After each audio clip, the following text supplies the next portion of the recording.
This is loud for me. Loud. Clack, clack, clack. Oh, can you hear the typing now? Balder helped me change some of the sound settings today, so we should be smoother.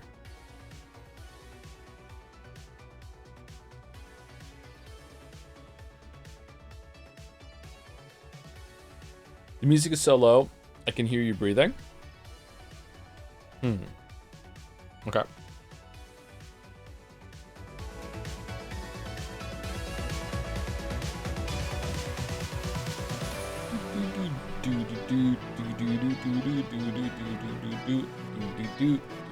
Now it's too loud. Okay, what about now?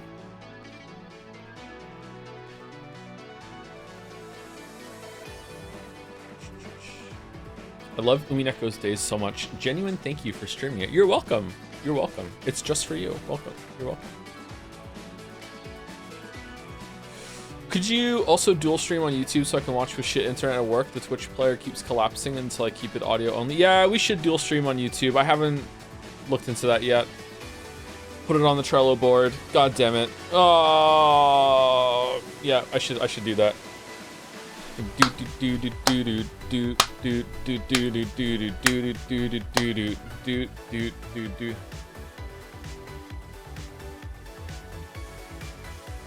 Joe stream Trello board, Joe stream Trello board, Joe stream Trello board, Joe stream Trello board. It's turning into the cello board.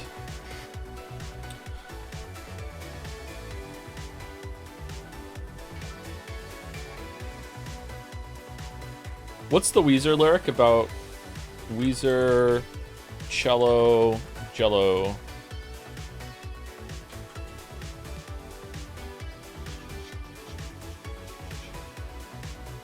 And the redhead said you shred the cello and I'm jello baby. There we go. There you go. Is Weezer boomer music now? It is now on the Trello board. Thank you, Mouse.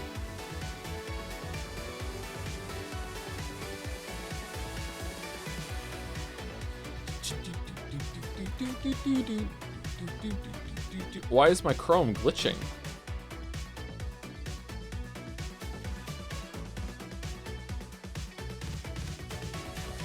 I watched your first 5 or so videos the last day. You've gotten so much better at making videos. It's crazy. Oh, thanks, Master Elliot. Yeah, you would think I'd gotten much worse considering Reddit's opinion of my videos as time has gone on. Apparently, I'm getting worse and worse with each one.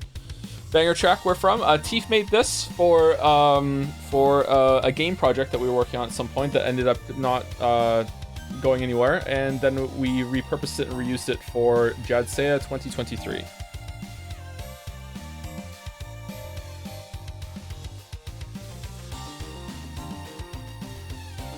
Mars Love Senpai feels bad, man. Love Senpai, that's a sequel. Mars Needs Senpais into Mars Love Senpais. What would the third one be? The sequel has to end on a downer with like a big twist. Oh no, what's gonna happen? What would the third one be? Mars is Senpais?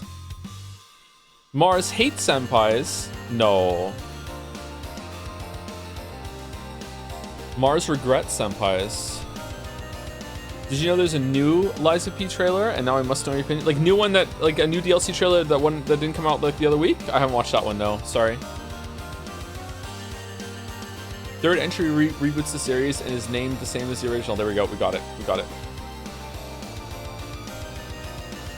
Mars Needs Senpais, again. The last senpai?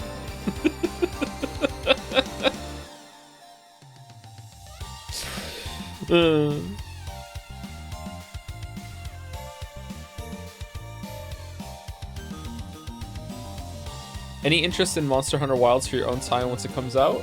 My own time? What's that like? What's that like? I mean, yeah, but I don't know if I can. If I get a chance, yes.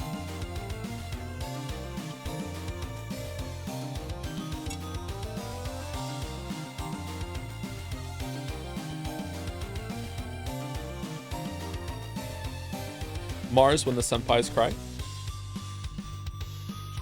Orange juice with pulp or no pulp? Irene and Isla have the wrong opinion. I'm sorry, I'm a centrist on this. I don't care.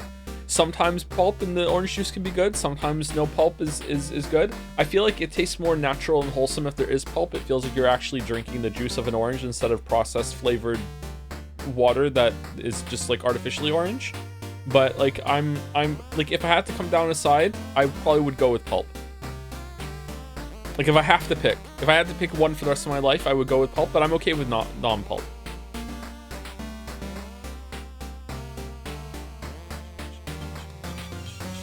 But it's still processed, so that means nothing. What does processed even mean anymore? What does that even mean? We don't know.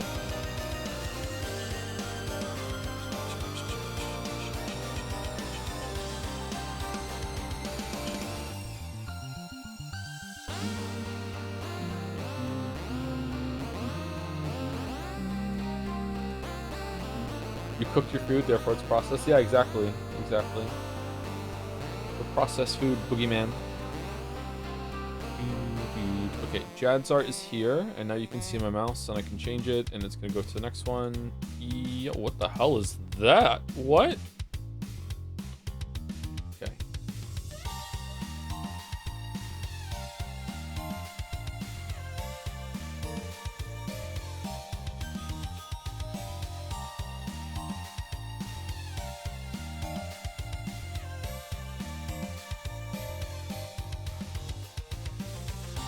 Banjo for spoilers? I'm sorry. Banjo? Live banjo reaction? Ding ding ding ding ding ding ding. Oh man.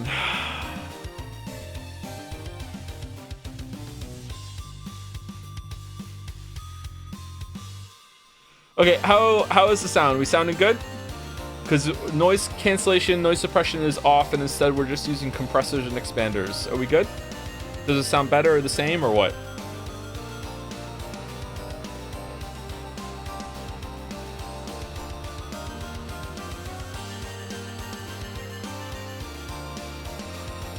Voice sounds weird. Does it? The music is loud. Is it really? Okay.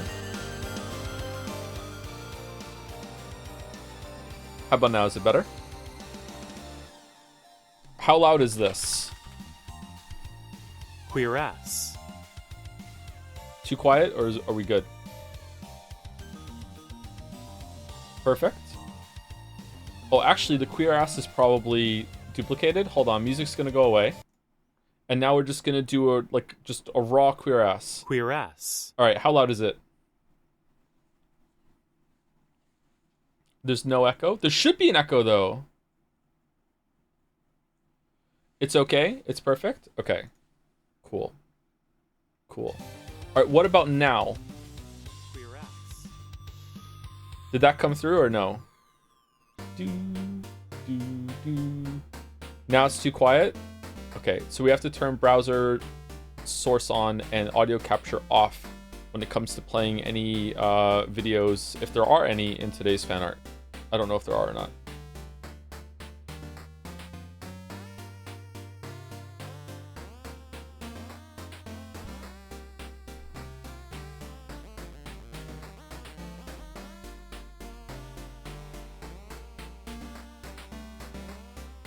Is there going to be a 1 min limit? Yeah, we're going to try and keep fan art going with the 1 min limit. I think 1 minute limit. I think that's a good idea. Yeah. Let me get my timer on. Also, the cat got her drops before stream, and today is the last day that she needs the drops 3 times a day. So it'll be fine tomorrow. She's on twice a day tomorrow, and her eyes are already looking a lot better. So I'm sure you're all worried about the cat. So there you go. I've only got scratched once giving the cat drops, and it was the first time. So go me. She's a good cat.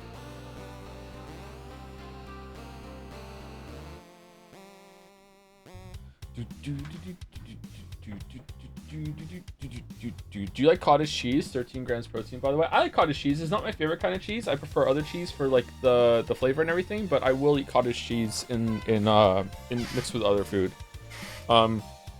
Like, I'm not the kind of person that would just go over to the fridge, open a tub of cottage cheese, get a spoon, and eat cottage cheese directly from the tub out of the fridge in order to hit a protein quota, anything like that. Just a random example. I wouldn't do that, but I will eat it in other things, yeah.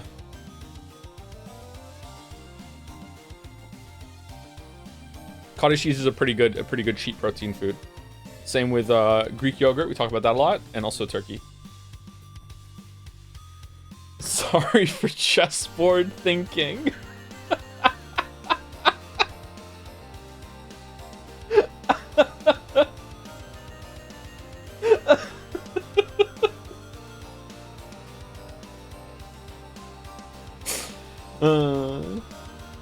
Is this cat the famous Hitler cat? Yes, it is the cat that moderately resembles Hitler. Yes. Which we showed a picture of on stream one day, and it resulted in one of my favorite chat messages of all time from Annie for Prez, who said in chat after the picture appeared, "You really undersold how much this cat looks like Hitler."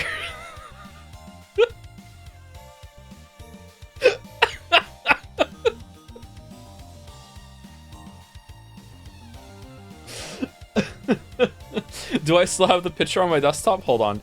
Can I minimize this without it going away, or will it vanish if I minimize? Let's see. Let's see. Oh, it's gone. It's just gone. Okay, I hope that doesn't mean it's gonna default to a different window. Okay, where would it be? Would it be in like one of my many desktop dump folders, or would it be under?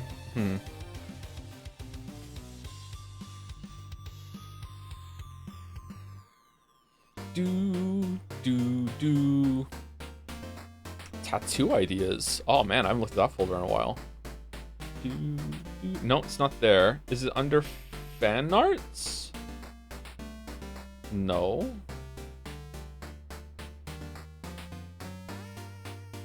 I'm not gonna find it. I'm not gonna find it.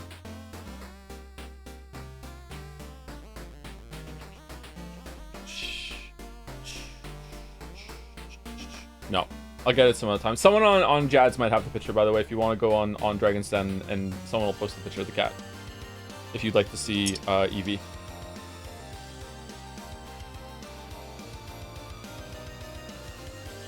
I legit thought that fan art was of Saul Goodman, not Krauss. I can see some resemblance to Saul Goodman, yeah. Still haven't watched any more Better Call Saul, by the way. Did watch another episode of Twin Peaks though yesterday, and let me tell you, it's just still happening. It's just still happening. All right. I'm sorry to say this. Okay. Twin Peaks episode 1, I was pretty into it. Okay. Twin Peaks episode 2, I feel like not a lot happened. Also, I'm angry that just in case I missed something, I googled, for no reason, Twin Peaks episode 2. And episode 3 is entitled episode 2. So it was synopsis of episode 2, which is actually episode 3, with a picture that I didn't understand, so I didn't read that at all. And then I had to go find the other one, and I don't know what the fuck that's going on. What the fuck's going on with that? Lamayo the cat. Did someone post a picture of the cat in Dragon's Den? Hold on. Yeah, there's the cat. Yep. There's the cat. Hold on. If I open it in browser, you guys see it?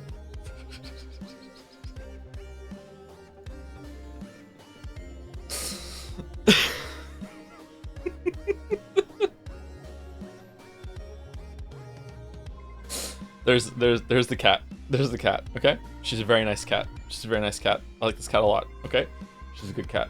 Anyway, there's the cat.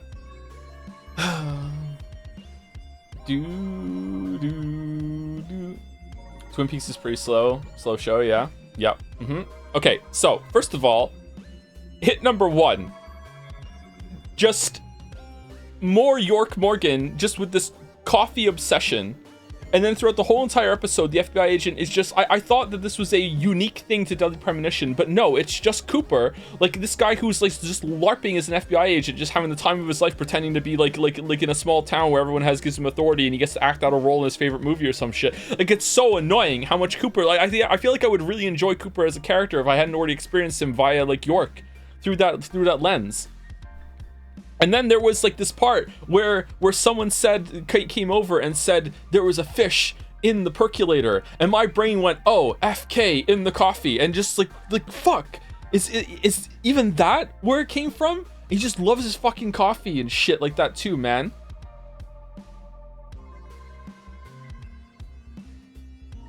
Don't forget the log lady. Oh yeah, we haven't got to the log lady yet. Yeah, and the log lady being like the basis of both the pot lady and the lady in Alan Wake 1 that had the flashlight or whatever that lives in the dam with all the light bulbs everywhere.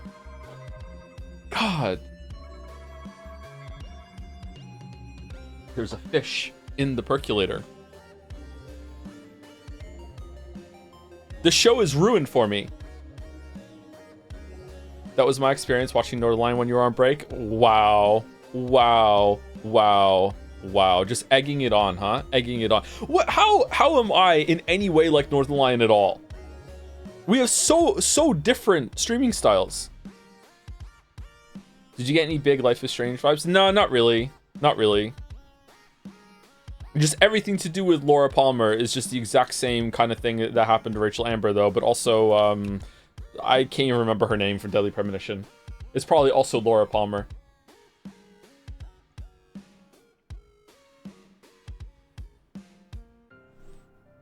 You act like a bald person? What does that mean? Both of you shave your heads? My head is not shaved right now. Man, I can believe why, I can understand why chat doesn't believe that I really did have that interaction with the vet last week, but I wish you guys did, because it's 1000% true. That really happened. But I get it. I get it. I get it. I get it. Did you see the Laura Palmer Funko Pop? I did not know. I did not know there was one. You should have streamed it. I should just stream IRL for the whole time. Wait, what interaction? The clerk at the vet that I went to last week is a Persona 3 fan. Give the receptionist a marble. Hey, if he's here, he can have one. When was this? Last week.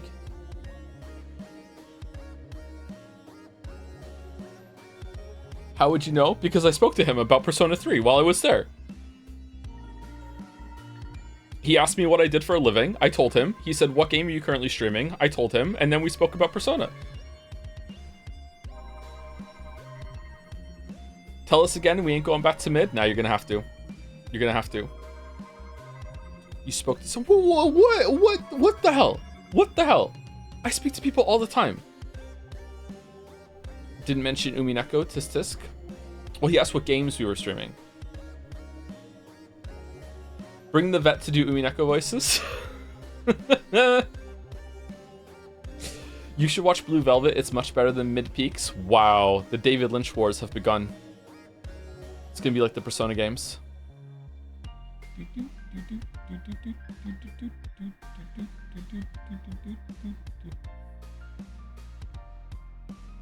Okay, what was the weather during your visit then? What do you mean?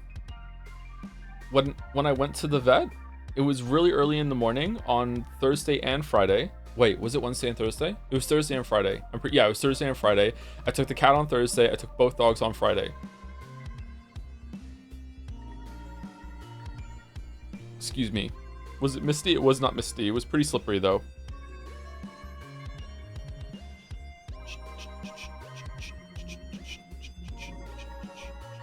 Don't say it. They're going to triangulate your weather, your location based on weather. I think people could already do that by now, to be honest. That ship has sailed. Trying to be less paranoid about that sort of thing, actually. Trying to, like, open some stuff up. That's what we're trying to do. Okay, who's the last person I said thank you to on Saturday?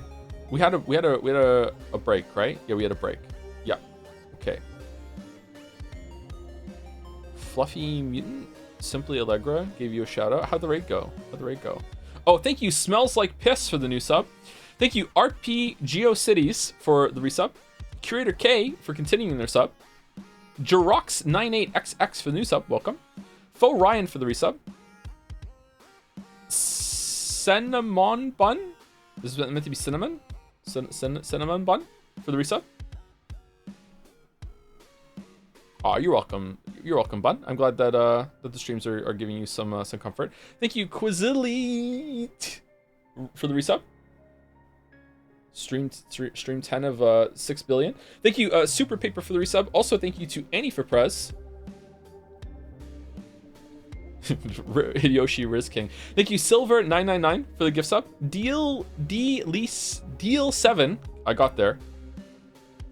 This one's a Twin Peaks. Hold on. Goddamn it, Joe. I love Twin Peaks. Got a poster on my wall and everything. Now I see it. All I can think of is you ranting about goddamn deathly premonizers. What next gonna ruin my Tyler poster by saying Flower Boy just sounds like the rap sections of Persona 3 Reload? Messed up live Ninja reaction.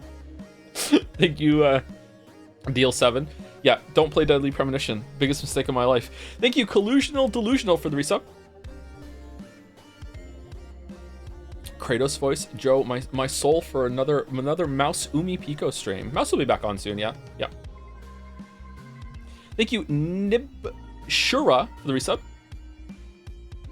Also thank you to Macer, Mara23, Funk Dev, Bad Luckness Disease, all for the resubs. Zorgox for some bits, hello. Thank you, Cthulcifer, Newbie, whoa, how did you do that? Whoa, what is this new tech notification? How did Kami Mummy make that just appear on the screen like that? I have never seen that in my life. What? Rodney, you are the receiver of the sub. Is this your doing? I have to like close the notification. That's weird.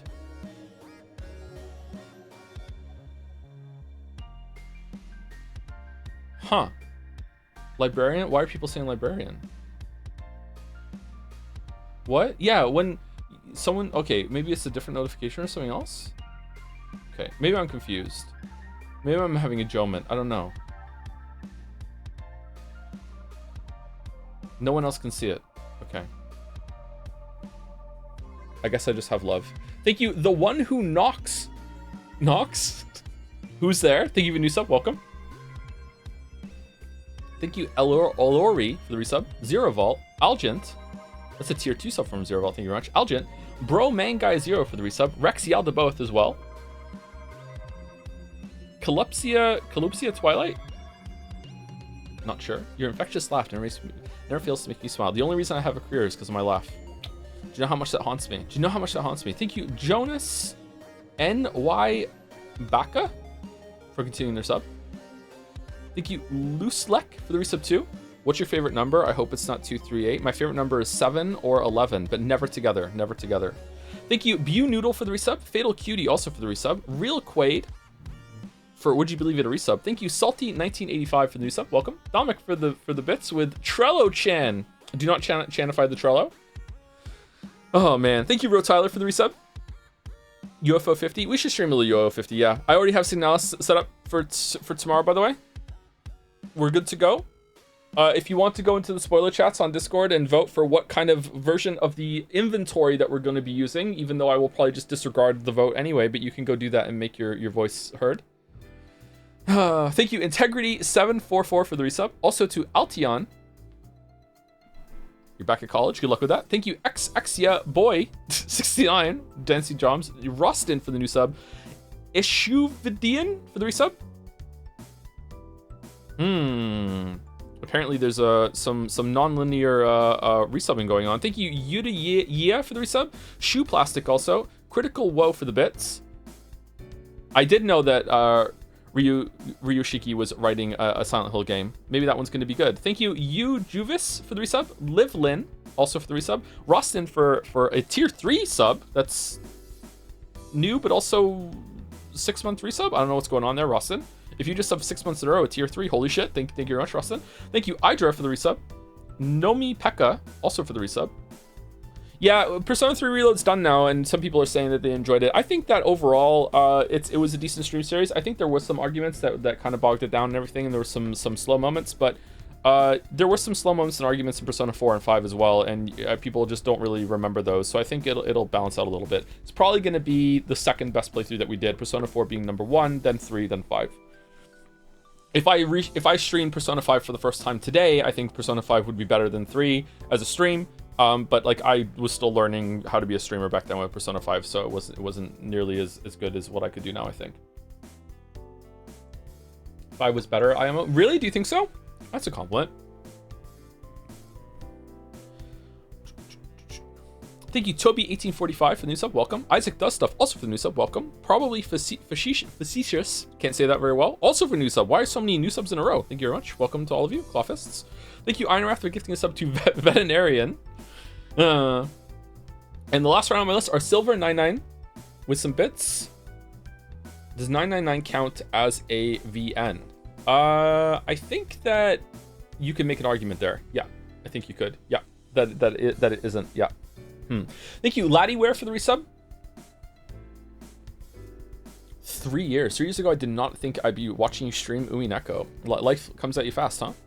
Things happen. Thank you, Damek, for giving a sub to you, Watanabe. Sherlock Homeless is resubscribed for a year now, supporting my favorite male role model. Also, Joms. Nice. And thank you, JM Cartwright123 for new sub as well. Welcome. Do you think I should still be faster and just read names? Because I'm still reading some of the messages because I'm too Canadian. I mean, I just need to rip the band-aid off and do it again.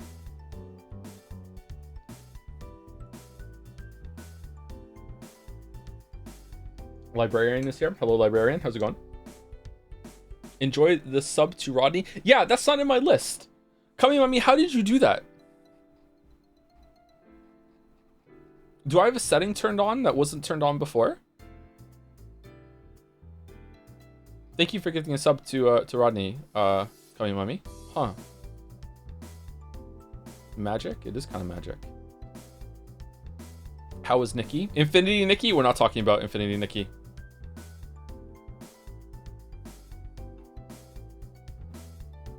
We're not talking about Infinity Nikki. No. We're not talking about that. No. Why not? Why so?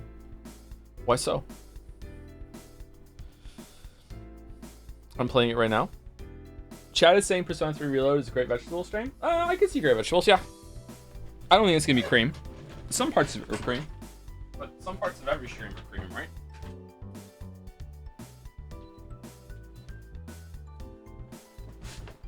Sorry, I don't know if you can hear the air conditioning beeping, but I need to make it cooler in here.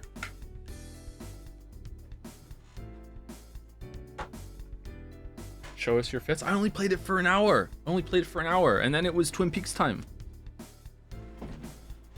No, I gifted you the sub to Rodney. Oh, I got a sub to... That's why it was a different notification. Okay, all right. I have a sub to Rodney. Okay, Rodney streams.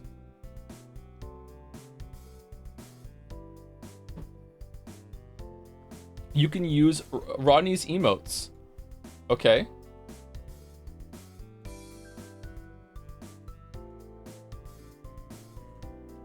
Hell yeah.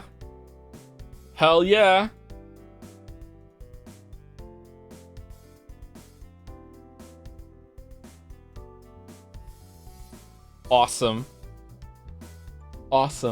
Sorry for chessboard thinking. Thank you, Kami Mommy. Thank you.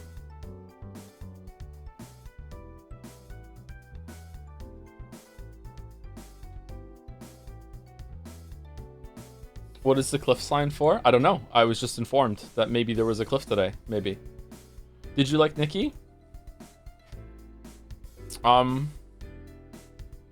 mean, it was a lot more like Dark Souls than I expected it to be.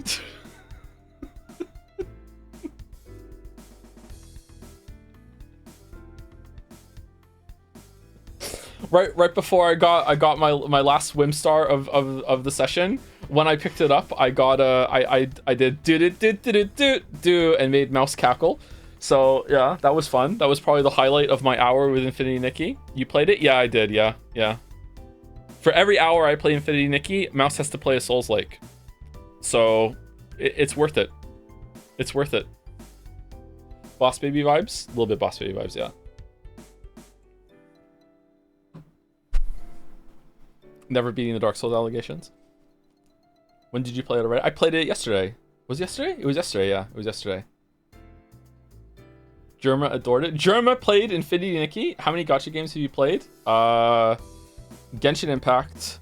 Hearthstone counts as a gacha. So Hearthstone was my first gacha game. Then Genshin Impact. Then I played a little bit of Honkai Star Rail for like, I don't know, like a couple weeks, like on and off. And now Infinity Nikki. So there you go. I've played 4 gacha games.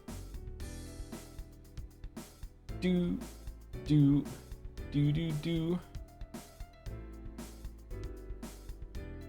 Joe, I'm replaying Dark Souls 1 and realized that the Witch Beatrice in Dark Souls is the Umineko reference.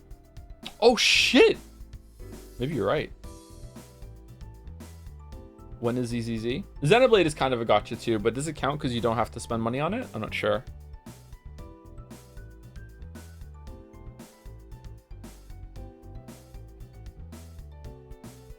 He played Mass Effect 3 multiplayer back in the day? I did not, no. I did not. I did not.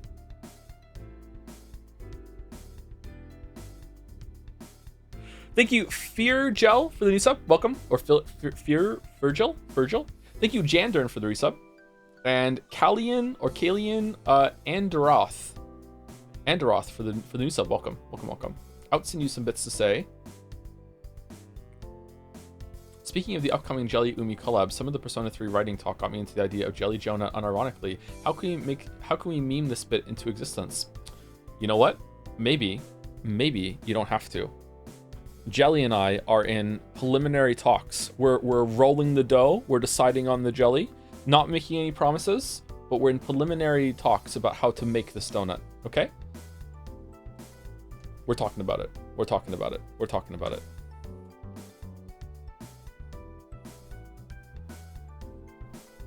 Joe, the fan art, please. I'm talking with my chat. Oh, already need to pee. God damn it. Horner Smasher Pass? What's Horner? Just in case Smash, but it's been half an hour and viewership has continued to climb the whole time. This is what people want. Can't wait for the Lord of the Rings episode. That'd be fun. Ah, for fuck's sake, Jelly. No, I don't want to fucking read Lord of the Rings. Oh my god, no, I really don't want to read Lord of the Rings again. No, Lord of the Rings. I refuse. Okay, good, we both refuse. Hey, that doesn't mean we can't make an episode on it. How? Oh, jelly. No one remember this. Jelly. We watch the movies, read a plot synopsis of the books together real quick, and through our powers combined of those two, we pretend that we read them. What do you think? Could we pull it off?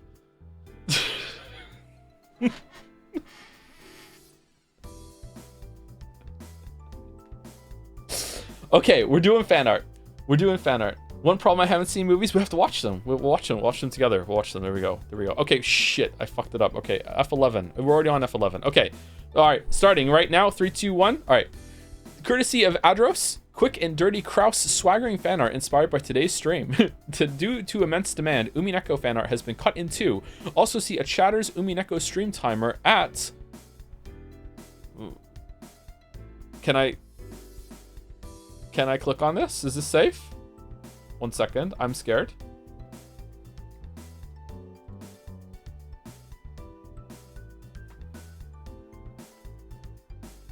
Ooh.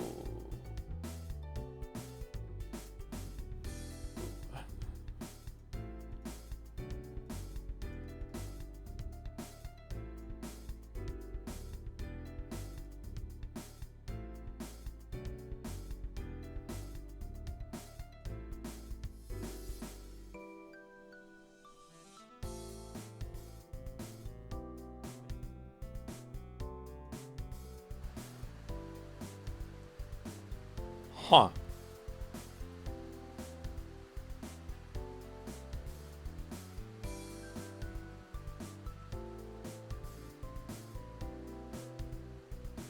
No.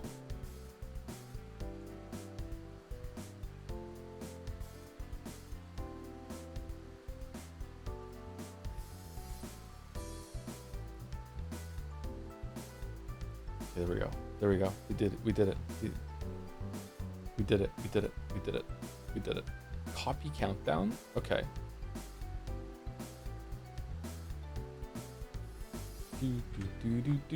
How do I get off of this? Okay. I've lost fan art. Oh no.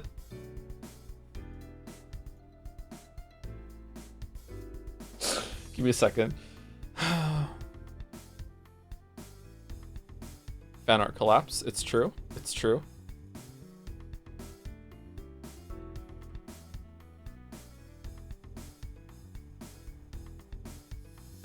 Okay.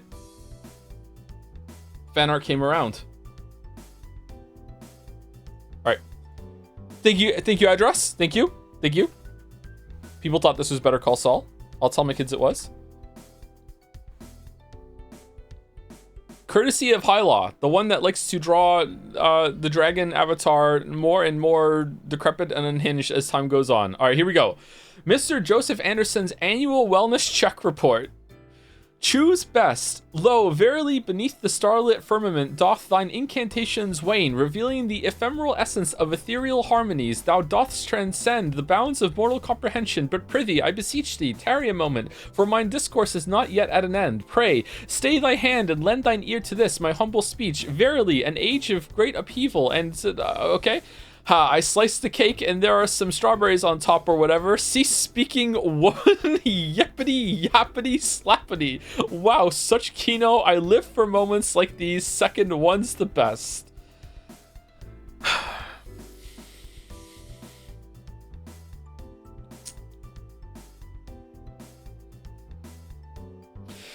There's so much I want to say right now. Describe situation, object permanence.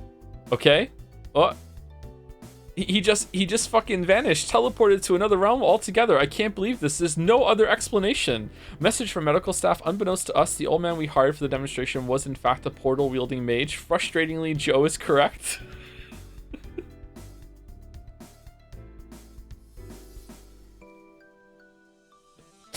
Blonde hair perception.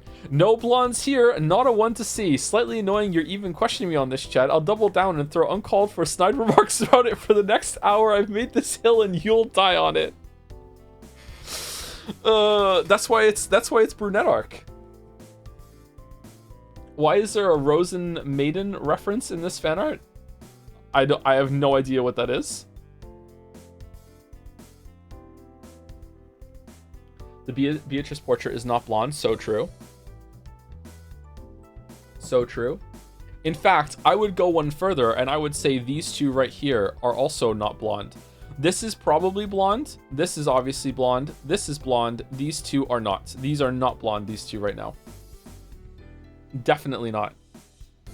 Have you heard of the is it Dark Souls or Love Nikki quiz? I have heard about that. Yep, I was told.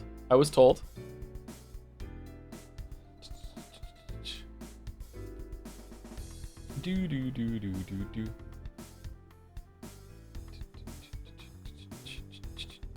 Smash or pass on that bottom image down here? Definitely smash. Definitely smash.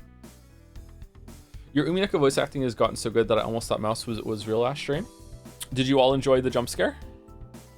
It was all her idea, by the way. So props to Mouse. All right, lap. Here we go. Thank you, Hyla. Courtesy of Atros again. Cursed Nanjo Chan fan art. Please don't ban me. Oh no, what have you done? What are these in the hair?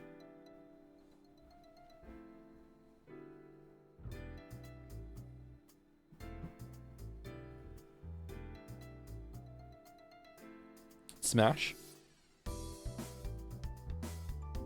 Smash, smash. Thank you, never lucky for the resub. Thank you, Happy Quack, also for the resub. Agatha Christie novel reading and House of Leaves. You're reading, you're on it. Reading is a good hobby to have, Happy Quack. Good luck with it. Welcome. Thank you, Bash for the resub, and also Ironwrath for giving a sub to Yuri Anger Auguret? What is this? Yuri Anger Auguret. Hopefully, I don't know what that is, Ironwrath, sorry. Is this a Twin Peaks David Lynch thing? Final Fantasy 14 reference, you'll get it when we start playing next week. We're doing that? I thought we weren't doing that. Thank you, Adros. This is a cursed Nanjo. Possibly the most cursed Nanjo of all. Courtesy of Ash. Tried to channel some of my inner Ryukushi for this Umineko-chan.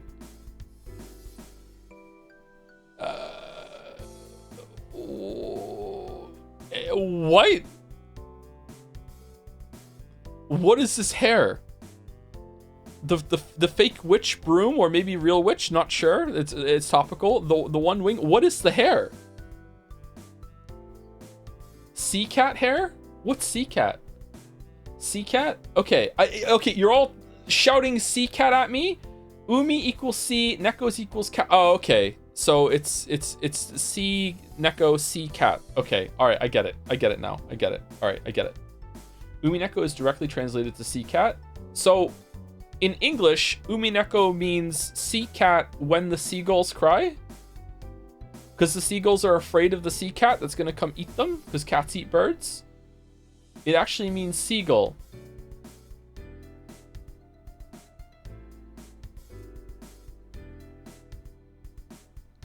A seagull is a sea cat in it. Yes. Yes, this guy gets it. He solved the epitaph. My streamer is so smart. Seagull is a sea cat.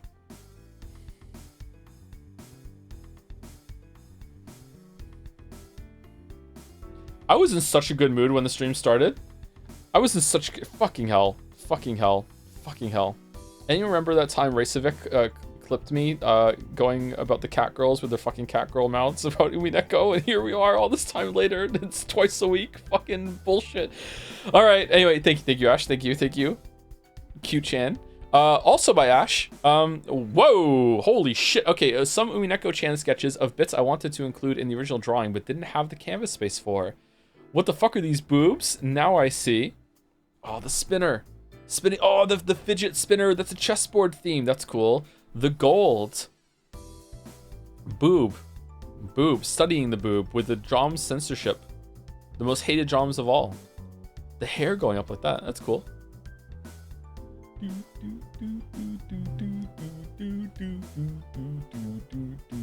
Is there a chessboard themed fidget spinner? There probably is, right? I wonder if I would like having a fidget spinner. I like fidgeting with things. Right now, my go-to fidget item is a little screwdriver that I use to take some of the computer parts outside the computer, which the new parts are still not here, by the way, and it just stayed on my desk, and now I fidget with it. Can you hear this, or is the noise suppression thing not going through? Big ADHD vibe. Stop diagnosing me with ADHD. Yeah, you can hear it. Okay. Stop diagnosing me. Thank you, Kotaben, for the resub. Thank you very much. 20 months. Infinity Cube is the best fidget toy by far. Is that one of those cubes where you can like, it's like a transformer, but it always goes back to a cube, and you could like spread it open, like and two cubes go off, and then you can flip it over up and down like that? Is that what it is? Yeah, because I had one of those, and I agree. There's probably one in the room here. I played with that so much that I broke it. Yep. What are these cubes? Thank you, Ash. Also by Ash. I filled the whole 2 pages of my sketchbook with Nanjo faces using emotes here as reference in practice for this piece. Live. Smiley. Oh man, look at all the different Nanjos. The Morbing Nanjo? Coggers Nanjo? Is that Sad Bike Chan Nanjo? Who's this one?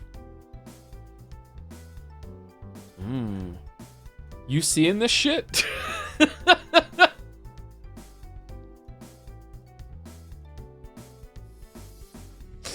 Teramasa Nanjo. Oh, is that his first name? Teramasa?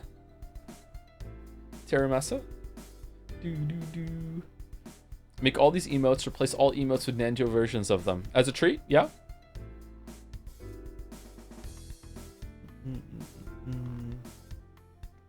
Good Nan joke. Thank you, Ash. Also, thank you to Kanjir for the resub right now with the term or word Nanjo. It's Seacat. Oh, okay, Seacat. Thank you, Seacat. How's Signal's gonna be tomorrow? Courtesy of Del. Thank you, or Delty. Wood.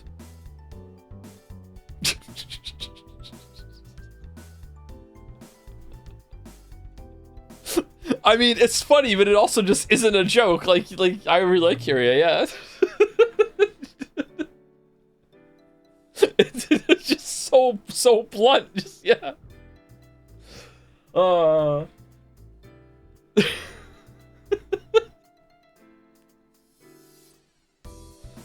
at this claw nail. Holy shit. It looks like the tip of a pen, a fountain pen. How I write all my hot takes.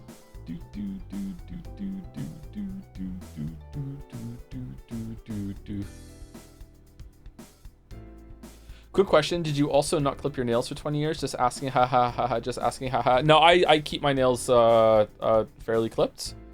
Coincidentally, I do have to do it again today. I didn't have time this morning, but yeah. I used to bite my nails a lot and I stopped. It was a really bad habit. Also, I did cut my hair. I just did it myself. How far would you grow your nails for money? How much money is it? Most important one. How do you stop biting your nails? I mean, I could tell you like a gross reason, but it wouldn't be true. The real reason is because I just decided not to one day, and just by sheer willpower, I just decided to stop. But the biggest motivation that made me get to the willpower check is that I kept having problems with like are they called hangnails or cuticles? My like just loose skin from biting my nails. I would get cuticles that hang off, and I was getting like really bad. Do you know that photoshopped image of the person that had a cuticle and they tried to rip it off and it ended up like going like a zipper up their whole entire finger and peeling off like a huge like strip of skin? Has everyone seen that image? It's a very gross image. Maybe someone can post it on Dragon's Den. If that's fake, of course it's fake. Yeah. I did like that to my finger one day, just like obviously not that far, but like appreciably below the nail, and that was like, okay, I really need to stop biting my nails. And I did. I stopped. Now I'm good. Someone posted, the fuck you mean, criminal? I hope someone does. Wait, that's because of nail biting? Yeah. So if you bite your nails don't cut your nails as sharply as scissors or clippers will. You can still have this problem with clippers, don't get me wrong. But if you bite your nails, it's because it's not a clean cut, you'll have this little jagged edge in the corner of your nail because that's still attached. And that's also attached to your cuticle for some people. And then if you like try and peel that off, the cuticle becomes like loosened at the same time, and you're gonna have a lot of problems on the side of your nails. Yeah. Wrap up the nail disco. Why are you all like, what? This is a PSA. If you have problems with your cuticles and stuff, stop biting your fucking nails. Use clippers instead. Also, moisturize your hands more. This is body horror to be. Oh, okay, I'm sorry. Moving on. More favoritism. Moving on. Courtesy of Lilac Siren with the fucking music change. Natsui breathes. Even oh, the signature there.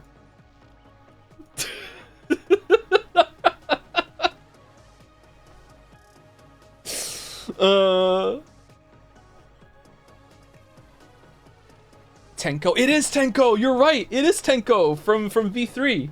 Nice.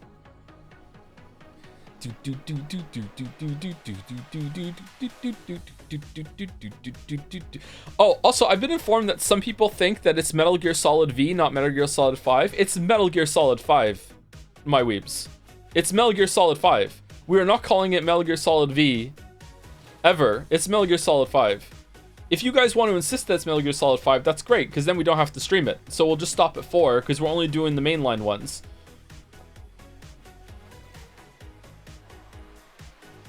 It's not V, it's VA. Metal Gear Solid VA.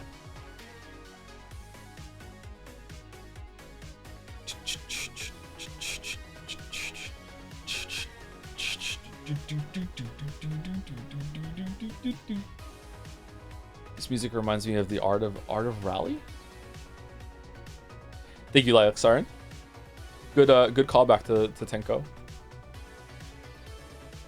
Good moment in the streams too. Courtesy of Bobbins. Oh, Bobbins. Oops, all Kinzo blind box figures from the amazing Umineko stream yesterday. Not sure if still needs spoilers. Oops, all Kinzo.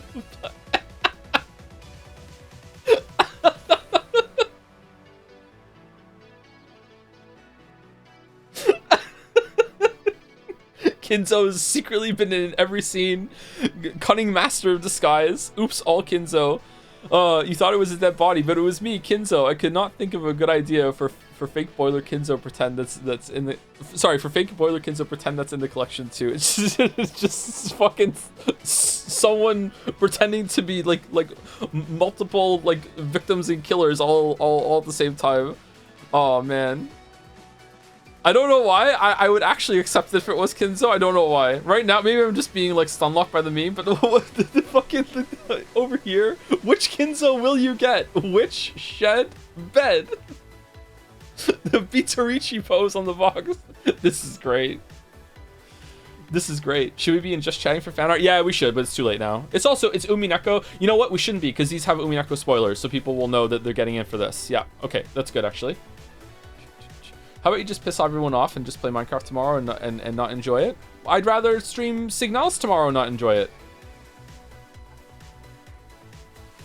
Which shed bed? You bet. A set. Who knew that the Kinzo eating Dominoes meme had such legs? I'm not expecting to enjoy Signals tomorrow, chat, which means I might actually enjoy it, because sometimes the horror games that we played in the past, I've expected to enjoy them, and then I haven't. So, yeah, maybe it's going to loop around. Cackle nom nom e. Very nice. Thank you, Bobbins. One of two, Harmva. Oh, this one has music. 1 second.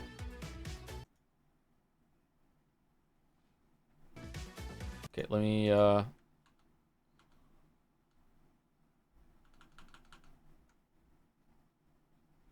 The timing. No. Okay, we did it. We're all equally suspicious. No. No. Okay, how's the sound? We're all equally suspicious. It's not right for only Aunt Natsui to be persecuted. Yeah, but have you considered that I hate her? Our proud father crawling under his bed? You call the music. The self-embarrassment I must endure in order to see you again, Bitorichi. They're walking around. He's like solid snaking it up, watching them go, whispering to himself. Bitorichi. What the eating his dominoes.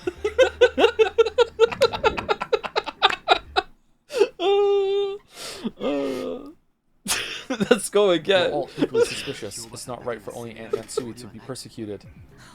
Yeah, but have you considered that I hate her? Our proud father crawling under his bed? You call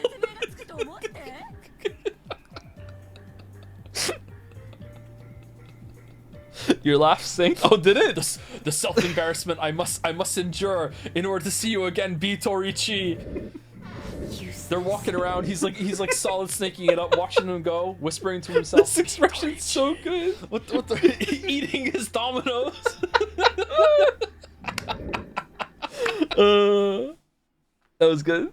That was good. Thank you, Harva. Thank you. Oh man.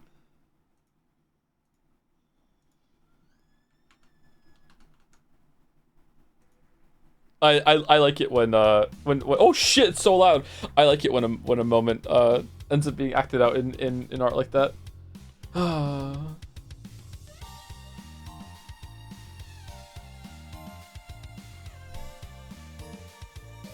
Oh, there it is. Courtesy of Harmva. The other day, for you, Joe, it'll probably be like 3 months ago. Almost. I made an ass out of myself in front of my waifu, is it Rinzio, by screaming, Bitorichi! We were looking at different names together, and the Beatrice was mentioned on the page, so I said the line, and she looked at me confused, but I felt embarrassed, so I said, so there's this visual novel called Umineko When They Cry Before Giving Up. You made me feel embarrassed for once. Hope you're happy, I guess.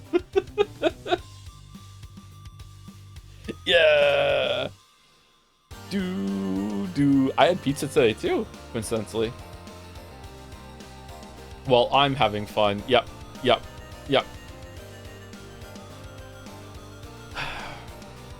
This song is a little bit louder than the others. Are we still okay for the sound?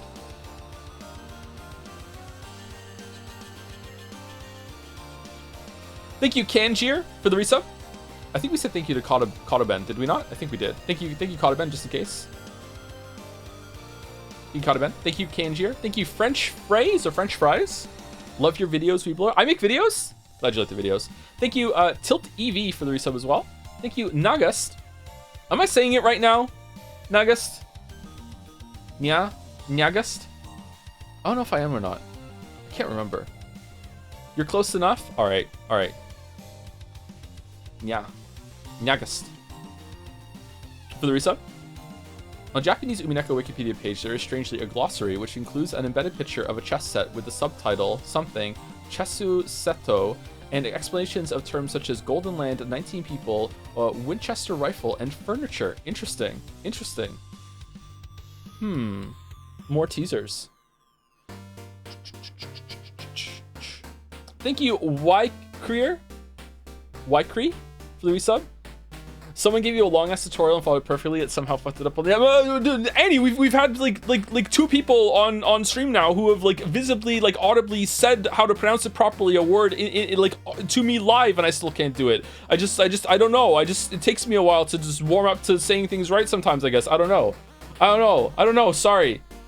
Can't believe how just showed up and owned I was by Greg just being able to perfectly pronounce that long ass word that I can't even remember now. And I was like, oh man, he just owned me. And then that really unique word just kept showing up for like fucking like 4 more times in the next 5 minutes, man. I'm like, oh god damn it, just the ownage just keeps happening over and over. The Game Awards music plays. Thank you, Ykreer. Loving the Umineko streams, even though I'm not a weeb. I wanted to drop a rec for the one visual novel I've ever read, The House of Fata Morgana. No, it isn't weeb art style. So the peak maid waifu actually looks like an adult, so that makes it 10 times better than this cat girl shit. We looked it up and it looked weird to me. No, House of Fata Morgana. Thank you, Jellified OC, for fuck. Oh fuck, it's 75. I saw a 5. Holy shit, 75 gift subs. Thank you, Jellified OC. What the fuck? You're really enjoying Umineko? Holy fuck. 1/3 of fan art done? Yep. This is how it always is, sorry. House of Fata is peak? What is this picture? It's just a pizza box on the floor? How is it hovering? It's magic. Thank you so much, Jellified OC. We should have went with the ooze slime run in Persona 3. Also, for the resub from Jellified OC, got a promotion at my job and hit a bench PR, 110 kilograms. Oh, that's good. Been a VOD watcher since Persona 5 days and a stream watcher since Persona 4, so I wanted to give something back for all of the years together. Keep on keeping on, Joe. Bike-chan, Besh-chan. Good taste in Chan, too. Thank you so much, Jellified OC. Congratulations on the promotion and the bench PR. It's really impressive. Good job. Holy shit. Pulling it for you? Hey, no pulling. It's not happening. It's not happening. Just like Umineko is never going to happen. Thank you, Harmva. Oh, shh. Spoilers. Also courtesy of Harmva, a censored version due to the recent rule changes. What do you mean? What had to be censored from this one? It's literally 1984. Joseph is such a party pooper. So much hate. Sorry, Beatrice. It's going to take more than 3 reasons to convince me that you exist. The true Anderson stare right there. Wait, what? Also, I have a... No! God damn it. No.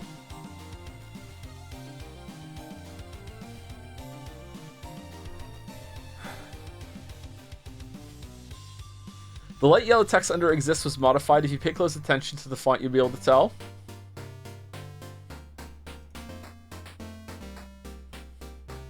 It wasn't modified enough. It wasn't modified enough. Not enough.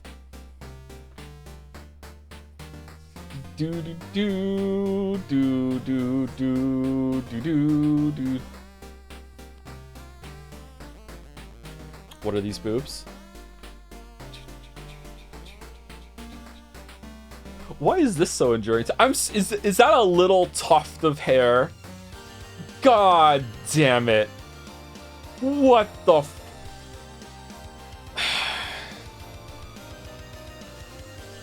Thank you, Harmva. Thank you. Thank you. Double owned here. Double owned. Thank you.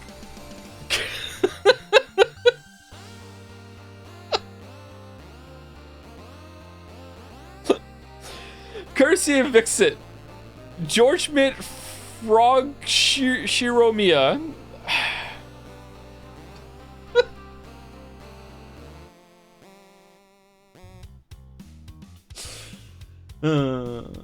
I think it's funny. You usually have no hair on your dragon version, but then putting almost no hair is way worse. Exactly, because the dragon doesn't have hair, so it's like, okay, there's no judgment or anything being called attention to, but like going the extra mile to add balding, yeah. Can you say in Kermit voice, George Mitt Frog Shiromiya? I can barely say it in normal. Start with another one. George Mitt Frog Shiromiya here. That's the best I can do. Not my best Kermit, but not bad, not bad. Thank you, Gentle Redemptor, for the resub.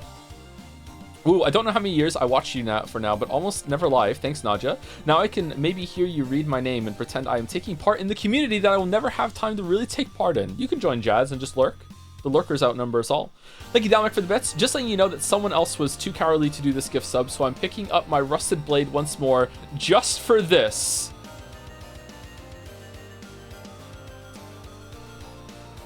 Gifted a sub to Sloppy Joe's Sloppy Show. All right. Thank you, Dalmec. Thank you, Dalmec. Thank you. In honor of this, we have to ask chat what we asked Dragon's Den yesterday. Chat. Famous novelty sub account, Bill Nye. Bill Nye, the cream pie guy. Chat, get ready for a poll, mods. We need to have it. Is Bill Nye distributing said pie or receiving said pie? What did you think until this moment? What was it? What was it to you? Please wrap it up. We're wrapping up. We're wrapping it up. Thank you, Dalmec, for prompting this. Thank you. Thank you, Cosmic Cabbage, for the resub. Can you say Kisiki no Majo Burn Castle in your worst Himiko voice? Meh. Kisiki no Majo Burn Castle. Nah. What a pain. There you go. I think I've lost the Himiko voice. Shit. And thank you, Henry Wyatt, for getting a sub to Boba Fetish. Boba tea? You like boba tea? Bill Nye the cream pie guy. Just, how is it more than like 2% think receiving? Anyway, thank you, Vixit. I just banged my elbow right off the desk.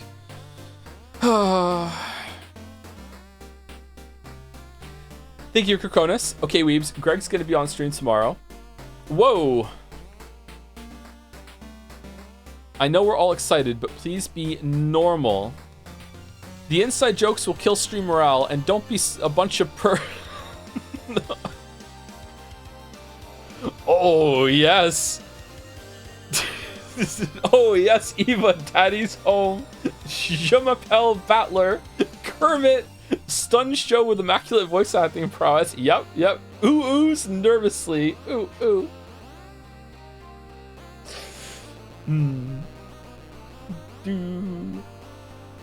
Quick cartoon based on the internet's finest collab.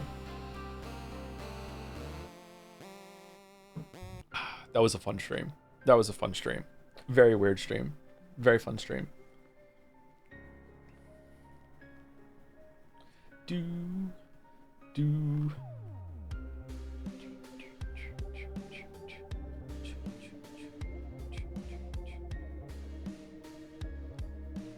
Is there a punchline to this accursed poll joke? No, it was just genuine curiosity. Why is everyone calling the gnome a monkey? What is going on?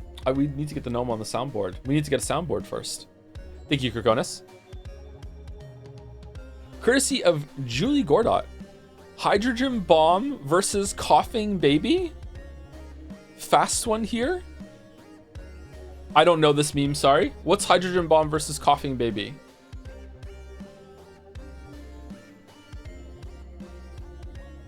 Coughing baby Joe? He's so old? That's the joke? He does not know? I've said it before. Have I? I don't remember hydrogen bomb versus coughing baby. It's a meme. Joke. Who wins? Obviously the hydrogen bomb. Why is it even a contest? Hydrogen bomb. Coughing baby. Okay, here we go.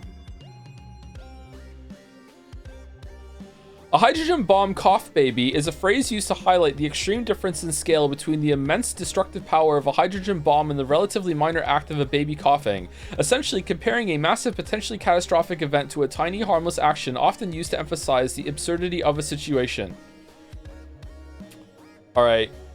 Key points about this comparison. Scale. A hydrogen bomb is a nuclear weapon capable of causing widespread devastation, while a baby's cough is a small, natural bodily function. Impact. A hydrogen bomb explosion would have devastating consequences, while a baby's cough is usually inconsequential. Figurative language. This phrase uses hyperbole to emphasize the vast difference between the two things being compared.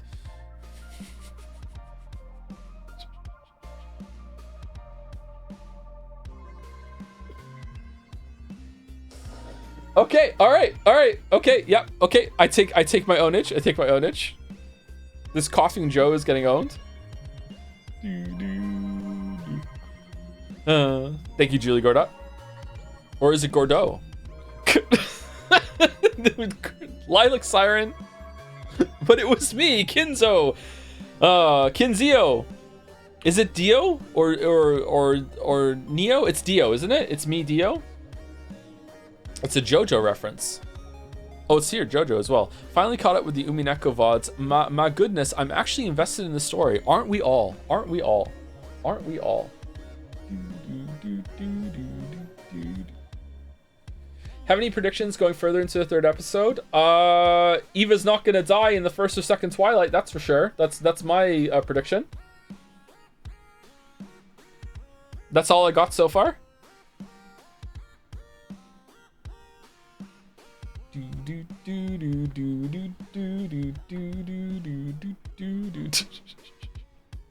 This is a funny image. Thank you, Sisidace, for the bits. I need to know your opinion on the matter. 100% serious. What is the percentage chance that Eva and Hideyoshi were actually banging or about to before their murder in episode 1? What do you mean? Actually, they were absolutely about to. Yeah, for sure.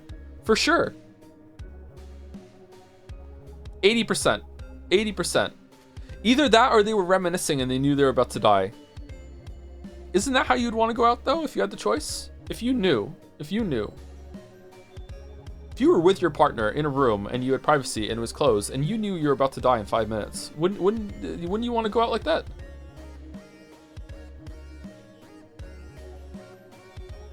But Hideyoshi was in the shower, so that would be post-bang. Maybe they got it over with, and they were like, oh, it didn't happen during that, because maybe Beatrice was being nice and let them finish, and then it was after, like, you know, while he's in the shower cleaning up, she's laying on the bed, then she's like, here we go, struck. She's very polite. Thank you, Monkai Satomi, for the resub. Congrats on becoming a rising star in the streaming community. Am I? Did you ever imagine it'd be Umineko that would become your big break? Oh, I see. Yes. Yep. Absolutely not. Sex attracts serial killers. I'm not going to die. Thank you, Lilac Siren. Oh, for fuck's sake. Courtesy of High Law. Yet another Hydrogen Greg versus Wither Joe to the pile. No one could possibly compete against his sultry Chiyo Kumasawa performance.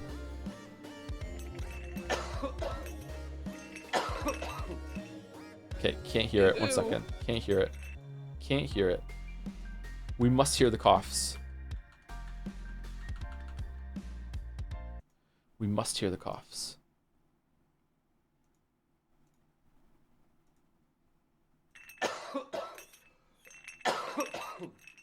Ew.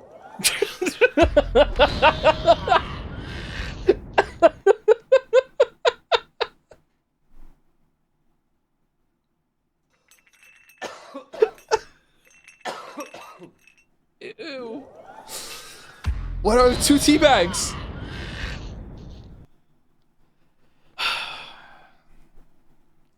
Okay. One more time as a treat. Here we go. Ew.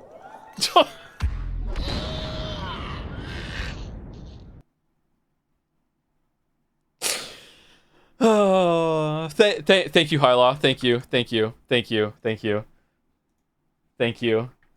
Oh, man.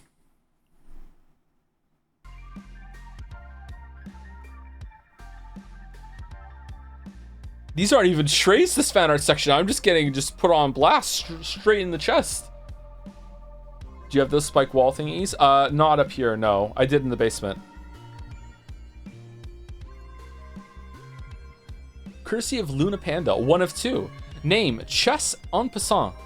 Age 37, height 172, occupation unknown, character summary, cool and collected person, quiet but not shy, was invited to the mansion by Kinzo. Siblings don't like her, but she can't do anything because she is father's guests. But can't do anything because she's father's guests. Habit, tilts her head when thinking. Who doesn't do that? Who doesn't?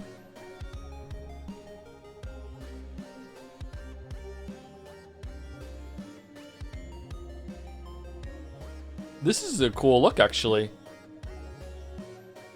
Would this count as a corset still, or would it have a different name? This isn't preemptive chanting? I don't think it is, no. No. Not preemptive chanting.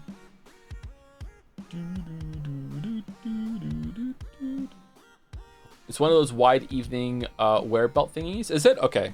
A girdle? Oh, is that what they're called? Girdle instead of corset? I think we've had this conversation before and I never remember.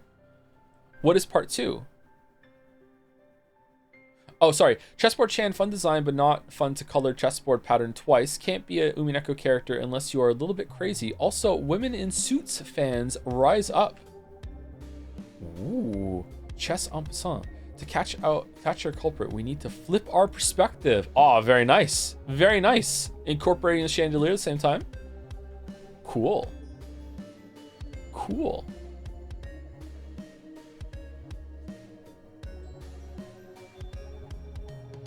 Hey Joe, during the Noida stream, a user by the name of Ethereal Seth donated some bits to say, is pregnant Sonic still the fastest thing on Earth, or does he share his title with the inflation fetus? And you didn't answer his question, you coward. Thank you, Canty Ash, for the resub. Thank you very much. Incidentally, I just started JoJo recently, so this is timely. Very timely. Very timely. Hope you enjoy it. It's Weeb Star Wars. And thank you, Crymal, for the resub as well. Thank you very much, Crymal. Is JoJo Weeb Star Wars, or is it Weeb Avengers? You know what? I'm going Weeb Avengers. I'm changing it over to Weeb Avengers. Avarice vid. Oh, I saw the Avarice vid. I haven't watched it yet, though, but I saw it went up. Yep. It's Doctor Who? No. No. No. Thank you, Luna Panda. Courtesy of Razzle Basil, or some say Basil. Ouchie, ouch, I stubbed my toe. Ooh, ooh, you stubbed your toe? Does it hurt? Nah, I'm fine. Battler's toe hurt so much where he had stubbed it. The pain throbbed in his toe from where his shoe hit a rock. However, in order to appear strong in front of Maria, Battler had lied and said it didn't hurt. He lied to hide his feelings of pain-y, so that Maria wouldn't know just how much it hurt him when he stubbed his toe. Here, Battler, you can use this. In George's hand was a small rectangle wrapped in white paper. At a glance, Battler knew exactly what George intended by handing it to him. It was a bandage for his toe that was stubbed. Since ancient times, humans had used various forms of bandages in order to help their owie boo-boos heal. George was giving this to him for his toe to help make the pain go away, if only by the width of a single bandage. When toes cry. All right, let's just clap it out for Razzle Basil. Nice one. Big Coruscant Nave vibes. Well done. Good job. Good job. Well done.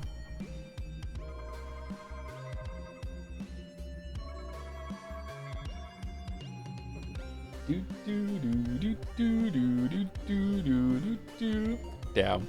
Damn.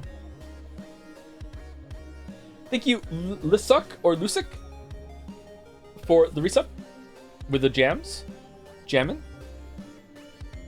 If Kara learns how to draw, we're fucked. Yeah, that's true. That's true. That's true.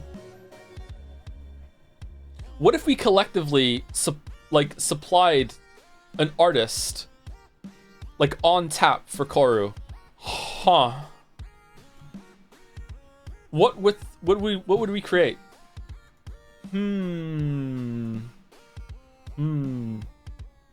Who? Oh, you don't know about Koru posting? You should check Dragons Den out one time. Taking Jads by storm. Thank you, Razzle Basil. Courtesy of Myopic Impy. Live chandelier reaction. Damn, what'd she say? I'm sure it's something horrible because Natsui's on the screen at the same time. Oh, this is good. Gossiping chandelier. Nice. So is this just a fan art stream? If you see in the top left, there's a number, and it's 21 to 31. When we get to 31, we'll probably take a short break, and then we'll start reading. Yes, but we do fan art sometimes, usually once a week. But lately, we've been doing it more often because we have a huge backlog, and this is the first time we've done Umineko fan art since we started Umineko. So, if you don't want to be here for fan art, you can just join when we start reading, which will probably be at the rate we're going, probably in about half an hour.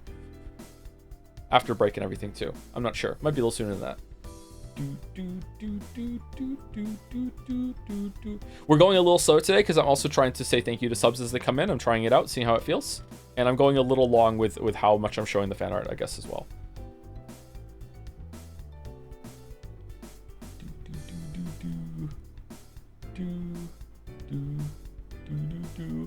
Is there a list somewhere of what anime manga he knows? Yes, it's none of them. It's a really easy list. Really easy list. If you had scrolled down on my website, you would have seen there's a timetable. Oh, is there? There's more than that? Oh, okay. Sorry. I'll check it out later. Thank you, Myopic MP. I like the sassy chandelier very much. Courtesy of Merrick Bentuzzi, Umineko. Oh, we had this one on before. Can we read this?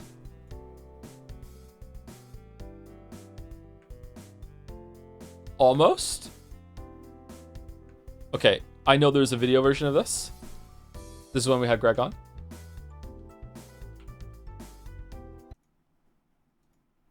Okay, let's close that out.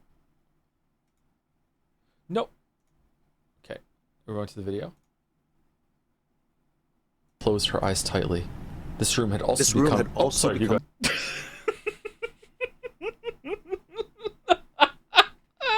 Every time. Closed her eyes tightly. This room had also become... Were we both that synchronized when we both said sorry? Oh, that's so cute. That's so cute. Closed her eyes tightly. This room had also become... Oh, I was a little flustered at the beginning, but after like a couple minutes, I was fine. It was a fun time. I was a little flustered at the start. I get flustered sometimes, chat. Would you believe it? It went great. Yeah, it was a good time. Thank you, Merrick. Thank you. Old man Yagway. How does it show up in with the music on? Closed her eyes tightly. This room had also become... Courtesy of Razzle Basil, the Ushiromiya cousins be like...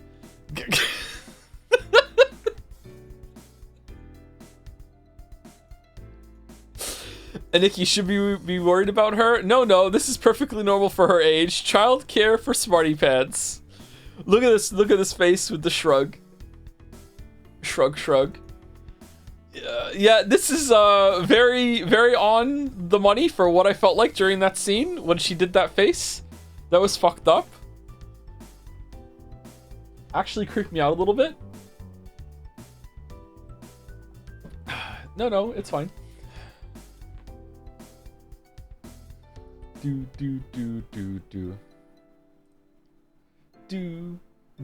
Little bit. Would you say that you were scared? I can, because it wasn't a game. It's not a game. Thank you, Bitorichi, for the new sub. Welcome, Bitorichi. There's love. I can see you exist.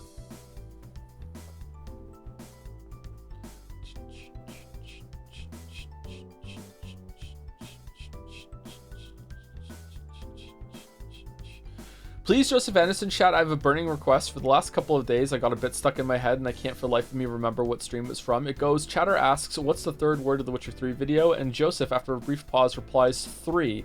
Please, it's one of my favorite Joseph moments, and I think it's from a Yakuza stream, but I can't remember for certain. I have no idea when I said that, sorry. One of the Astrobot streams? I don't think it was one of the Astrobot streams. I think it was a different stream season than the one we're on right now. Yeah. It was further back in time than that, sorry. I think I followed up by saying, like, good luck cracking that mystery, or can you solve that code or something like that? Yeah. Did you know that you can drag or use keyboard directional keys to move between images? I knew that you could use keyboard keys for the images. I do that. Like, I'm doing that now. That's how I usually move between them. But how can I... What do you mean I can drag with the keyboard keys? Oh, okay. And then I can go to the next one? Why would I ever want to use the keyboard when I can use the mouse, though? What is the fourth word, Joe? I mean, I've played the first minute of the video. You know what it is. That was legitimately the first minute of the video. Yeah. Thank you, Razzle Basil. Courtesy of Mr. Sunrise. Finally got to watch Greg stream Pure Cinema. Here's some doodles depicting my favorite voices from the stream. Kermit and Kermit. Oh, Punish Battler. Bebe Battler. Arnold Genji. Valley Girl Kyrie. And like SpongeBob Nanjo. Inside you, there are two Kermits. Kermit the Frog here. Do. Like, yeah, chessboard thinking. Joe saying, I wonder if we were too hasty in having a child. Greg will never leave my brain.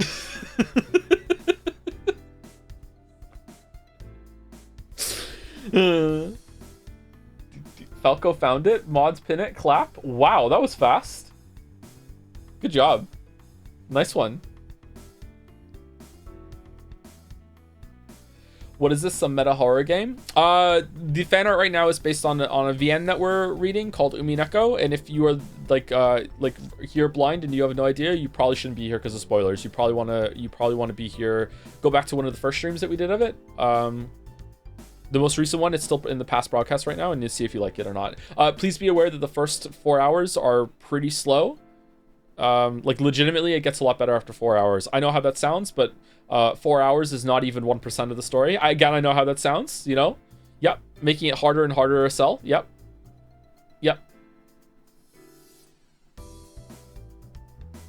How the tables have turned. This is your daily reminder that you hated it. Still do, bud. Still too. First 4 hours were bad. Except for one part where it was redeemed. Thank you, Mr. Sunrise. Oh, it's back! Live Blushy Nanjo reaction. Live Nanjo reaction to all the live Nanjo reactions. Also, Nanjo clears Chandelier. Fight me. Oh, what do we like better, chat? Nanjo or Chandelier? Is that different than what we like better, the live Chandelier reaction versus the live Nanjo reaction? You know what? I need to add the Nanjo reaction onto my hotkeys. Need to put it on the Trello.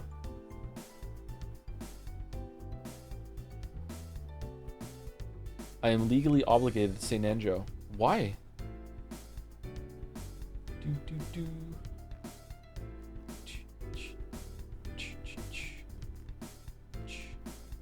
Why are you pitching two peaks against each other? When two peaks fight, the result is always a cliff, right? Always. Maybe two cliffs? Hydrogen Chandelier versus Coffee Nanjo? Wow, this chatter is throwing down the gauntlet. Who the fuck is next? Base chatter. Thank you, Tap. Thank you very much. Thank you, Tap. Courtesy of Shivabra, Umineko is taking over Persona 3. Thank you, Caps, for the idea. Who's this? Oh, Beatrice the Golden Witch.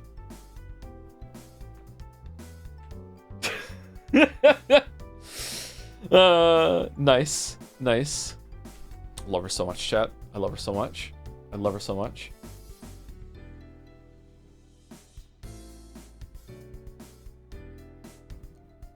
Has Beatrice won a character poll yet over Battler? Because it's between those two, right? I know other characters have their stands as well, but it's usually the mega ones that fight over the top spot are Beatrice and Battler, right? Has Beatrice ever won? They had one earlier and Battler won by far. Really? Damn. I don't know who I would choose. I like Battler 99% of the time. I like Beatrice all of the time, but I think Battler has better peaks than Beatrice, so I'm not sure. The two of them together is just like chef's kiss. Chef's kiss when they're both on the screen. Best parts of the VM by far when both of them on the screen.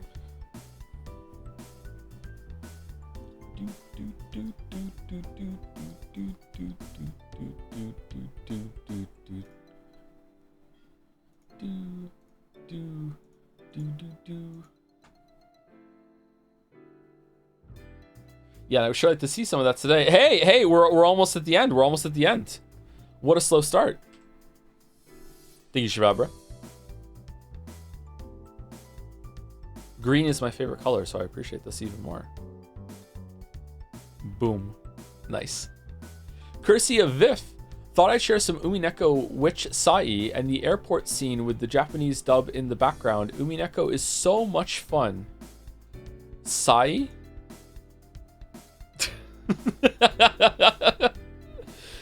Sai! Nice. Nice. The Witch Sai. One of our earliest arguments with chat.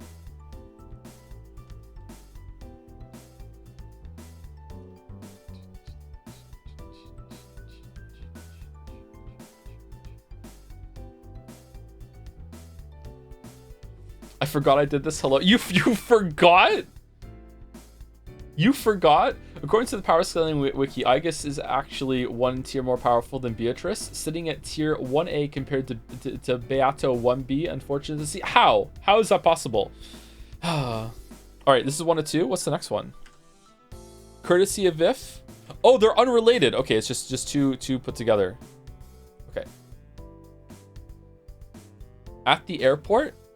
Oh, the description is the same. Okay. At the airport, something in Japanese. Oh, of course not. My mistake. I see you've changed a lot since I last saw you. Ha. Russell.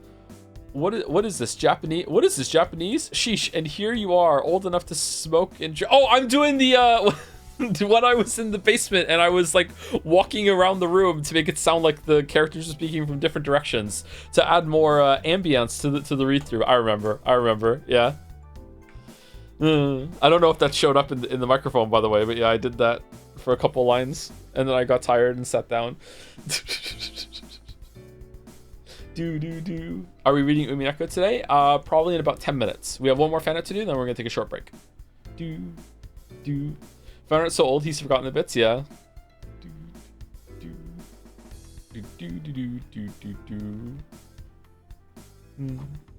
Thank you, Viv. Thank you.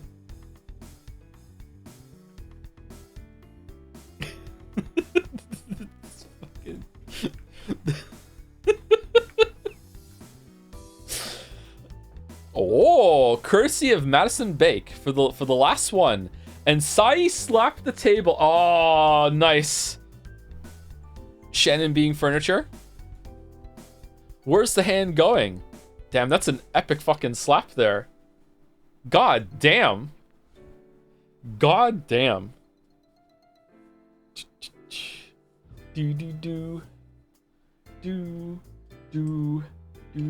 What would she say after this? Lucky Shannon. What an insanely gorgeous fan art for the stupidest bit. It just sums up a lot of fan art, doesn't it, Annie?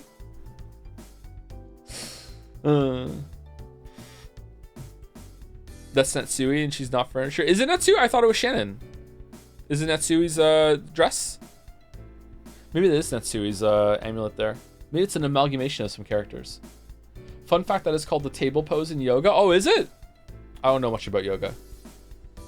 The poll between Battler and Beatrice on Umi then got exactly 50-50. Wow, so people just want them both together then. Makes sense. Makes sense.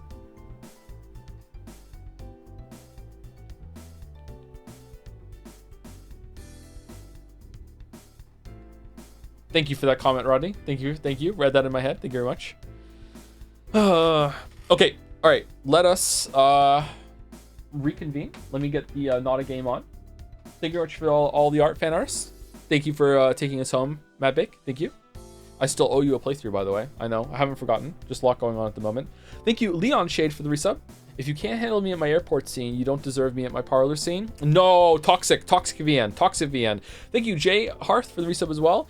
Anderson, have you heard of Citizen Sleeper? Not only have I heard about Citizen Sleeper, not only I've played it. I didn't stream it though. Not sure if it's a good stream game, but it has pretty good writing prose, especially the second one, from a solo developer who was also a game critic before and studied experimental literature. I have not played the second one. I have played the first one though.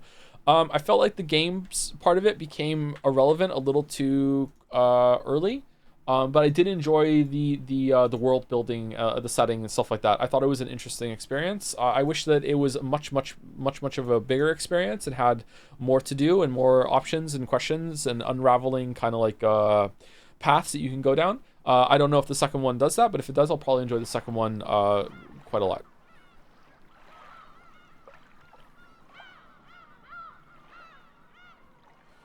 Does Joe just glance at chat for a fraction of a second and read the one thing he sees there? I know very few others so prone to getting one guide. Yeah, sometimes I do that. Sometimes I just look at chat and I will just read something out loud, yeah. Like I just did with you. It literally just happened with you, yeah. The second one got great reviews. Did it? More than the first one? Okay. Is this where we were? I was doing some sound testing with Jelly earlier, so I'm a little confused. I think we were here, right? With Kinzo on the screen? In all seriousness, what books would you actually consider for a hypothetical Jelly Jonut? Been reading more recently, so it'd be nice to hear people I like talk about books. Like in real talk, if you guys want to suggest some, we will take suggestions and see. We already have one proposal, but I think it's not locked in. There was another one that came up in chat one time, and we thought maybe that one might be better, but we haven't like finalized what we're going to be doing with that just yet. Don't know when it's gonna happen, but we are in talks. But yeah, if you want to propose a book and if there's like an outlier that's like, yeah, a lot of people want that book, then that would be a good one to start with, right? You can DM me or Jelly, and we will collect them, sure, and we'll see if any front runners emerge. Yeah, that would be fun. Anyway, I'm gonna take a quick break, 5 minutes. I know it's a little early, but we'll take a break now, and then we'll take the next break like actually on time. So it's gonna be like at 4 hours. We'll take the next break as long as I can make it there. But yeah, so that's it. We're gonna start reading when I get back. If you've been sitting the whole time, get up, walk around, go use the bathroom, go get a drink. We did 90 minutes for fan art, considering that there were over 30 fan arts, and I lingered on some, and also did some chat at the beginning with chat, and also thanked subs and bits as they came in. I'm actually pretty happy with that time. It could be a little faster, obviously, but I'm pretty happy with that time. I should turn the music off. Here we go. Okay, I think we're good. Anyway, you're back.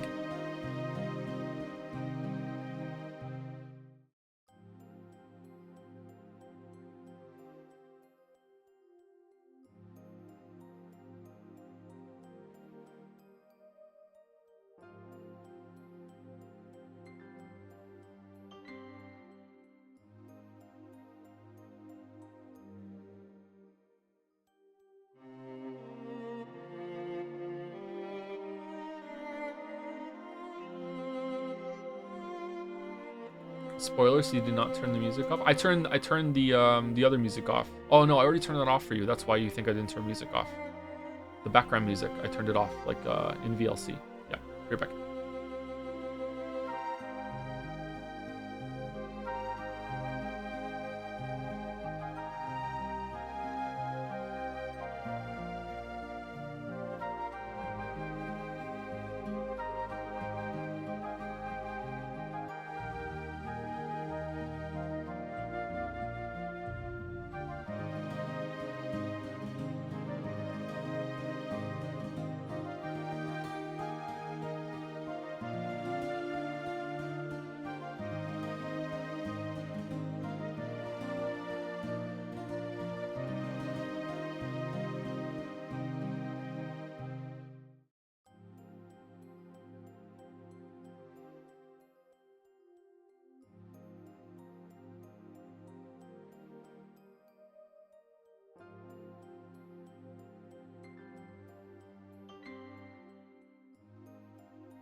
Hello?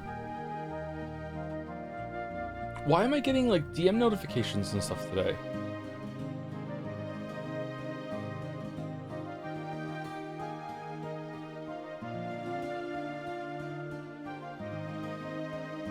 I've been banned from the Discord and was told to go to you to try and appeal it. I hope this is the right way to message you. I can't message you on the Discord. And then today, how about Brave New World? I'm just reading DMs from someone. Okay. Person who I am reading it out. What's your name on Discord? I will accept your friend request right now. The Pin Johnny? Terraflop is gifting 5 tier 1 subs to community. Thank you very much. Thank you very much. You're off DND and it hasn't reattached to Twitch streaming status, so you got notifications now. When did I turn that? When did I have that on? I don't remember that. Know the pin? Apparently about 16 minutes ago, H-Bomber guy came in here. First time chatted with. I haven't slept in 20 hours. I don't understand these Grahohiks. Followed you and then left. All right. Sounds like someone is doing some video editing right now. Okay. All right.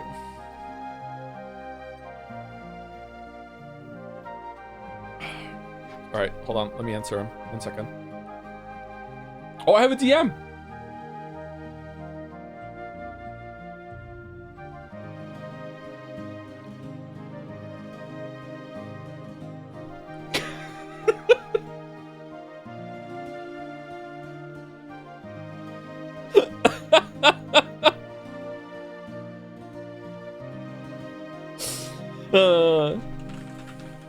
Hey, still alive. Hope you're well. It was fan art you came in for.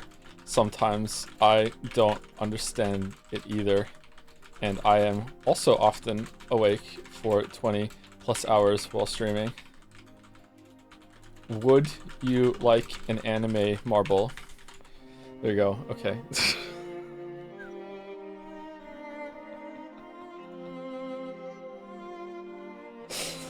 I'm so hard to get a hold of, chat. You have no idea. I'm so bad. Do you have any idea how many like potential like friendships and collabs and everything I've just like probably missed opportunities all over the place because I'm so hard to get a hold of. Ask him to read for an Umineko. Let's get a marble first before we hit with. Did you want to come and read like my unhinged VN /stream /hobby /pet project, like, you know, live show? Okay, all right. Put it on the Trello.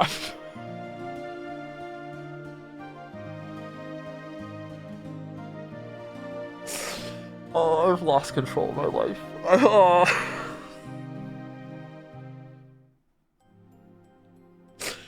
I've lost control of my life. Oh, the chatter that was banned. Who am I supposed to? How am I supposed to like? Okay, gonna need your Discord ID. What do you mean? Just. It's just Joseph Anderson. What is it?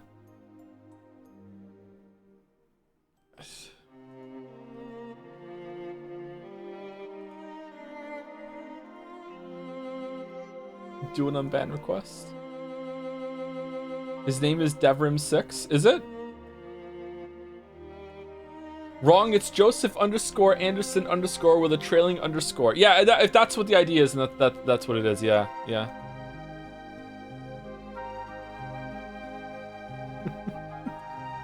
Sure. Okay.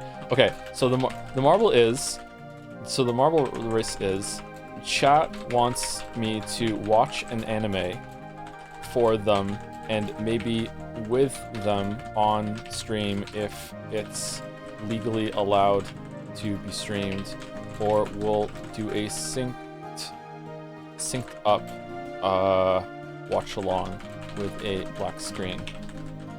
So when the race happens, every marble tied to an anime will be in a contest, and the winner via elimination races will be the anime we watch.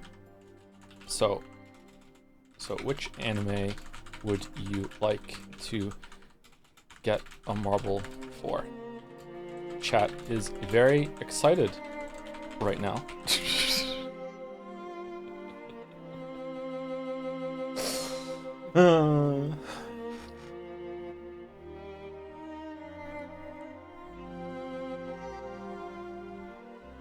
Can you read Devrim's unban appeal if possible? Are they on? Are they? Umineko, I don't know if we're doing Umineko. I don't know what's going on at this point. Okay, I don't know what's going on at this point. All right, just infinitely. The H-Bomber guy instantly just comes back with all lowercase Inferno Cop. So, Inferno Cop is now in the Marvel race.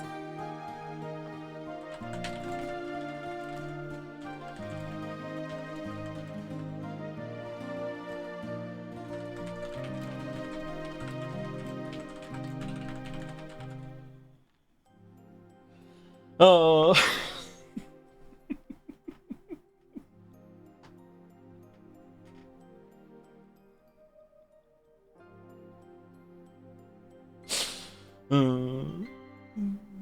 I opened the stream right as it happened. Okay, cool. All right.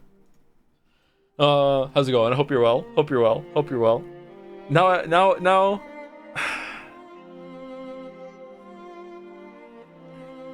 Do you want me to read that out loud, Mouse, or do you want me to type it?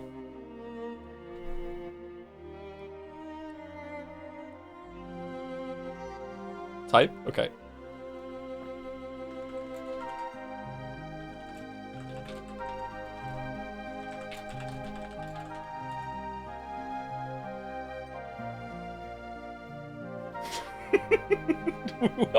Whoa, okay. Anime synopsis. I do have to read the anime synopsis. One second.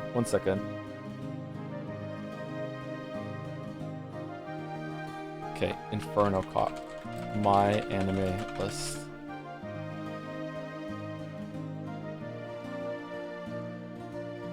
Okay, Inferno Cop.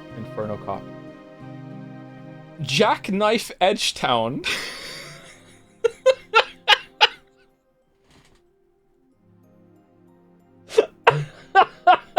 Jackknife Edgetown. It's already great. Jackknife Edgetown is as edgy as it sounds, and it's up to Inferno Cop to stop that edge from tearing his city apart.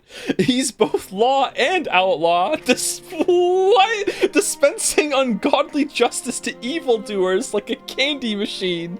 Lowlifes, gangsters, and even hellspawn all infest Inferno Cop's hunting ground. But that's the good news. The bad news, prior to the story, his family was brutally murdered by Southern Cross. Oh no, a shady organization that made the worst mistake imaginable by doing so. Now, Inferno Cop's limiters have been...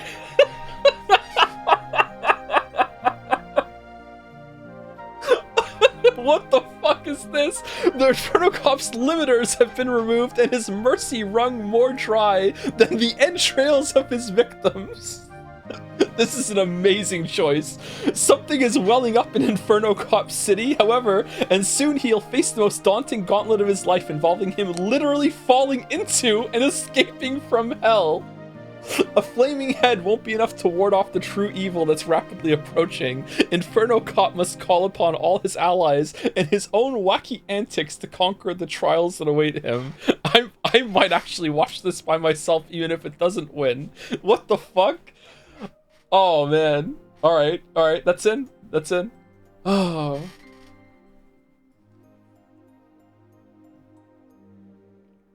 It's 40 mins max. Oh, it just keeps getting better and better.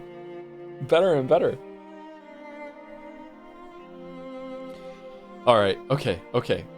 Sounds better than Twin Peaks. Yep. Okay, so where's the unban request? Someone DM'd it to me? Where? Like on Discord or here in Twitch? Mike Wheeling has sent DevRams unbanned to you in DMs if you can read it out.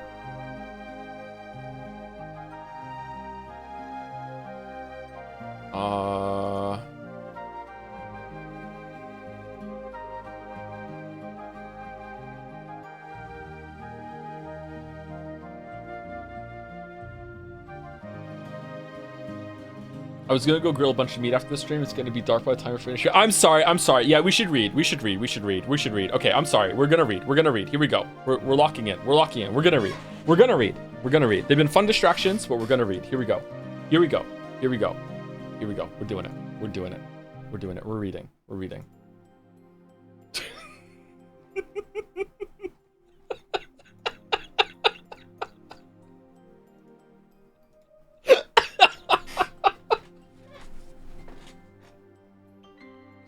Yeah, that's why I'm laughing, chatter. That's why I'm laughing. Oh man. We're not reading. Oh man. All right. Oh man. Okay. All right. We're reading. We're reading. Beatrice, I've been yay progress. I've been calling to you for some time now. This game's really hard. Did you not hear me? She's here. Moo. Were you? My apologies. I was lost in thought. Forgive me. The weather is pleasant. Yes, I can understand how the weather has stolen your heart. Will you have your black tea here? How's it sound, by the way? Are we too quiet, too loud? Who am I? Wait, what? I will bring some tea now. Wait here for a while. Forget about the tea. Talk with me. Music is a bit high. Is it really? Game capture is what it was at last time. It's not. It's fine. Voices are low. Very well.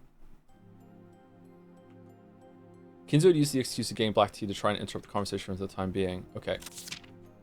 Voices are on with jelly mode. I don't think they are. No, we didn't fuss with the voices, but I fussed with my audio, so maybe we need to change it a little bit. Where is it? It's down here. Options. So you want music and voices are a bit low actually. So let's voice up one and music up one, or just like the voices and music the same. Okay, let's go with this and see how it is. But his attempt had been very transparent. I sat in a garden chair and beckoned Kinzo to do the same. Kinzo sat down heavily, exaggerating his age. For a while, we sat and appreciated the silence. Is the music too loud? Music down, if anything. Okay, we can turn the music down. Okay, so music down. Do you want music and voices to be the same or no? The voices are low in the VN during the scene. You might want to bring it back later. Oh, okay, that's why it's so different, because it's the same fucking thing. Okay, all right. Until today, no one has answered this question. For some reason, everyone averts their gaze and evades me. I have known you for a long time. I think of you as my best friend, even as a father. That is why I want so much for you to tell me. You should know who I am.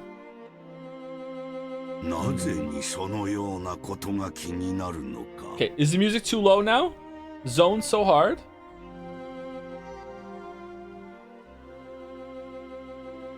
Now voices are so loud? Are they? It's fine. Voices loud. Okay, how about 10 and 10? 10 and 10. There's an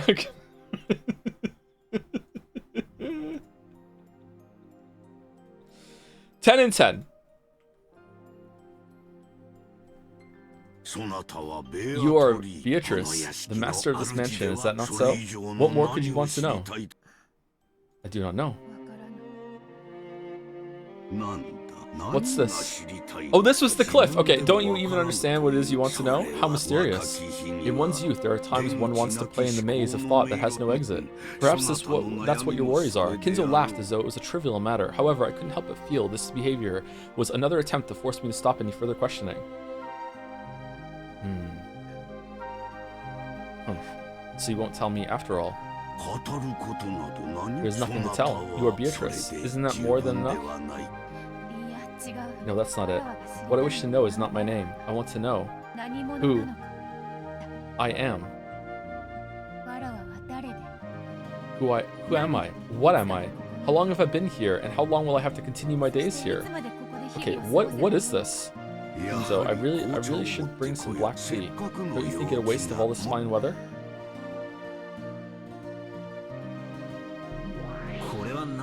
What's this all about? Oh, you.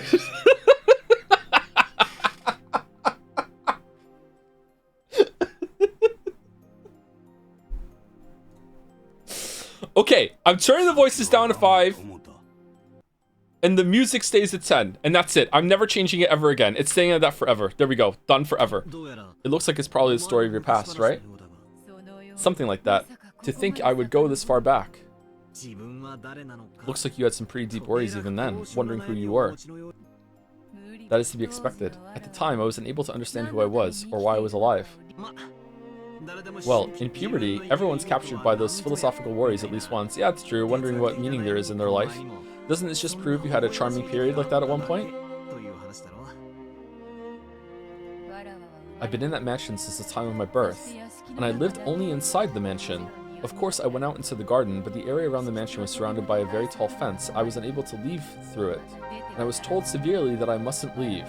I could walk freely throughout the mansion and the garden, but outside of that, not once was my desire to take just one step outside of my own accord granted. What the fuck?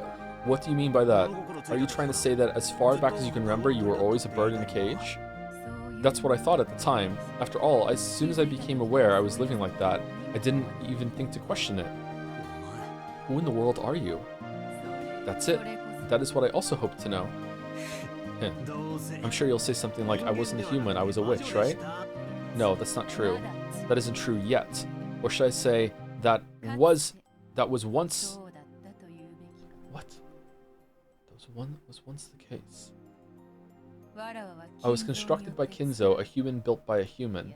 Or no, perhaps I should call it a cage made of flesh. What the hell? This is getting But you're meant to be like a 1,000-year-old witch. So did he like capture you in some alchemy body? Like, obviously that didn't happen because magic doesn't exist, right, bro? Right, bro. But like, that's the read that we're supposed to have on this. In the same way that you can capture like a demon or something.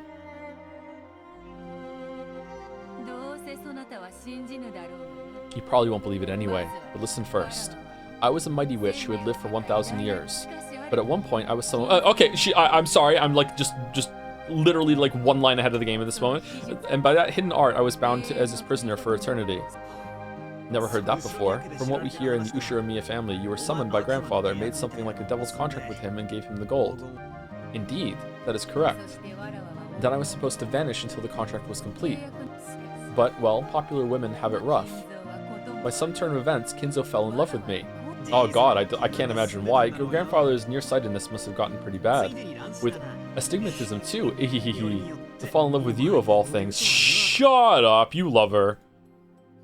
Humph. Well, to me, there could be nothing more bothersome. However, the power of humans is a frightening thing. He displayed that fearsome power and rooted me to this place. He said I wouldn't be freed until I nodded my head in agreement. Such an overbearing man. Isn't that awesome? Everyone knew grandfather was obsessed with the occult, but who would have guessed he had the power to root down the great witch Beatrice? Ridiculous. Who believes such a weird story? As I thought, you don't believe. All I believe is the fact that you lived in this hidden mansion in the middle of the forest. Yeah, so this is, I was about to say that when it came back on the screen. So this is the hidden location on the island. Okay. You are the 19th person in Rikingima, right? Indeed. Just as you imagine, this is deep within the forest of Rikingima, a hidden mansion not to be found from the outside world. Its name is Kuadorian, Nine Birds Retreat. Come to think of it, I heard the guest house's real name was Torarian? Visitor's Retreat? I see, the naming sense is similar.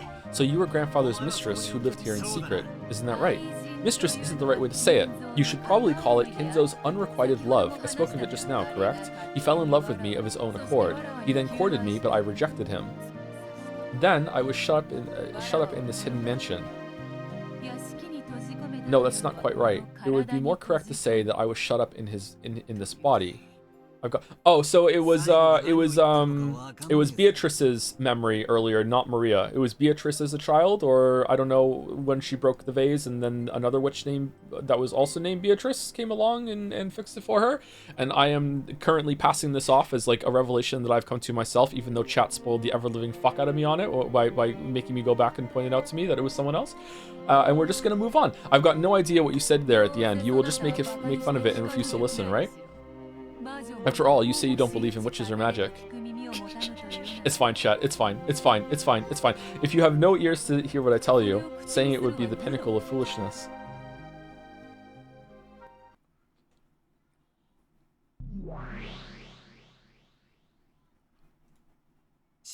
I'll decide whether I believe or not. After all, if I don't ask, the story won't continue. Tell me. Let's hear the story from your past.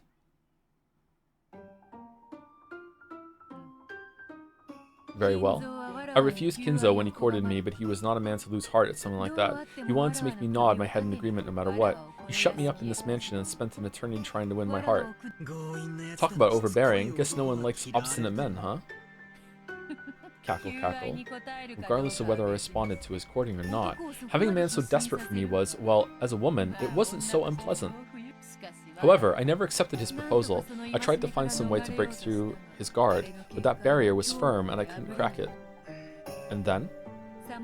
After trying to resist him in various ways, I eventually reached the conclusion that to escape from Kinzo's barrier, I would have to throw away this body of flesh.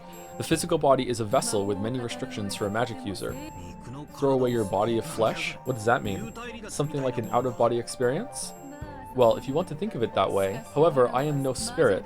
Even though I am a witch, in the beginning I was born with a human's body of flesh. So for me, throwing away that physical body, while it didn't mean the same thing as death, it did require a similar level of resolve. So in other words, you decided that you couldn't be released except by suicide, is that it? It wasn't suicide, it was nothing more than throwing away my body of flesh. Of course, becoming nothing more than soul is a precarious situation. When the soul leaves its body of flesh, it is constantly exposed to the strong winds of the sun. It was not easy for me to maintain myself and avoid being scattered by them. It was a final measure that I wanted to avoid if I could. However, there was no other way to break through Kinzo's barrier. Cackle. Anyway, I'm an unfettered person. Rare, somber, serious cackle there.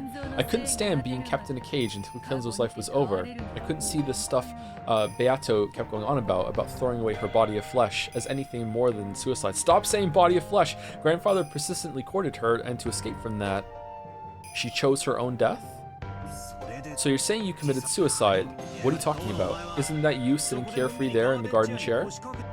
That's right. That is the new cage I was given by Kinzo. Cage? You mean this mansion? No, I mean my body relaxing in the garden chair over there. Even though I was so desperate to escape that, I became naught but a soul. Kinzo still had no intention of letting me go. Oh, he was a fearsome person. Normally, when the object of one's unrequited love shows that she is willing to die, it should be enough to bring that person to their senses, even if their love has lasted 100 years. Perhaps that's why he even managed to become a sorcerer of sorts. Cackle. Don't try to confuse me with that incomprehensible witch girl talk. What exactly are you trying to say? Why is she showing us this?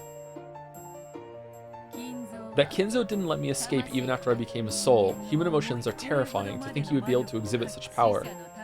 Tying down a dead soul is not something that can be accomplished easily, not even for a magician who specializes in such matters. Because I knew this, Kinzo's fearful magical power shocked me for the first time.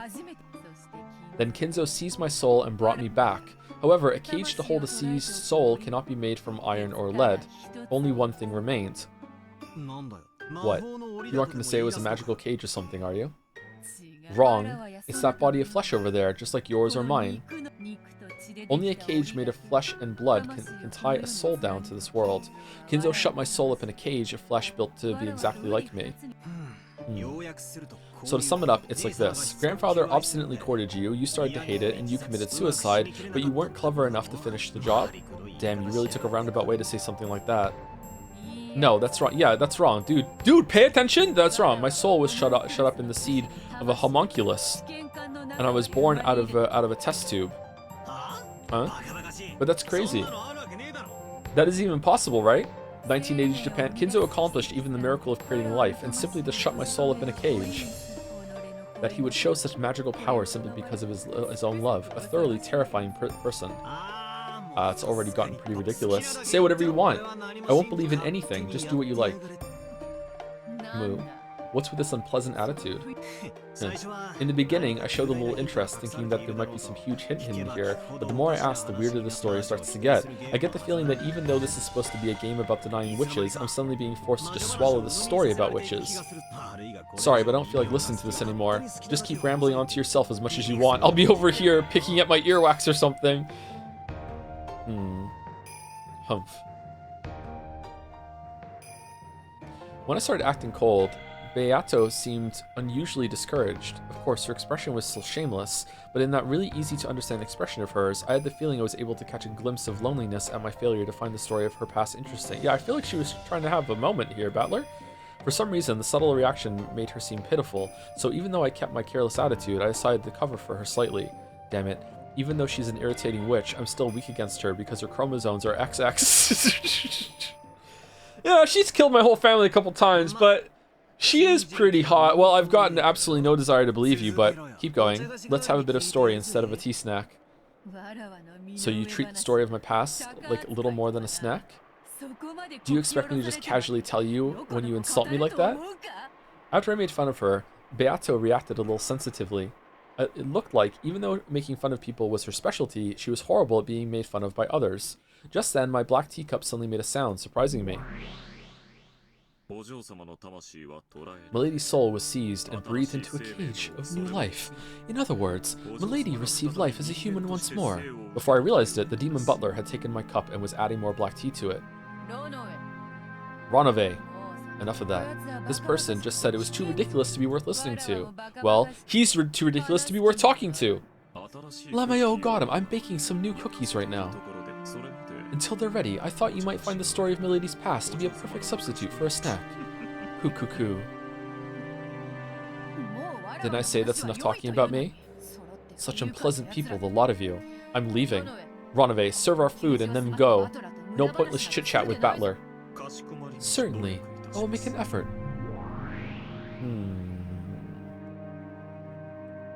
This is different. Beato's short temper, peculiar to women, which I really didn't understand, took hold of her, and she turned her body into gold butterflies, scattered and disappeared, just like a woman would. After that, only Ronove and the scent of the black tea were left. I mean, I feel like she was pretty patient there, actually. I feel kind of bad, like I pissed her off or something. As long as you're aware of it yourself, I need say nothing more. Wait a sec. Weren't you the one who struck the finishing blow? Coo. My, what could you mean by that? How would you like some sugar and milk? Almond milk, please. Just milk will be fine. And some tea snacks would be nice too. Well, it will be a bit longer before the cookies are ready. Didn't you say we've already gotten something to use in place of a snack? Certainly. If you will listen quietly, I will continue the story.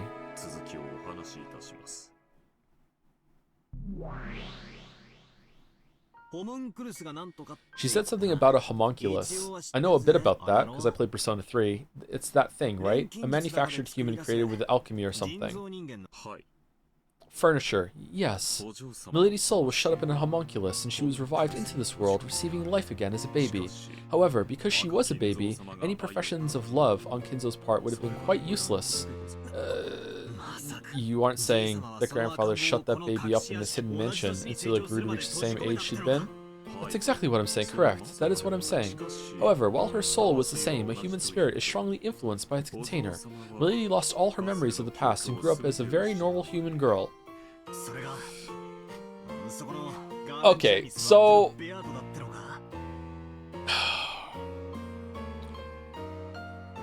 Kinzo found a girl in the orphanage and raised her in a brainwashed state to be a replacement to his dead mistress, Beatrice, if they have the same name or not. Was it... Did he have multiple attempts at the same time, or just one? Holy fuck. That's really fucked up.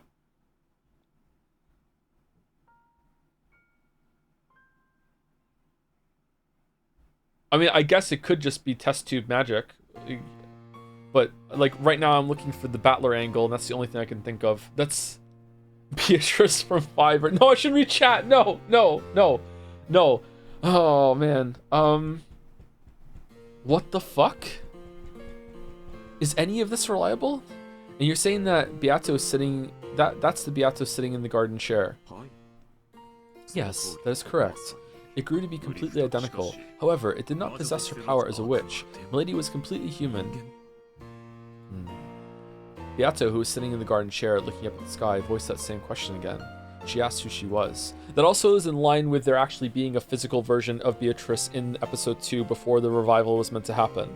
So that Beatrice that Kinzo brainwashed into that is still alive, or is that only in episode 2? How different are the episodes? Oh man, there's so many questions.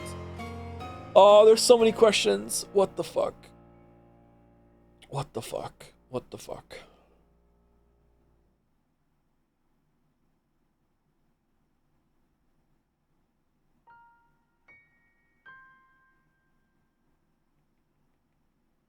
Nikki server maintenance. I'm having a crash out about the story, and you're worried about Nikki server maintenance? She asked who she was. The meaning of those words finally started to click. She couldn't understand why she was living here all locked up.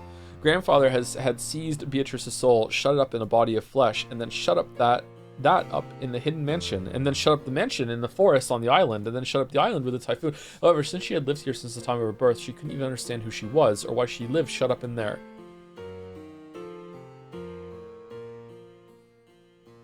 Wait. Who would take such a stupid story seriously? Why don't I change my interpretation? In other words, couldn't it be something like this? Grandfather met Beatrice. He then fell in love with her and courted her, but she didn't accept him.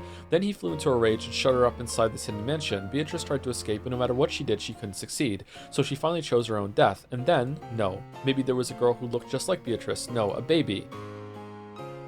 Grandfather raised this child with care, but maybe he didn't view this child as his daughter.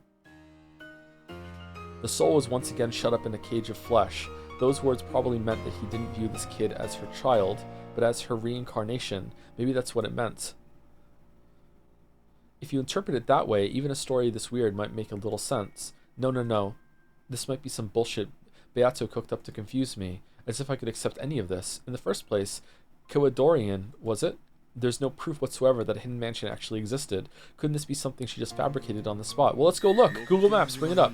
A hidden mansion called Koadorian does exist in the forest of Rikinjima. That is the place we were just talking about. Wow. Huh? Red? Ronave used the red to say that Koadorian actually existed. Did that mean the same thing as the red Beato used? Yes, it does, I say in red. I may not look it, but I am a demon. Please keep this a secret from milady, yes? Sure. Beato, who knew I would try to trip her up, had grown extremely cautious when using red. To think that Ronave could also use the red. However, it was the red of a crafty man. I didn't know how far I could accept it, but anyway, I might be able to get some kind of hint out of it. What if it's just like a little model of a mansion that's in one of Kinzo's secret rooms? Technically it exists. So that Beato relaxing in the garden of Koadorian and that conversation she had with grandfather were the truth? Yes, it is the truth. Not in red.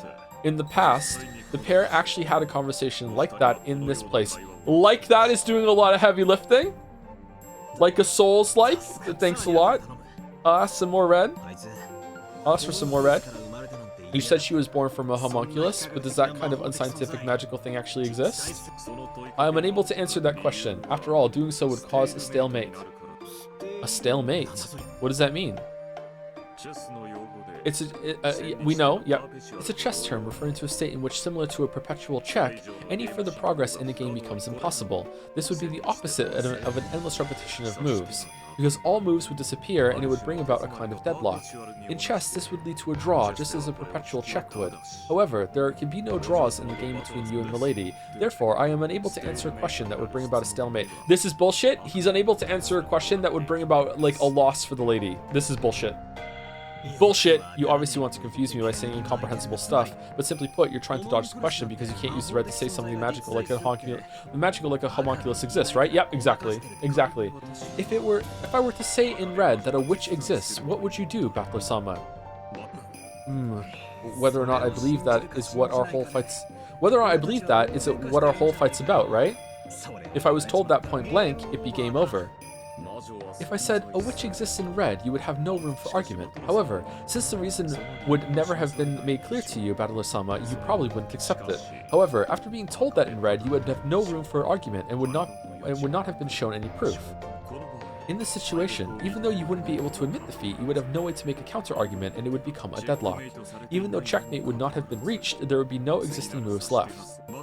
Since you would not be able to play your next hand, it would never become Milady's turn, and the game would stop there for all eternity. As a result, Milady would be unable to force you to submit. That would be a deadlock situation. In order to avoid that, I am unable to answer questions of this nature in red. So to say it quickly, you're saying point-blank questions are prohibited. Well, that's true, I guess. If I were told a which exists, I'd have to give up from the start. I am pleased that you understand. I believe we might be able to work together if you ask your questions in a different form.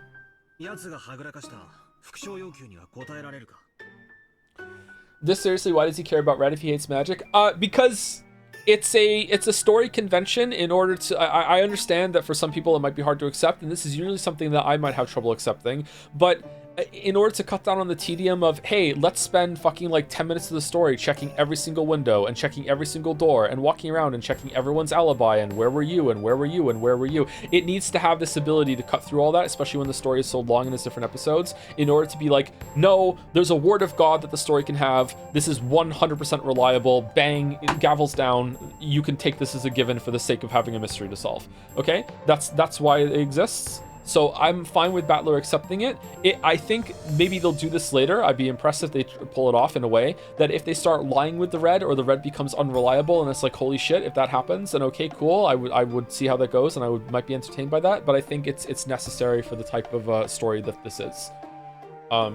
Yeah, there has to be rules. That's one of them. But isn't it at times intentionally phrased to leave holes in it by its wording? Yeah, it's a part of the game too. Yeah, you have to be smart with what's being said. It's not always like completely like honest and straightforward, and that's fun, right?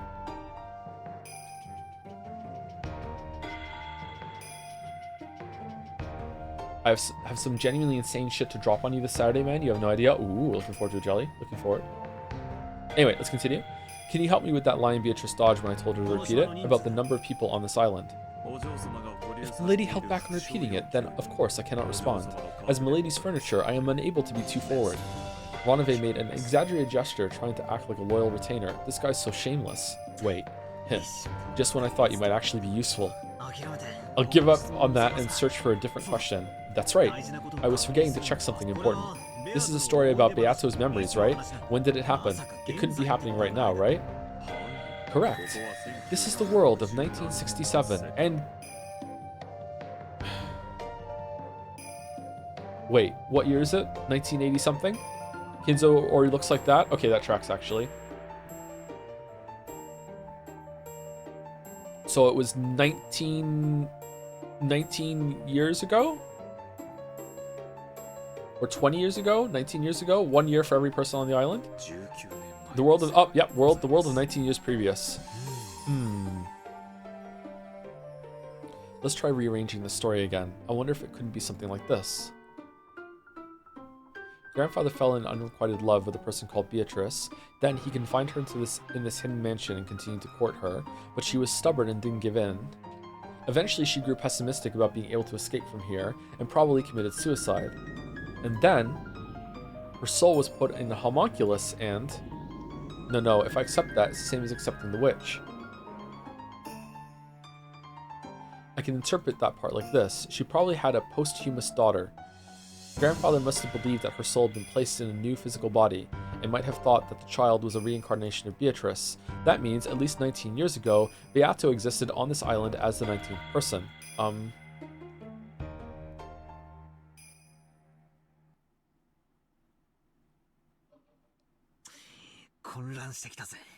starting to get confused. How old is Rosa? How old's Rosa? How old would Rosa have been in 1967?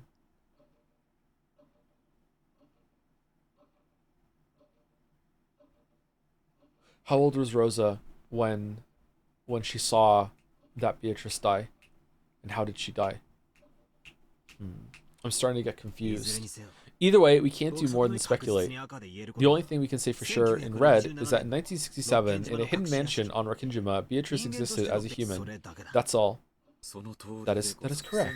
In 1967, in a hidden mansion on Rakinjima, Beatrice Sama existed as a human. Oh, thank you. That really helps. Congratulations. The weirdest red statement ever. Congratulations. With this, you have made clear the existence of the piece known as the 19th person. A 19th human for you to blame, just as you longed for. A sacrificial sheep upon which you can shift the blame of any crime. How amusing that it happens to be Milady. Coo. Ronove laughed indiscreetly. Somehow, I didn't like how he put that, so I didn't feel like laughing along with him. That's right. There's that thing Aunt Rosa said. Beatrice is dead. I killed her. What did that mean? As for that, it may be faster to see the actual circumstances rather than listen to me tell you. Let's advance the clock a little more. I like this guy. Ronove pulled a stylish pocket watch from his pocket and touched the watch stem. I am Arthur, said Arthur. As soon as he did, I saw gold butterflies gather behind his back and take the form of a person. Was it Beato? Okay, before we continue, let's say thank you to some people. Thank you, Mike. Hunt is for Timmy. I have to do the gap or else this will get demonetized. Thank you for the resub. Hey, Joe, just wanted to share something that hurt my soul a bit. My son, who's 7, has been getting into Dark Souls 1 and got to enter Rondo, was expecting the typical hours of pain from the archers, but this kid got through first try, was both extremely proud and audibly said bullshit. The student truly surpassed the master. Well done. Well done. Pro gamer in the making. Well done. Good job. Damn. So proud. So proud. Oh man. Did I tell chat how proud I am of the kids? I can't remember if I said this to someone else or to chat. I can't win 1v3 against the kids in Mario Kart anymore. They've learned to work together to pool their shells and power-ups in order to, like, they banded together to make sure they don't care. Before they were fighting over who would win, but now it's just we don't care who's in first as long as it's not daddy. So they just I'm just eating shells the whole race.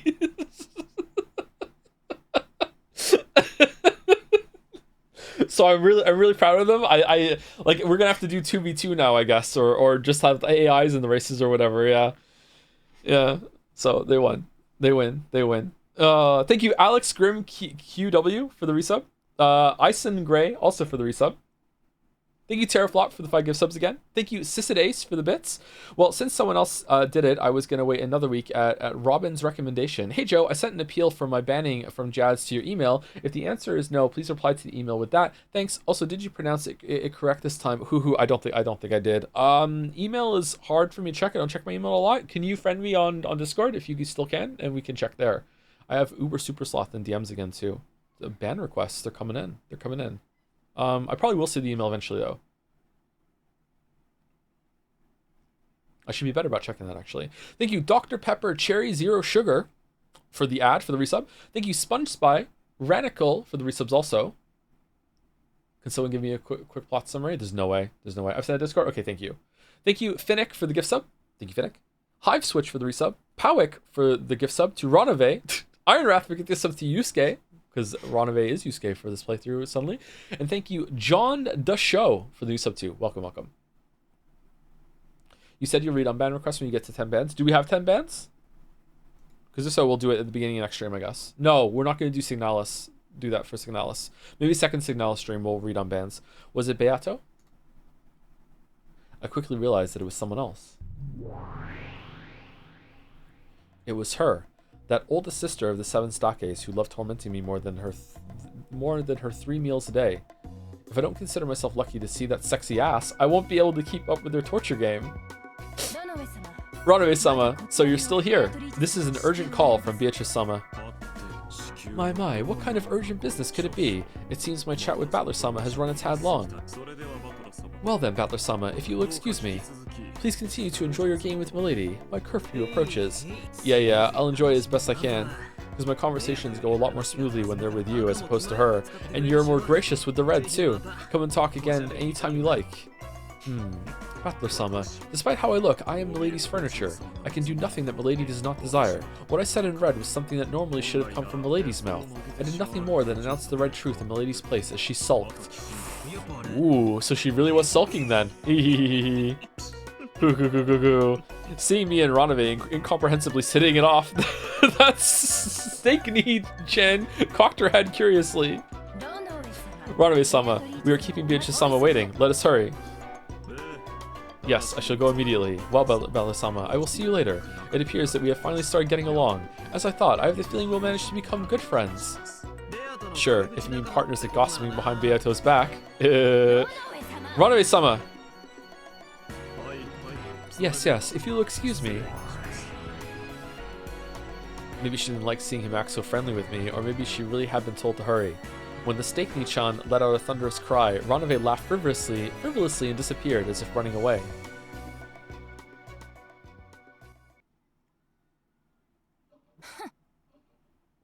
Humph. Why am I, the oldest sister of the 7 stakes of purgatory, being summoned for menial tasks like this? Even though Beato-sama could have told one of the younger sisters, who look like they've got nothing better to do. Sheesh. Why so grumpy, Nichan? If you're hungry, eat a cookie or something. Why don't I give you the last one? Ehehe. How thoughtful. Then shall I take one?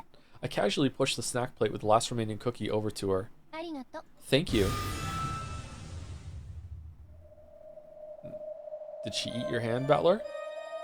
As though coming at a period at the end of the sentence, a sharp sound pierced the table. The nails on 3 of her fingers extended, grew sharp, and pierced the space between my fingers on the hand that was pushing the plate, missing them by a hair's breadth. It had happened in an instant, so for a while I didn't even realize that her fingernails had grown. Aw man, that's so gross. The tips of those sharp nails were like blades with a red manicure. The spaces between the bases of my fingers hurt sharply. Those razor-like blades had been plunged into the table a hair's breadth, yeah, you said, away from the back of my hands and fingers. Because of those 3 blades, I was unable to even let my careless right hand tremble, and by now all I could do was let a bead of cold sweat drip down. And then George appeared and said, "Does that hurt?" And I said no, even though it did hurt, and it hurt a lot, and I would need a bandage. And then George took out the bandage, and I started narrating in my head about how we've used bandages for hundreds of years to wrap up our wounds. Whoa, Nichan, isn't it about time you cut your nails? It's Lucifer. That is my glorious name, the honored furnisher who serves Beatrice-sama, and the oldest sister of the 7 stakes of purgatory. I'm not like my disgraceful younger sisters. If you don't show proper respect, you will regret it. And why would I regret it exactly? Can't really think of a reason. Hehehe. Stupid kid. Do you really want to play with me that much? Was it that unforgettable? I'll thrust my stake deep into you and let you enjoy being gouged to the fullest, okay? Hehehehe. Damn it. Someday I'll have you down on the floor and say the same thing. Oh, really? Wow, I can't wait. Hehehehe.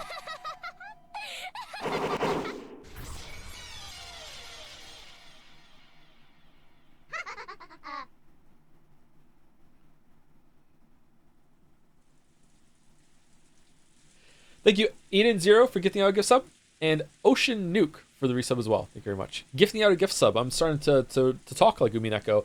Rosa eventually regained her calm. The men wanted to hurry her into talking faster, but Kyrie intervened. If something like that really happened, then it would have been a terrible experience that Rosa wouldn't want to remember. After taking several deep breaths with her hand over her chest, it seemed that she had more or less resolved herself to talk.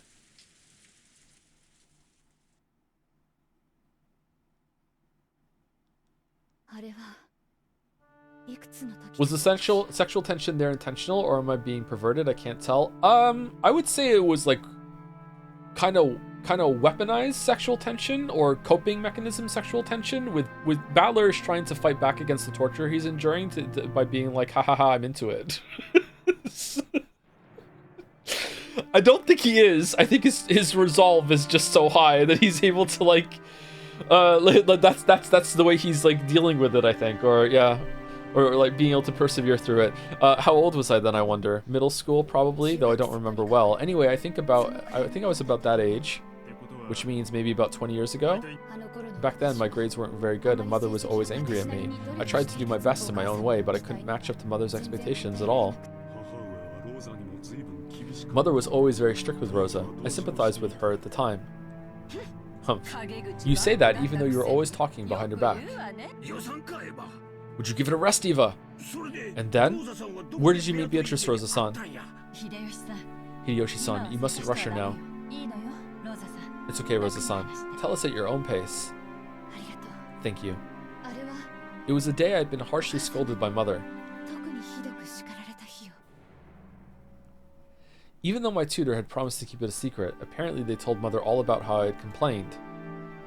Mother scolded me brutally, saying my name was a disgrace to the Ushiromiya family. Of course I was doing the best I could, but I had none of Proust Nissan's dignity. I couldn't get excellent grades like Eva Nissan, and I had no leadership abilities like Rudolph Nissan. I never stood out, didn't particularly excel at anything, and I found myself asking why I'd even been born into the Ushiromiya family. I began to question more and more why I'd even been born at all. This is what happened on the day I experienced my mind going blank for the first time. For the first time in my life, I realized that in addition to facing or surrendering to my problems, I had the third choice of running away. Though I say run away, there was no way I could have left Rikijima and gone somewhere else. But anyway, I wanted to run away from the mansion and my own self at the time. In a way, it was like a kid running away from home, or maybe a passive sort of suicide. I wanted to disappear, or maybe it was that childlike form of resistance where I tried to make my parents worry by disappearing. I childishly thought that if I went into the center of the forest, escaped from the Ushiromiya house, and maybe became lost, then I'd make them worry and teach them a lesson. Turns out they found me at the takoyaki stand. Waffles was there, and then you went into the forest and that you were told never to enter? Yes. After reaching the beach, I followed alongside the ocean.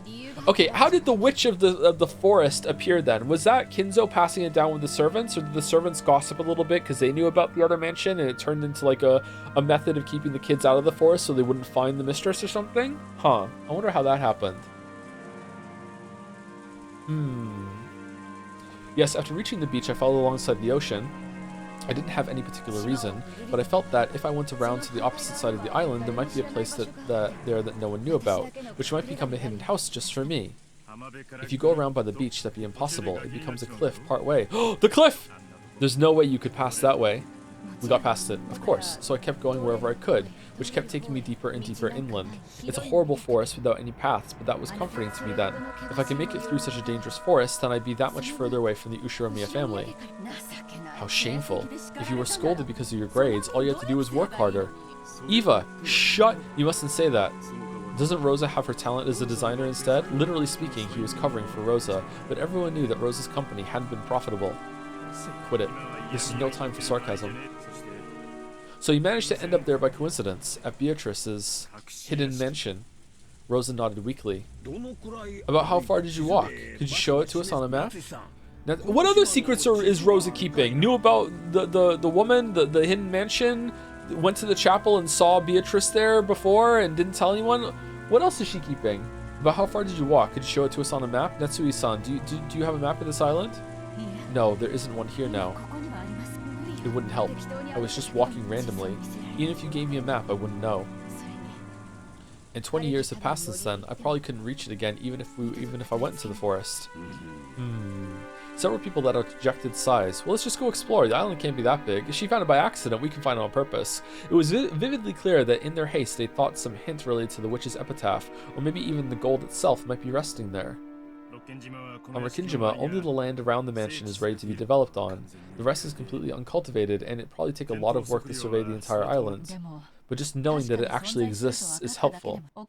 It would take some money, but if we enlisted an aerial photography company to investigate, or asked the businessman who constructed this mansion about what happened at the time, we could probably find some way to search for it. That's right. At least we have more options now as opposed to when we weren't sure it existed. Indeed, it may be worth investigating right away. The siblings will do that investigation together. We won't leave you on your own, Nissan. It wasn't yet certain that the gold was hidden in that secret mansion, but the sparks seem to have started flying between Kraus and Eva already. Give it a rest for now, you two. Rosa, please continue. Yes.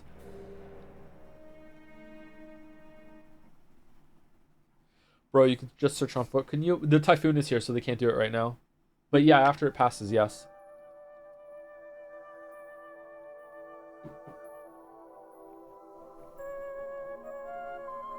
Blindly, randomly, I kept running on and on. I'm surprised how many unique backgrounds there are. Suddenly, I came across something I thought was an animal trail. I was very tired and had no idea how far I'd walked. So at that time, I naturally took the easiest path. As I did, suddenly right before my eyes, a very, very tall fence appeared. It was a fence wonderfully adorned in a Gothic style. For an instant, I thought I had gotten turned around and returned to the original mansion. Of course, there were fences around the mansion to stop us from entering the forest, but this fence was decorated differently, and moreover, it was very tall. It probably reached a full 2 stories up.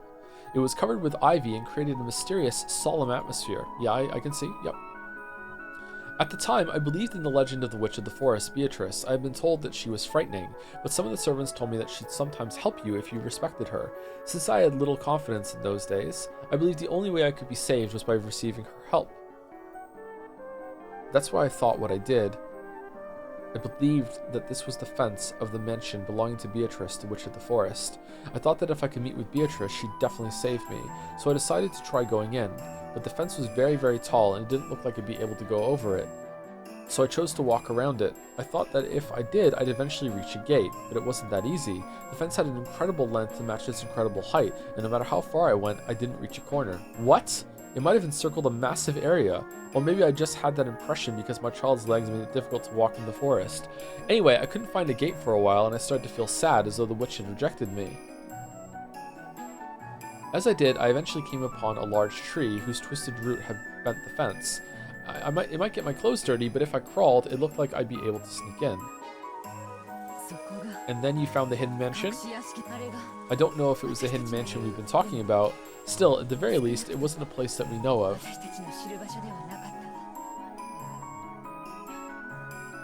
It wasn't as though I came out into a garden as soon as I passed the fence. I had to continue through a lot more uncultivated forest after that.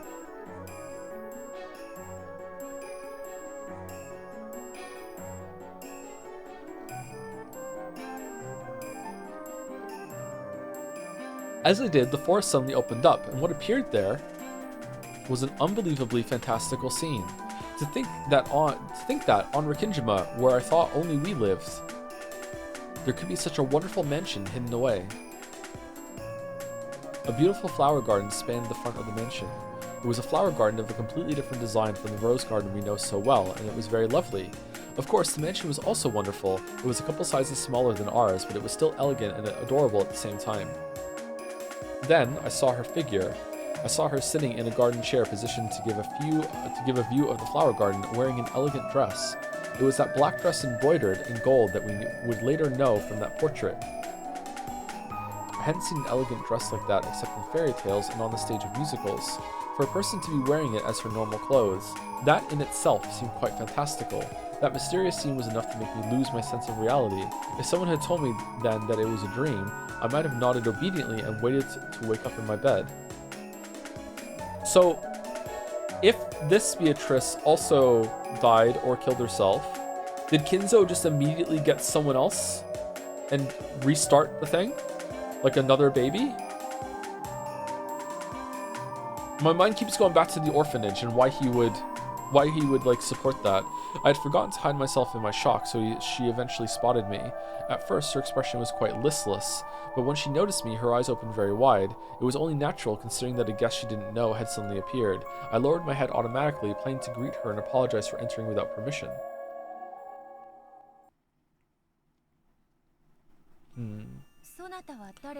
Who are you? The new gardener? Those were the first words she said to me. I grew slightly calmer, because I realized that we could talk to each other, because I hadn't been turned into a frog just by meeting her eyes like a terrifying witch in a fairy tale. I'm sorry.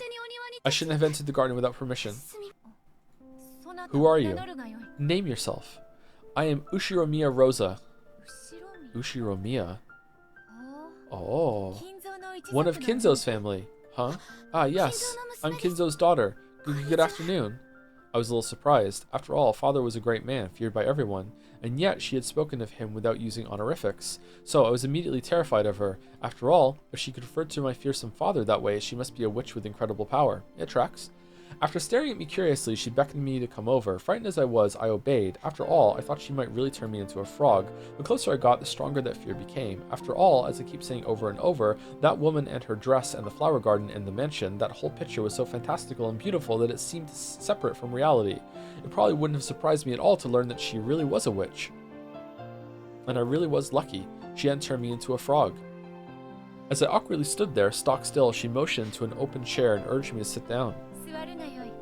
Oh, unique art. Have a seat. Welcoming and speaking to those who visit this garden for the first time is my sole pleasure.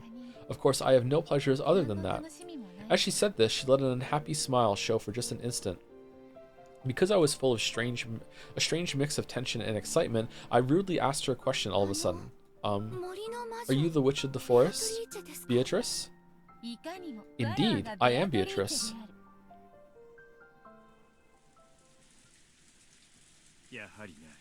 As I thought, Beatrice actually existed. Did she really look like the portrait? Yes, really, just like the portrait. So, she wasn't just a witch from father's imagination. Well, what did you talk with her about? As she prepared some tea, she asked me all kinds of things about myself. First, she was surprised that I had come through the forest. It seems she believed that many dangerous wolves lived outside the fence. So when I told her I'd come through the forest to reach this place, she was shocked. She asked how I managed to escape from the wolves. I did give them did I give them a biscuit and they let me go? Sheep and wolf puzzle. Or did I cover myself in a magic cloak? That kind of thing. Wahahaha. That sure sounds like a witch. What an interesting person. Quiet, dear. This goes way back. But didn't father threaten us, saying we should never get near the forest because of the wolves that live there? Yes, he did say something of the sort. Ridiculous. Even though Japanese wolves went extinct long ago, truly a trick to fool children. Didn't work on me.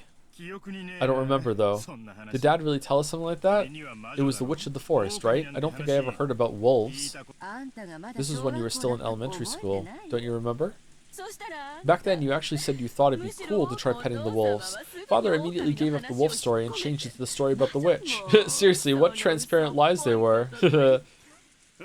At the time, the witch story had a much more immediate effect on you, Rudolph, than the wolves. I remember it well. Don't you remember those nights when you clung to my back? Giggle. I see, so even Rudolph-san used to be that cute. Shut up. I was just a kid. Well, at any rate, if father's the one who shut Beatrice up in there, it makes sense that he used the same story about wolves. To him, the vast forest of Rikijima was a wall that shouldn't be crossed, dividing his two incompatible worlds, the Ushiromiya family and his mistress's mansion. Considering the height of that fence, it does sound as though father turned that whole area, garden and all, into a giant jail cell, just like a border dividing his two separate worlds. Wolves aside, could there have been some breed of stray dogs there at the time? Perhaps the fence was there to protect against those. There aren't any wolves or stray dogs on Rikijima. That fence was probably a border between us and Beatrice. Man, Natsui always thinking what's best for Kinzo, huh? But if she innocently believed that story about wolves, that's pretty naive. That's nothing like what I'd expect a witch to do. You're right. I sensed that too. She was very pompous, just like my image of a witch, but she was somehow very childish. She was, how should I put it, too straightforward. She gave me the impression that she didn't know anything about the world. It was as though she'd come from some fairy tale land. She really was a strange person. What happened after that? Did you end up talking about Dad at all? Yes. Once every few days, usually on an arranged day, but sometimes suddenly, father would casually appear and they'd drink together or else take a walk together or something. She said she just happened to be alone on the day I visited. I see. An obvious mistress, you might say. My. I don't know how much younger she was, but good for father. What the fuck, dude? We can be sure this was no indecent relationship. Idiot. There's no way a lover's meeting between a man and a woman wouldn't have some sensuality. What happened next? What did you talk about after that? Sorry to interrupt, ladies. I must go upstairs and immediately high-five my father. Knock, knock. Domino's Pizza. Okay. Yeah. Sorry, Dad. I'm sorry to trick you, but up top. Nice one. Nice, bro. What the fuck, crap? I'd already introduced myself, so I asked about her. When I did, the atmosphere quickly grew depressing. How should I put it? She seemed to grow listless and lonely. It was that same expression I saw on her face in the beginning. Well, she was his hidden mistress after all. If she just walked around wherever she liked, Mom might have found her. I'll bet she was practically under house arrest. Even though she had beautiful clothes, a beautiful mansion, and a garden, she must have felt pretty cramped. I'll bet she had it rough. And then? She was definitely worried about something. I remember feeling really sad myself when I realized it wasn't something I could do anything about by talking to her. She seemed to forget I was even there. She gazed vaguely off into the distance and was silent for a long time. I thought I must have said something wrong, but it didn't seem to be the type of atmosphere where I could apologize, so I remained silent too for a long time until she remembered I was there.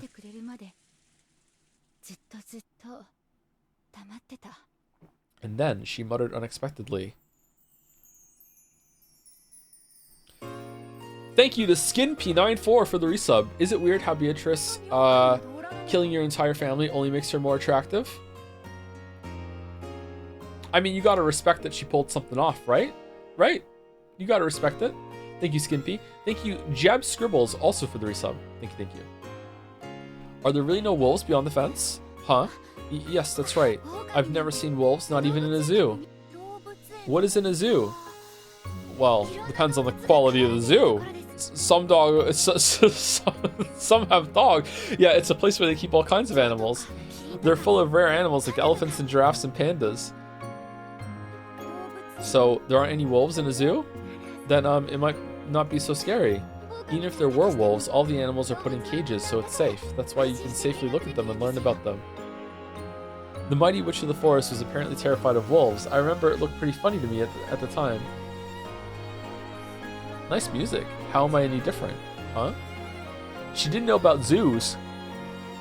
My witch, you're in one! I explained how fun zoos could be, but it was very difficult for a person like her who had never visited one to understand. On the contrary, as I explained it to her, her expression grew increasingly dismal. She couldn't see the difference. Apparently, even though she lived in an elegant mansion that was surrounded by a high fence and seemed to lack for nothing, she couldn't see how she was any different from animals shut up in cages. Who am I? Everyone calls me Beatrice, and that does indeed seem to be the name of a great witch, as you say. But that isn't me. I cannot use any magic. I simply have the soul of that witch sealed inside my body. There was definitely something odd about her. Beyond just being cut off from the world, it seems she truly believed that magic exists. I think she talked about lots of weird things, but I don't remember the details. All I thought was that this might be a person to be pitied. She was unable to leave this mansion of her own free will, a prisoner without even realizing it. And she didn't know anything about the outside world and didn't even understand who she was. I just realized like a heavy like conflict in my brain. Again, the cognitive dissonance that I'm holding is that I don't believe that there's a witch committing the murders. I feel like they can all be explained by mundane means, and it's just setting up an elaborate trick to encourage belief. However, I do believe that magic exists. And I also believe that Kinzo got the gold through magical means. And I don't know why I'm just accepting that. How did he get the gold? Like, I'm kind of... Sometimes I question whether magic exists or not. But I don't think I've ever questioned in my head, like seriously, that the gold didn't come from a magical source. How did he get the gold? How did he get the gold? She probably vaguely realized that she was to be pitied, but since she didn't know anything, she seemed incapable of recognizing her own unhappiness. Long ago, when I told Nason that I felt sorry for a bird in a cage, she said this: a bird that only knows about the inside of a cage doesn't long for the outside. But this wasn't a bird. She really was a person. So true. Even if she'd never been outside the cage, she understood that there was more to the world. So, I invited her. Do you want to try going outside the fence? There really aren't any wolves? There aren't. You'll definitely be safe. I want to leave. I want to go to... But the gate is always closed. There's the place I came through. It's got a crack you can slip through.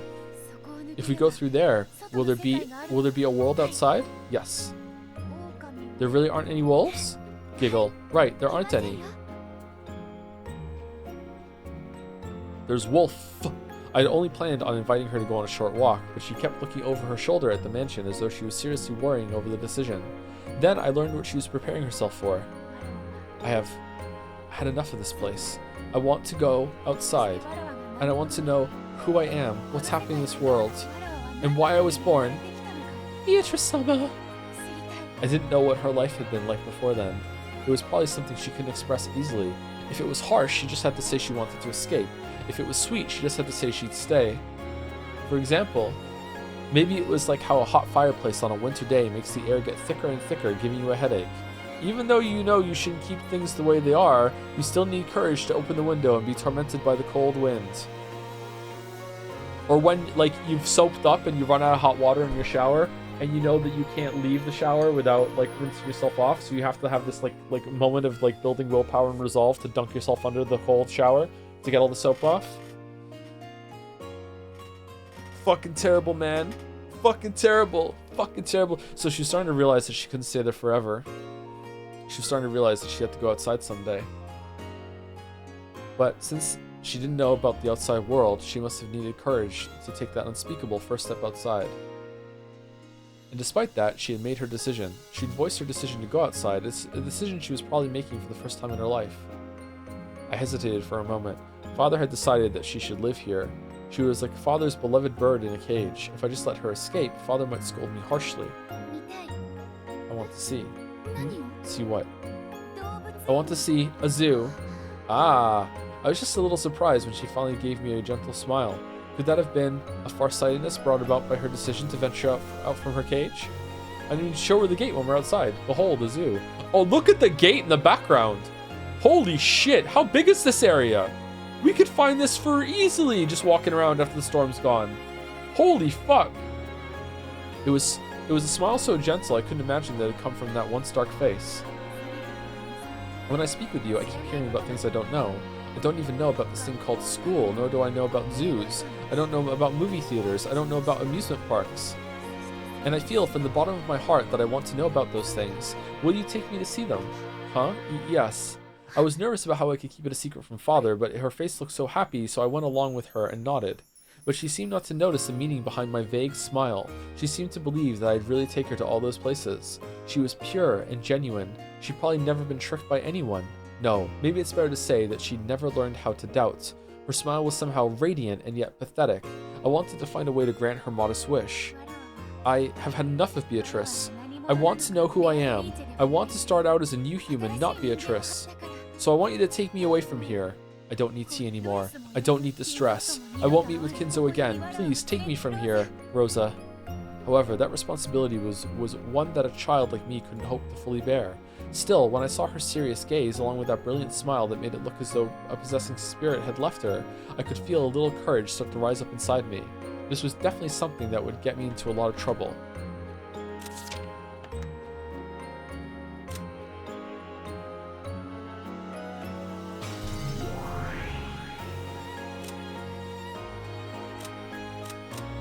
Okay, this Beatrice doesn't have a character thing.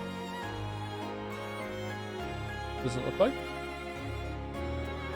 Wonder if he knew about this. Probably.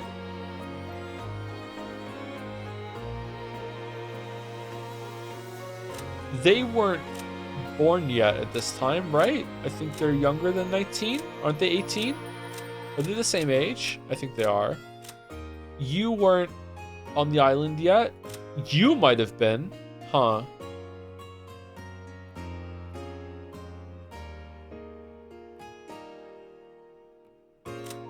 Nanjo might know? Attending physician Nanjo.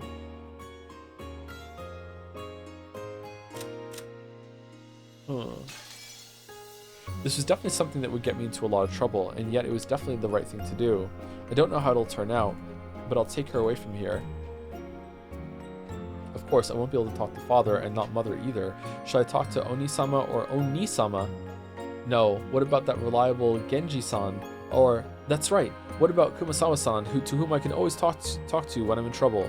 I'm sure they'll be able to do something. Anyway, for now, I'll take her out of here. This was already a place she didn't want to be. So I took her to the crack in the fence and let her outside.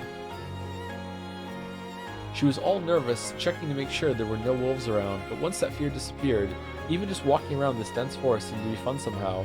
Every time she found something, she'd ask me about it, and they were all really trivial things. What's that flower? What's that leaf? And that sound? And that smell? It really was like the inside of that fence had been her entire world. So now that she traveled beyond the limits of her world, it's strange.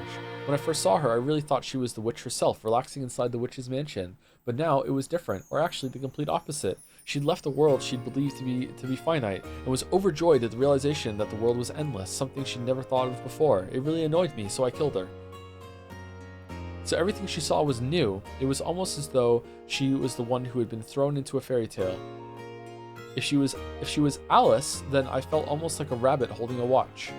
Yeah, it is kind of like that, isn't it? To her, it was probably a really fun walk, filled to the brim with excitement.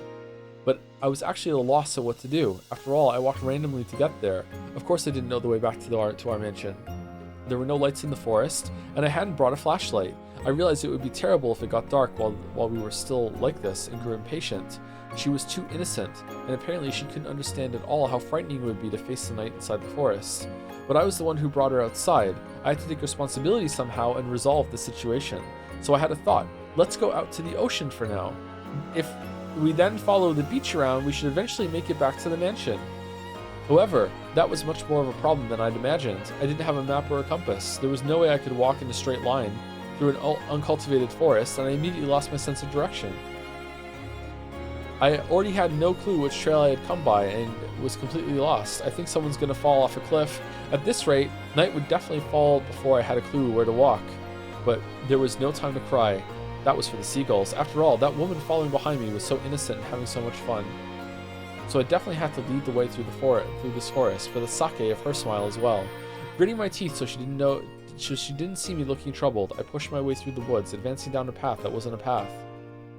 It's not a path. Then, after going through various troubles, I fortunately managed to reach the ocean. At that time, I still didn't even have a clue where I was on the island. But for the time being, I was just a little reassured, realizing that if I just went around this way, I would surely be able to return to the mansion. However, though I had reached the ocean, we were at the top of a rock cliff. The beach was far below us.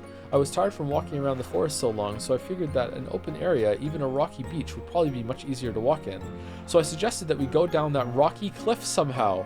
It looked pretty dangerous, but I figured there was no other way. However, Beatrice agreed to my plan without any doubts. Even though she was probably older than me, she meekly obeyed, almost as though she were some kind of chick who thought I was her mother. I searched to see if there was some part of the cliff I'd be able to get down. Then I found a place where the cliff had fallen over and made a slope. It looked a little dangerous, but if I went down using both hands and both legs like I was crawling, I thought it'd probably be okay. Let's go down here. It'll be dangerous if we aren't careful, but if we go down to the beach and walk along it, I don't think we'll have to worry about being lost anymore. Indeed, if that's what you're doing, I'll go too.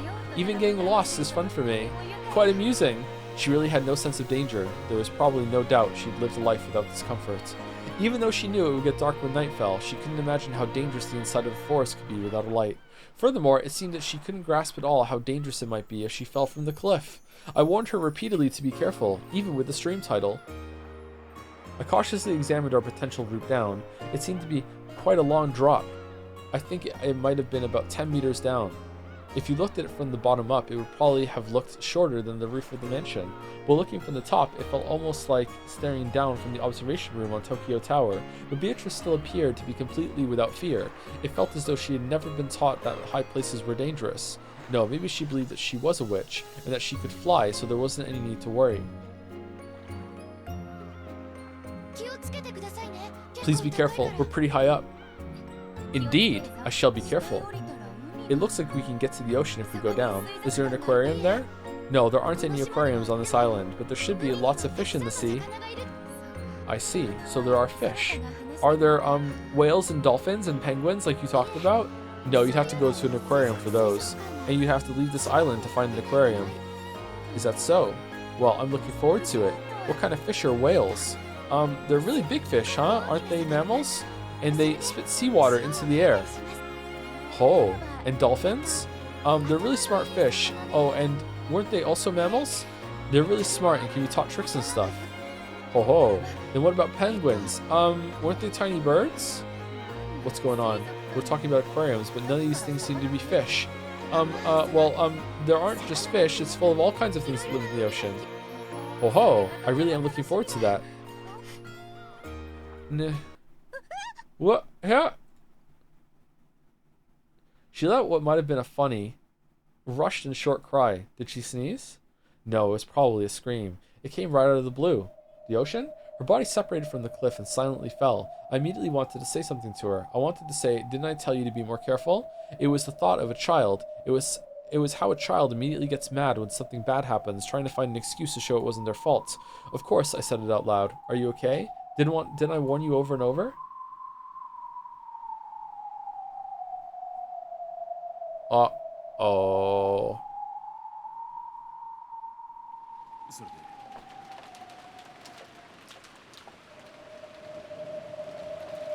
Told you? Yeah, thanks for owning me with that cliff comment earlier. Well done. So, she fell from the cliff. And then what? What happened to her, Rosa? Rosa fell silent. Her gaze dropped to her feet as though she were seeing through the floor into some disgusting memory. She died, didn't she? Eva's brutal words were the ones Rosa had most wanted to avoid. And then when she was hit with them, she screamed in resignation. Was she buried on the cliff and that's where the mirror thing was and the little shrine, or is that something else? And she confirmed dead? Did Rosa go down and see, or what? Yes, she died. It was a rocky beach with lots of sharp, dangerous rocks exposed. Her eyes were still open, and an incredible amount of blood kept pouring out, quickly spreading out until it looked like a red carpet. I spoke to her, shook her, but she refused to respond, not even a blink. No, she wouldn't even close her eyelids. It was my fault. She was wearing a dress, remember? Even though I knew her outfit was difficult to move in, I said we should go down the cliff. She was incredibly innocent, so she obeyed what I said without any doubts.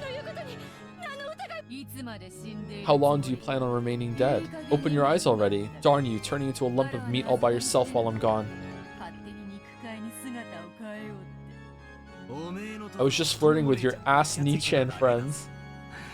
More importantly, what the heck's going on here? Well, nice connection with the corpse here and the corpse that Battler got turned into. Well, as you can see, I missed my footing, fell down, and died. What the hell? Even though you showed up as the 19th person, you were already dead? Don't mess with me, that's impossible. Aunt Rosa was a kid and she was panicked, and it's not like a doctor was there. She probably just mistakenly thought you were dead and you were probably alive and pretending to be dead or something. I smell a red statement. Isn't that right? It can't be true. She's got to be alive. Otherwise, how can she be here? The kid-age Aunt Rosa shook Beatrice's body, crying. I stared into that face too, but her eyes were still open and it really was a corpse. I wanted to dodge the issue by saying something vague like she must be playing dead, but no matter how I looked at it, it didn't look fake at all. It really did look like she was dead. Beatrice had fallen upside down from a cliff of that height, and her head had smashed against the pointed tip of those sharp rocks. Yeah, you probably would die after landing on those rocks from that height. But I couldn't accept it. Where's George with the band-aid? No matter how dead she looked, she had to be alive. Then she went on to become this damn irritating witch that makes all the inconsistencies fit. Grandfather must have kept her confined constantly in a hidden mansion. Then to take revenge for that, she committed several atrocious murders. Aunt Rosa probably just mistakenly thought she was dead, but she was actually alive, and as soon as Aunt Rosa left, would miraculously breathe again. Then she somehow lived on until today and opened the curtain on her revenge drama. Otherwise, the facts don't fit together. I won't let you trick me so easily. Can you repeat it in red? That she's certainly dead. She has to be alive, right? It's obvious. How does that look alive to you? It's definitely dead. My theory that the 19th person was grandfather's mistress, a human Beatrice, had been defeated. I had planned to strike back from a defensive position, but... Then, who are you? You just died, right? Don't tell me you revived yourself with magic. Cackle, cackle. I've already explained that, have I not? The me lying over there definitely possesses my soul. Okay, I'm worried that, like, if he said right now, okay, and she wasn't resuscitated, right? That I want that follow-up. But I hate that I want that follow-up. Shit. I want to trust it. The me lying over there definitely possesses my soul, but that body's nothing more than a cage of flesh trying to tie me to the physical world. This is how that cage of flesh was broken. Do you understand what that means? Okay, if it is just a person that Kinzo found, what a tragic fucking life, man. God damn, that sucks for her. I don't have a clue anymore. Keep having fun with your witch girl tricks. I'll listen to that in place of a snack. What the? It's empty. Hey, can I get some more black tea? Cackle, cackle. Ranove, our guest would like some tea. When Beato clapped her hands, Ranove appeared. Butlers sure are convenient. A refill, you say? Certainly. How much shall I pour you? Well, I've got more than enough snacks. Half will be fine. Even so, filling it to the brim is the English custom. Even though just enough to wet my throat would have been fine, he filled it to the top. Suddenly, I'm Yusuke. I don't know why. I turned back my back to Beato, sipping it in silence. What horrible fucked up thing is in this tea, do you think? Hey, open your eyes. Beatrice. Rosa shook me. No, shook the corpse that had once been me. I watched over her from a short distance away. Oh, we're Beatrice. Ah, so I fell from there and died. For a while, I believed that was true. I saw Rosa spend a long time beside my corpse, then watched her as she ran away. Eventually, I realized that I was a different individual from that corpse. That's right. I am me. So I finally managed to escape from Kinzo's bonds. Eventually, I felt the memory returning, the fact that I was an endless witch who had lived for 1,000 years.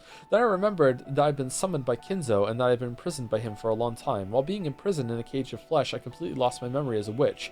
However, thanks to Rosa, if you could say that, thanks to my accidental death, I had now finally regained myself. Rosa, you probably regret bringing about my death. Okay, what was Rosa's reaction when she met Beatrice in episode 2? Was it recognition? She had a different outfit on.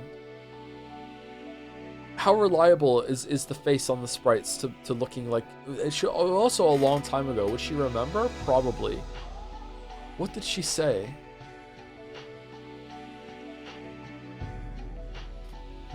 I don't remember her like acting with any recognition. Any recognition that she might have might be from the portrait.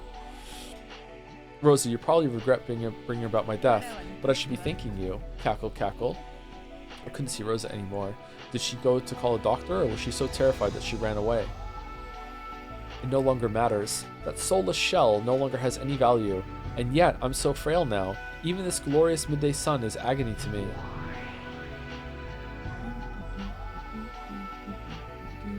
I destroyed my human form. Then, I changed it into several gold butterflies.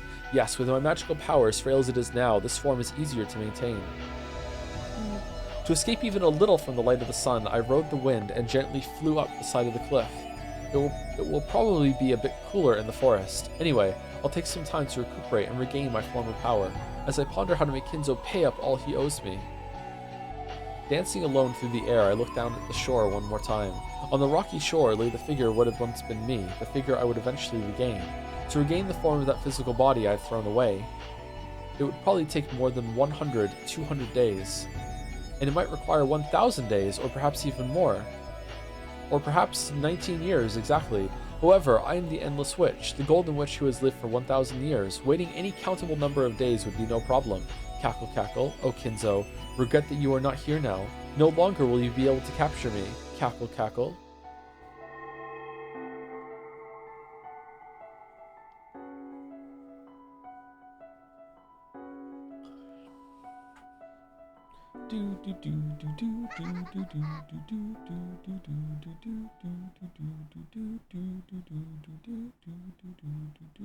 Thank you, Ironwrath, for gifting us up to The Cliff. Is that the first Cliff gift sub?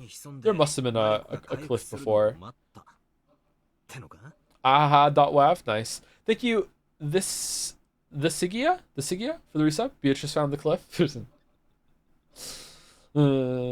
Beatrice playing 13 Sentinels. Thank you, Twisted Scarlet 60, also for the resub. Thank you. And then you changed into gold butterflies, hid in the forest, and waited for your magical power to be restored. Is that what you're saying? That is correct. I take this form to sneer at you, but most of the time it is easier magically for me to keep my form as gold butterflies. Hey, feel free to take a load off and stick to whatever's easiest. I wouldn't mind not having to hear your irritating laugh. Whoa! Cackle, cackle. When I turned into butterflies and slipped into the forest, it was already no longer possible for Kinzo to find me. However, Kinzo was not dismayed. Still, he was not immediately able to prepare a way to catch me. So he first moved to prevent me from leaving this island, and to keep me from regaining my power. My. At any rate, Kinzo's spitefulness was unimaginable. It was pretty tough to be loved by someone like that. Cackle, cackle. He found a way to keep you from leaving after you turned into butterflies? What, did he put a bug net around the entire forest? In a way, indeed. A magical one, didn't you know? On the sea in front of the harbor is a reef upon which sits a small shrine of Eastern magic. Ah, that. It was gone by this year, though. It was a small shrine built long ago by a Shinjinja, right? Shinjenja? From the very beginning, Rokkinjima has been an island enveloped by distortion. It attracts things of magical power and other related creatures. Milady herself is one of them. How about some more tea? Cackle cackle, please. They brought harms into humans and probably left several eerie legends in their wake. That small shrine was built in ancient times by an Eastern magician who heard of them. A long time passed and that power was lost. By repairing it, Kinzo restored this island's barrier and once again bound me to the island. Can Eastern magic work on a Western witch like you? Normally, the affinity would be poor. However, for the purpose of sealing me here, it may have been quite convenient in a way. If it was Western magic, I would have had some knowledge. For any barrier, there would have been some measures I could have taken, but Eastern magic is outside my area of expertise. She's not a weeb.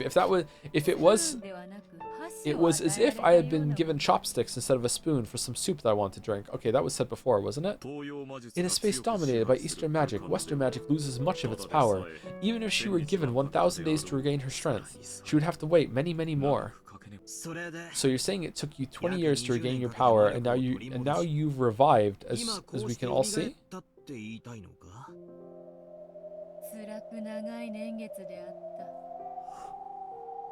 Oh, excuse me. Those were horribly long years. I spent many days in the form of gold butterflies, found Kinzo's mansion, and watched over him every day. And also I went to Natsui and banged her head with my pipe just for fun. I lived through those days with no means to enjoy myself except to ponder how I would get back at him.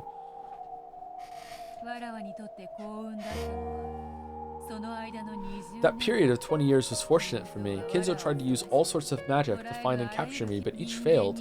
There's a limit to how many miracles a single human can bring about. Even simply holding me captive for that long had been a miracle far above his place. It would be unthinkable for me to be captured like that multiple times. Grandfather said something in the previous game. It was something like, magic lies in the miracle of probability. Indeed, as Kinzo was searching for a hidden art to capture me again, he stumbled upon that. Then he finally worked out the ceremony involving the offering of 13 people as sacrifices to revive me again. 13 people as sacrifices. That is the witch's epitaph, a song of sacrifices. 6 people on the first twilight, 2 people on the second, and then 5 more people on the fourth through 8 twilights. A forbidden ceremony involving the offering of a total of 13 people as sacrifices. Those sacrifices were to be chosen randomly, and the one who held the ceremony, Kinzo himself, was no exception. Dumbass. Are you saying that all the gruesome murders on this island were in a weird ceremony? Dude, where have you been? I'd have a vague idea that this might be the case. Okay, there we go. But I couldn't just hear that it was true from a witch and a demon and say, oh really, and accept it. There are 18 people on Rokkinjima. Seeing a curious absent of red in this text, Beatrice. 13 are offered as sacrifices, 5 are left alive. Then I revive. In other words, the odds that Kinzo will be able to meet me again are probably around 1 in 3. He bet his own life on those odds, wishing for a reunion with me for the last bit of his remaining life. You're saying he gathered our family for the sake of that joke of a ceremony? Don't fuck with me. Don't say stuff like that, damn it. It was all set out in our contract from the beginning. When Kinzo's life ended, all the gold I lent him and all of the assets he created would be given to me. Yes, Kinzo did stab me in the back quite brutally, but looking back now, it was a rare and precious time during my 1,000 years of life. After all, boredom is my natural enemy. To Kinzo, who offered me a chance to run away from that for several decades, yes, you could say I owe him for that. I decided to go along with Kinzo's game. So to start, Kinzo returns the Ushiromiya family head's ring to me. It was my gold that revived the family after all. Then, 13 people are chosen at random to be sacrifices. While that happens, you all run about, showing me all kinds of human interactions as you try to oppose me, and entertaining me greatly. Yes, I truly have taken a liking to this game of Kinzo's. Cackle, cackle. Randomly, you say.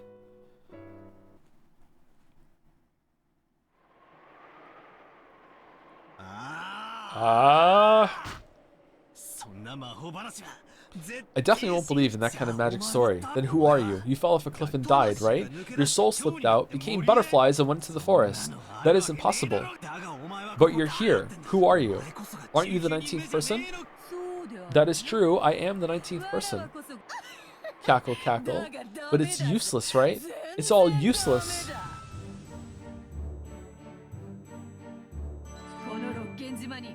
There are no more than 18 humans on this Rokkenjima. Oh, now you'll say it. What?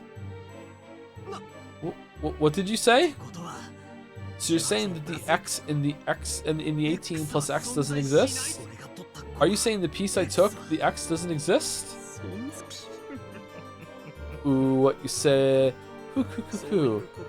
That is what this means. My condolences. Still, you do move fast, milady, and I thought you'd let him flounder about before spinning everything around at the end. Well then, Battler-sama, would some more tea be agreeable?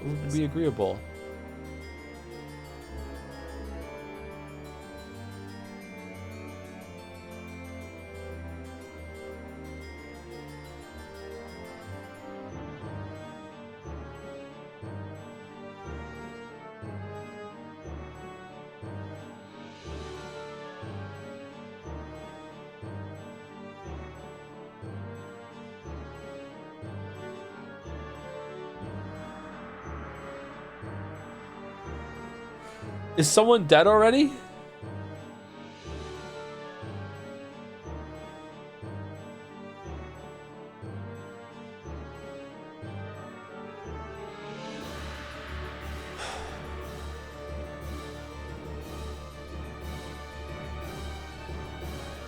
When is this taking place?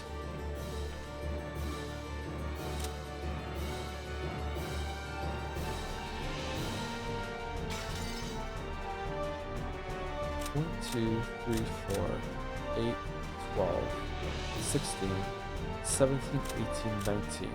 You don't count. You don't count.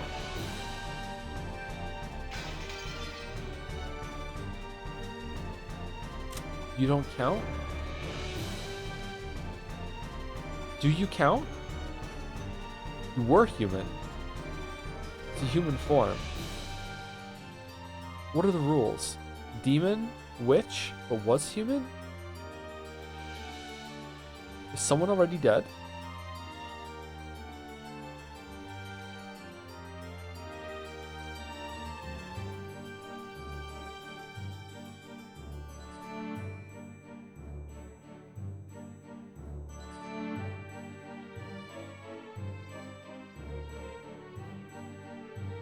Okay, sorry, I'm not getting anything. Well then, Battler-sama, would some more tea be agreeable? I don't need it, damn it. I don't believe it. The culprit can't be one of the 18. Then what are you, and why are you here? If the 19th person doesn't exist, then are you saying you're one of the 18 in disguise? Cackle, cackle. Perhaps you are castling, though reluctantly. Yeah, do you count? Wait, what the fuck? What do you mean, she counts?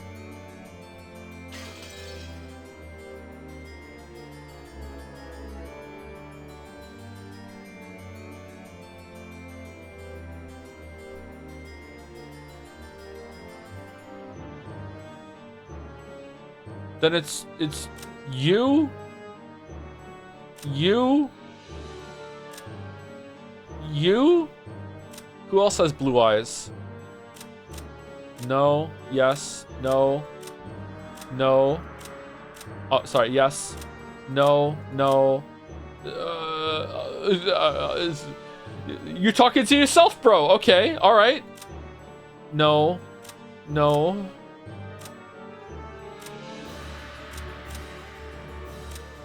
I mean, I honestly do see some resemblance.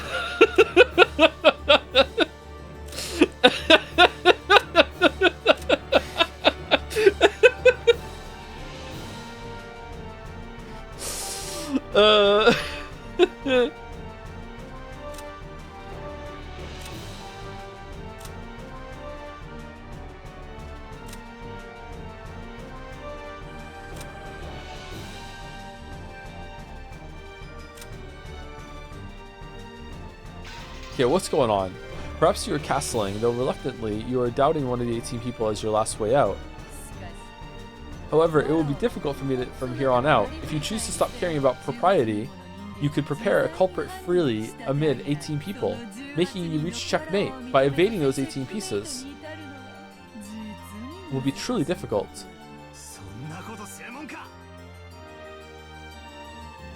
Okay, I didn't read that very well, sorry, but it makes sense. As if I do that, I won't suspect any of the 18. I don't want to suspect people. Have I really been cornered here again? Damn it, damn it, damn it. It looks like we're finally approaching the end. In the third round of this game of ours, you've nowhere to run anymore, right? Cackle, cackle.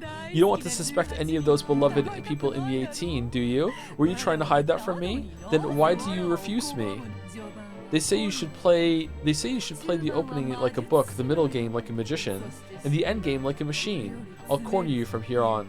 Slowly, carefully, surely, or on the other hand, it would be better if I pressed you all at once, which might suit your style more. Can we ask if it applies for episode 2? Because there was a 19th person in episode 2. Bro, Morb, please, I'm channeling. Hold on, let me match his pose. I actually did it. Come on. Yes, that should fit you well. Let's do that. I'm now fully aware of the sort of attacks you're weakest against. Cackle, cackle, cackle. Hehehehe.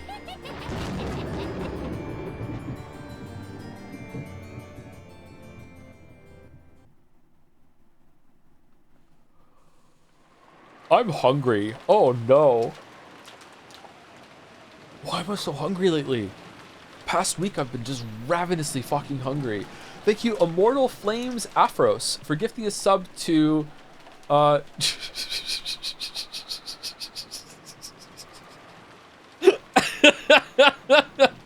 Joe's sex life is over. Thank you, Immortal Flames Afros. Just direct hits all streams today. Holy shit.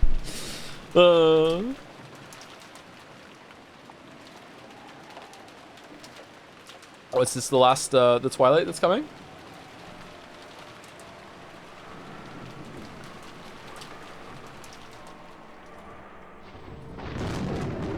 Yep, here we go. Here we go.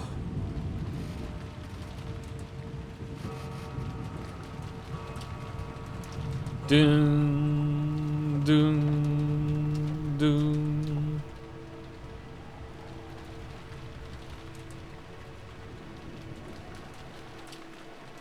Yeah, definitely Twilight time. Okay. There's no way Ava's dying.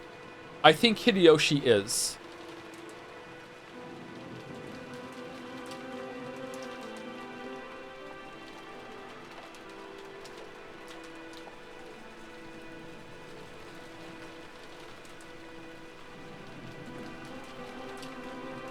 Kinzo.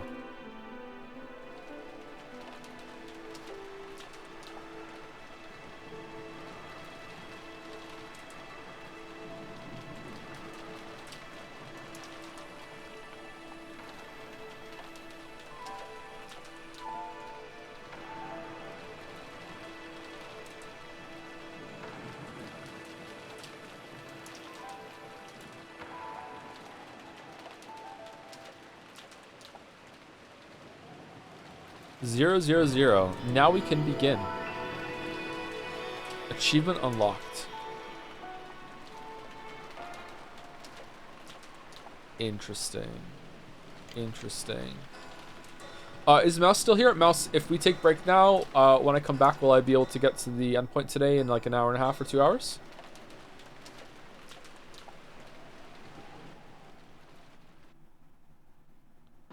Because this feels like a good break point. 1 sec math. Quick maths.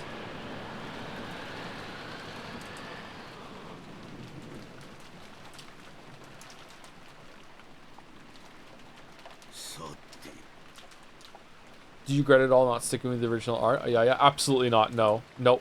Nope. Yes, about 2 hours left of reading. Okay, so let's take break here then. And for no reason, let me save it. However, before I take break,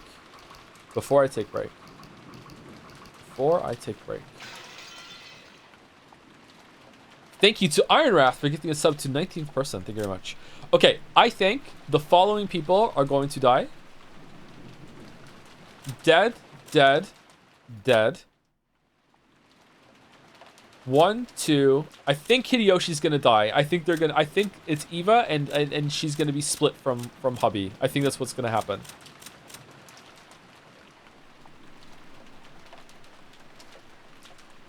Yeah. So I think dead, dead, dead. Oh, Rudolph hasn't been around for a while. Definitely dead. All right, so these 4 are dead. Lock these in. Kraus, Natsui, Hideyoshi, Rosa. Either Shannon or Cannon. For some reason, I'm lumping them together. I think... No. It's Cannon. Cannon because Hideyoshi's going to die this Twilight, and now we need a couple to break up. So it's... Oh, wait. Does Cannon Jessica count? We just saw that George proposed to Shannon again, right? We need a couple that's going to like be able to broken up in the second Twilight.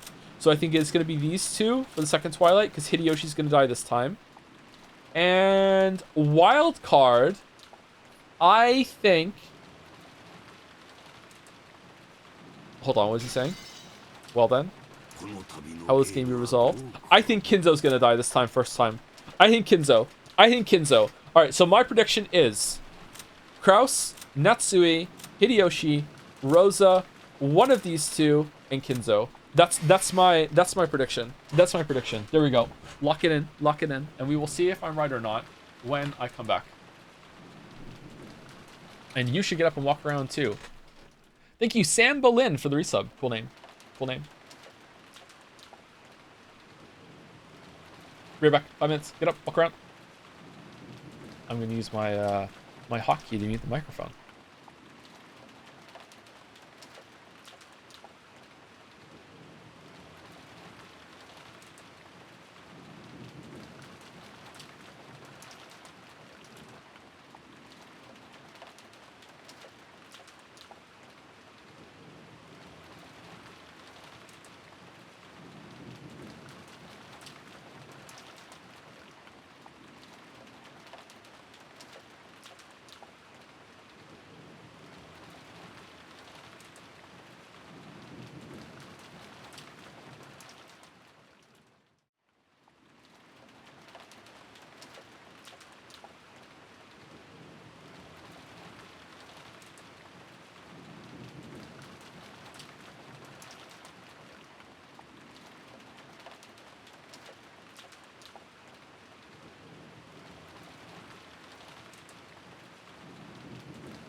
The year is 2027. Joe is live with H-Bomber Guy streaming the hot new translated Yaoi Murder Mystery VN to 5,000 plus viewers. He still has not watched a single episode of Marvel anime. I would stream the hell out of a newly translated Yaoi Murder Mystery VN. I wouldn't give a shit. I would do that for sure. I would do that for sure.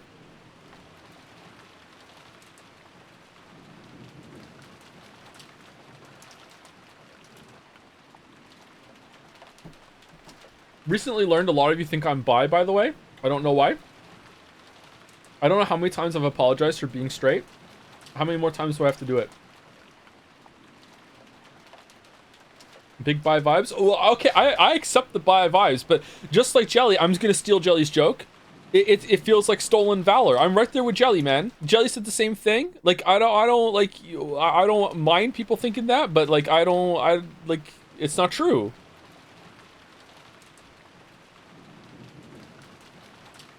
Living on Easy Street over here, yeah. Loving your theorizing today, very entertaining. What are you talking about? So most of it just sitting in silence, just mulling it over, going, You keep saying men are hot. I can appreciate the hotness of a man without wanting to partake of the man myself. What are you talking about? I don't like, I can't eat gluten shit now, but I still like gluten. Why can't I be straight and secure in my sexuality instead of being secretly gay?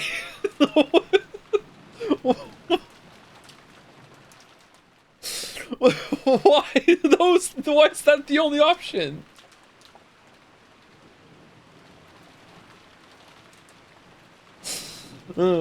Self-report. Chad is trying to convert you. I don't think it's gonna work. Sorry, I don't think so. You joke with those hmms are what I'm here for.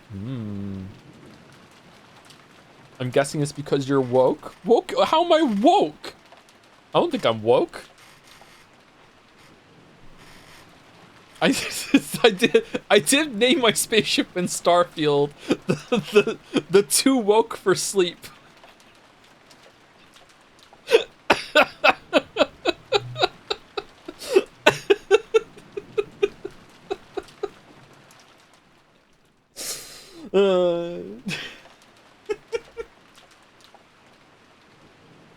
The trans ship, it was a trans ship, that's true.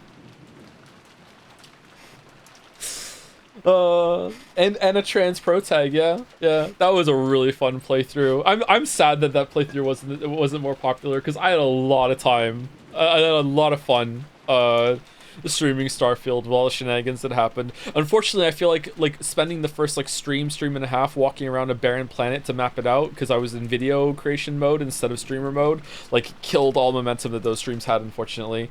Yeah. Made a crazy highlight video though, yeah.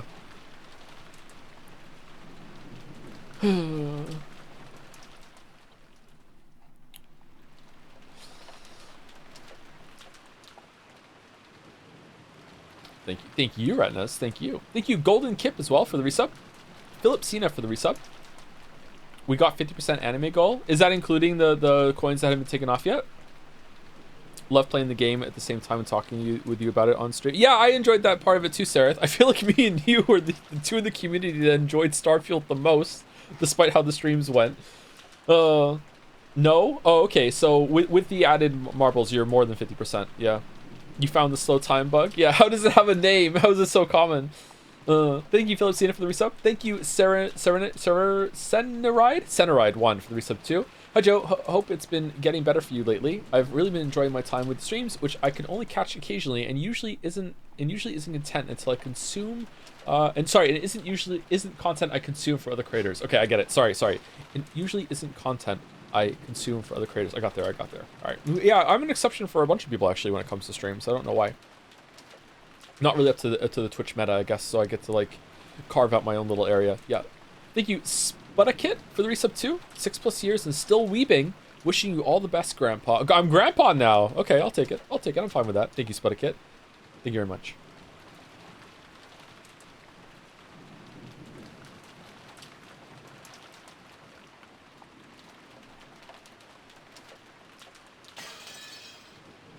Here we go. As a picture of Yusuke on the screen, 99.8% straight male. That doesn't... Okay, at what point does that turn into bi? Right? It's gotta be, like, what? Come on. Like, 0.2%? I don't think I could make that claim. I agree with Jelly more and more every day. 99? 1%? That's it. You're not 100% straight. That means you're bi. No one is 100% straight. There's no one on the planet that doesn't have some sort of exception. There's no one on the planet. It doesn't exist. I'm Maria right now. It doesn't exist. I'm opposite Maria. Opposite Maria.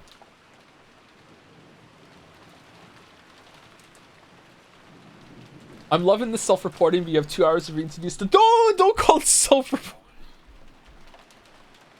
Well then, how will this game be resolved? You may submit or you may resist. Either way, it will truly be an entertaining banquet worth betting my short remaining life on. In his dimly lit study, occasionally brightened by lightning, Kinzo kept mumbling and laughing to himself.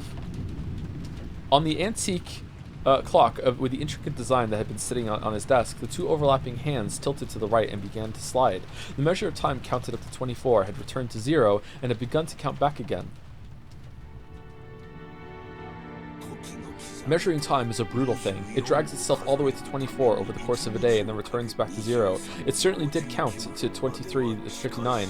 However, is it ever able to reach 24? If you conclude that it returns to 00 again without reaching 24, how futile it must all be. Okay, we're just describing how a clock works, Kinzo. What the fuck are you talking? But perhaps a person's life is the same. You live aiming for a perfect 24, and in the instant you reach it, you return to 0.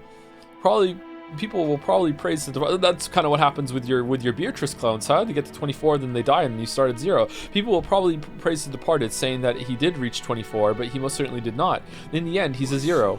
I am different. I will live and reach 24. That itself is the golden land. For that is where Beatrice dwells. Kinzo had been fumbling around with some tarot cards for some time. It looked as though he was trying to divine his own luck with the contest, doing it over every time he didn't like the results. The most forbidden action in tarot reading is trying to predict the same thing twice. To do so ridicules the results of fortune telling, and also desecrates those beings higher than humans that give revelations through the tarot cards. However, Kinzo knew tarot cards shouldn't be used twice because since they're nothing more than a random number generator, reading them twice will naturally cause a different result to appear. Therefore, reading them twice was only forbidden to preserve the mystique of the tarot cards' results. However, that didn't mean that Kinzo didn't take tarot reading seriously. Kinzo's interpretation of tarot reading was done in a completely different way. That was to repeat the reading over and over without giving up in the slightest until he reached the result most favorable to him. The mark he set for this most favorable result would vary, but when he demanded the most favorable result in a strictly literal sense, it was the same as a simple roulette of luck where he seeked an arithmetic miracle. Arithmetic?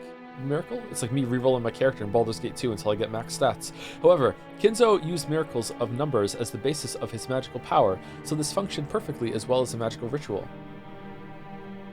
In other words, until the result he desired appeared perfectly, he would strive to repeat the tarot readings over and over with conviction, turning the feelings of his heart into prayers, so that when they reached the heavens, they would be sublimated into results. This was Kinzo's personal magical interpretation. Therefore, even though Kinzo's tarot cards were no different from those generally used, the way in which they were used was completely different.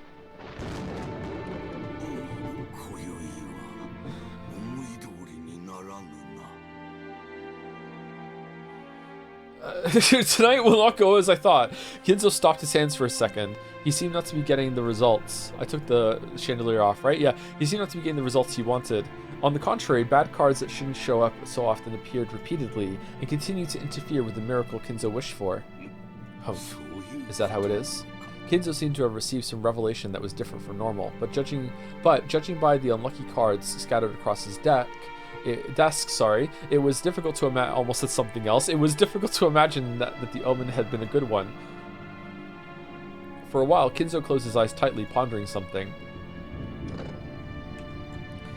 Then, as the thunder roared, he made up his mind about something, took the telephone receiver, and dialed. "It is I, Kinzo," said Kinzo. "Is Genji there? An urgent matter has come up."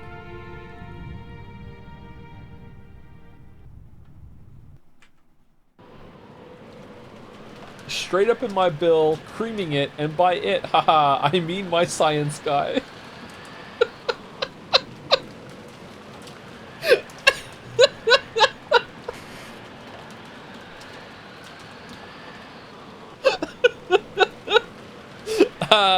In front of the entrance hall, Shannon's once burning face had been cooled off by the frigid air. She had thought that George's proposal would surely come sooner or later. It wasn't as though she hadn't prepared herself mentally, and she had answered by nodding. Had she been reckless because of her youth? Should she have thought about her future more seriously? I wonder if my immediate reply made him think I'm a cheap girl. If I'd at least waited until tomorrow morning, would that at least have shown that I was taking this seriously? Now that she'd already received the ring from George, Shannon kept fidgeting in embarrassment. I should have done this, I should have done that. As she did, she heard the sounds of footsteps splashing through puddles. Shannon immediately chased away the emotions welling up inside her. Genji-sama? And Canon-kun too. I'm sorry, I have to go back soon. She grew stiff, thinking she'd surely be scolded for spending too much time in her secret lover's meeting with George. Shannon. The master told us to come to the study, saying it was urgent. Let us hurry. Huh? Yes, certainly. What in the world? He said he had a premonition of misfortune. How convenient for him, considering he's the one who started the ceremony. We will enter from the back so that Goda doesn't notice us. Hide your footsteps. His name is similar to the other guy's name. Yes. Nason? Nason, take care. You're so noisy. Canon was especially good at hiding his footsteps, just like a cat. He was able to suddenly be there without anyone noticing and leave the same way. For example, even though he stepped in puddles, the sound he made was far smaller than that of the rain hitting them. Genji also had abilities of that kind. Or rather, those servants called furniture were supposed to be like that. Just like how desks and closets go unnoticed by members of the family, these servants also held it as a great virtue to just suddenly be there whenever they were needed. Compared to that, Shannon's footsteps still strongly asserted themselves. She was also trying to hide her footsteps, but compared to Canon and Genji, well, you could say she was a little more boisterous. Eventually, they reached the back door and the three of them entered the mansion.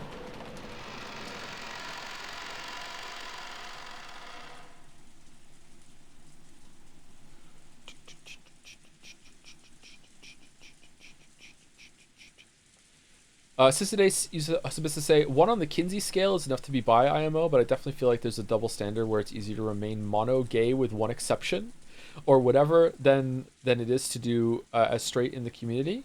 Not spending 500 bits on gay, straight, bi discourse lol based. Okay, alright. I've heard of the Kinsey scale before. Thank you, Con5654, for another 10 gift subs. Thank you, Con. That's a lot of gift subs so far. Holy shit. Immediately, they thought they felt something. It was different from the sense of smell, and it seemed to hit the depths of their noses. This hard-to-describe sensation, which you might call a sixth sense, allowed them to perceive that something was different than usual. Genji-sama. Indeed, let us hurry. That sensation made it feel as though a tense something was pressing in around them. Realizing that, the three of them dashed up the stairs, heading for Kinzo's study while still hiding their footsteps. When they dashed up the stairs, that smell of sweet poison particular to Kinzo's study reached their noses. What is it, Genji-sama? The barrier is dead. Huh? Ah. After hearing Kanon's words, she looked at the door to the study. A scorpion pattern was engraved on the doorknob, a powerful ward against magic, the final barrier which protected Kinzo himself. It had been broken. Of course, there was no change to the doorknob that the eye could see. However, those who could understand things people couldn't perceive were able to recognize that a dramatic change had occurred. Master, it is Genji! Please open the door! Genji called in this way after knocking several times, but there was no answer from the study. Shannon, guard our backs. Canon, search inside the room. Yes.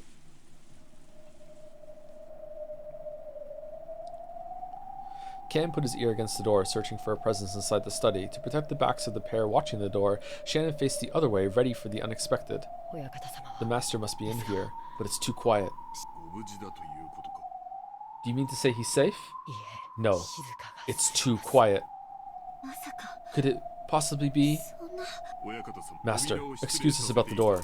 Genji pulled a gold key out of his pocket. It was the only key to the study that existed, other than the one Kinzo held. He stuck it in the keyhole and turned it heavily. At first glance, that seemed to prove that it was a sturdy lock. However, now that the barrier had been destroyed, this door might as well have been left open from the viewpoint of anyone with magical power. The heavy sound just now meant that the door had now been opened, even for humans. Excuse me. Okay, so everything in this scene is bullshit. Alright, cool. As Genji respectfully bowed his head, and Cannon's sense of tension grew tighter, and Shannon trembled. They entered the study. They immediately discovered Kinzo's figure. He was sitting on the reception sofa, so his back faced them. Genji noticed the person sitting across from him and again bowed deeply. Cannon also noticed that person, but he didn't bow his head. He stood in front of Shannon and spread out his arms, blocking the way to her. So without even seeing that person's face, Shannon already had a good idea who it was. So, you have come, Beatrice-sama.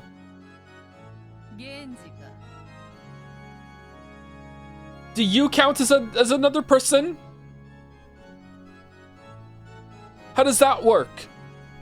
Do you just possess someone when you come in? And that's what it's just like, oh, we're all seeing Beatrice-sama, but it's really the body of Nanjo, who was poisoned by his green fucking bullshit to pretend that he's Beatrice for a little while. Like, what is it? How does that work?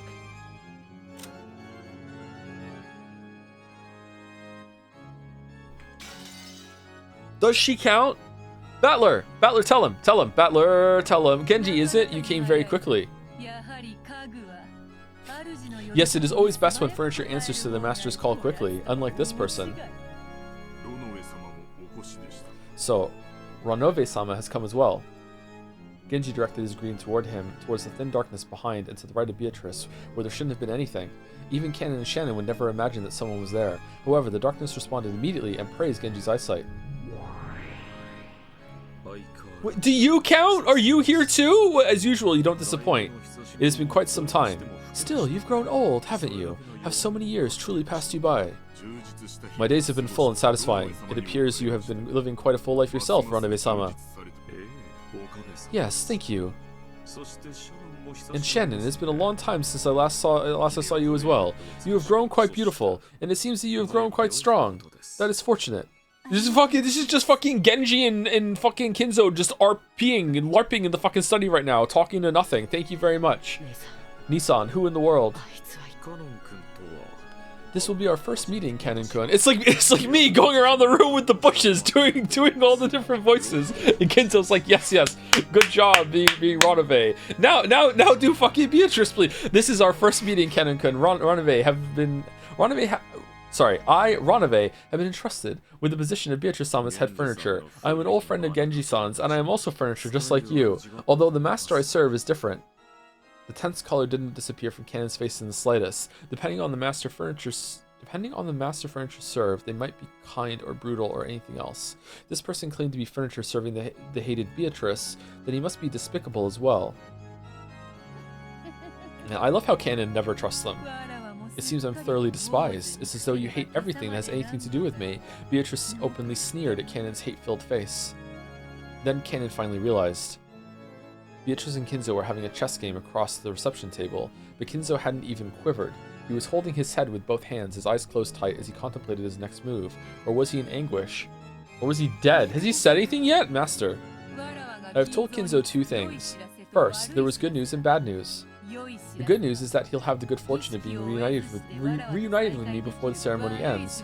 The bad news is that Kinzo has been selected as the very first sacrifice in the ceremony. Called it! Finally, I got one right! Cackle, cackle. Finally! There's absolutely nothing I can do about it, because it truly was decided by the fickle roulette. How does that work? Liar. We know you're just a murderer who kills for fun. Stop it, Cannon-kun. So Kinzo, isn't it about time you decided to accept your loss? Cackle. With this, our long contest is at an end, yes? At a glance, it was hard to make out the situation on that chaotic chessboard. However, judging by Kinzo's anguish and Beatrice's malicious confidence, it seemed to be over already. It is unavoidable. Perhaps even this could be amusing. It is to me too. Resolving my contest with you may bring a flood of emotions, but it has already surpassed love and hate.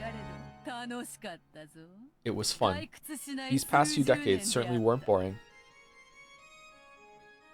Beatrice advanced her queen and made her final move, and that decided it. Checkmate. This is my final tribute to you, without any reservations. Sleep.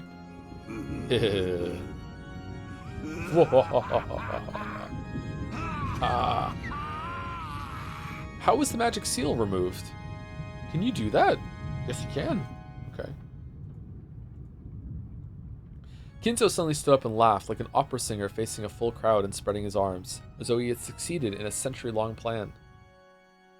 Whoa! That laugh spat crimson. Crimson flames poured out from inside him, spitting even out of his... Is he saying this? Or he said this? And even out of his mouth, his ears, and all at once his body was wrapped in hellfire. But Kinzo kept laughing. The more he laughed, the more the hellfire spewed from his entire body and began to char him. Those flames became a brilliant light, which dazzlingly shone through the various magical tools throughout the room, making their distorted shadows dance across the walls. Those shadows looked like the dead in hell, watching over Kinzo in ecstasy as he burned. And, for one who had made a contract with the witch, it was an extremely fitting end, in accordance with those terms. After laughing and howling in the roaring flames for us some time, Kinzo flopped to the ground as though he was a puppet whose strings had been cut. Those incredible blazing flames disappeared as though he'd been completely burnt up, and afterwards nothing remained but a festering and burnt corpse that one could hardly bear to look at. How many toes? Count the toes. Horrible. Humph. You should talk, as if you didn't think that was a fitting way for him to die. Why have you shown yourself? Do you have some business with us? Stop it, Canon-kun. You mustn't provoke Beatrice-sama. It would seem you have them absolutely terrified. Poo-coo-coo-coo. I imagine I'll never get along with Canon. Hey, it's not as though I dislike you particularly, Beatrice grinned. Canon violently averted his gaze, obviously unhappy. His reaction was so different from what he wanted to do that it made the witch and her butler laugh. Canon, you stand in the presence of Beatrice-sama. Carefully consider your manner of speech. Oh, I care not, Genji. Let him say what he pleases. I am gracious. How are you gracious? I am always gracious to those who are about to die. Cackle, cackle. Canon was taken aback by that creepy laughter. Beatrice wasn't here just to take Kinzo's life. The first twilight required 6 sacrifices. Kinzo alone wasn't nearly enough, and they just casually walked in here. Cackle, cackle, cackle. Fear not, Canon. It isn't as though you'll be selected as sacrifices just because you came here. After all, you were called here because you'd been selected already. What? Their instincts were good enough to spot her meaning instantly. 6 sacrifices were required for the first twilight. After Kinzo, how many more would you need to add up to 6?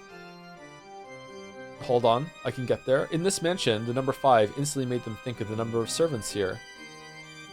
Oh, I'm wrong! Is that what you desire? Indeed. Thank me, furniture. Tonight, your days of suffering will finally end. You ought to thank me for coming here to tell you this. Certainly, if that is your desire. Genji-sama. Genji had agreed to the witch's heartless announcement with his usual demeanor without raising an eyebrow. Now that the master is dead, Beatrice-sama is our master. Responding to her demands shall be our final duty. Kennen, you have done well serving until today. That hard work is now over. As I expected of you, Genji. As your fellow furniture, I'm proud to have known you. Shannon, do you have any objections? No.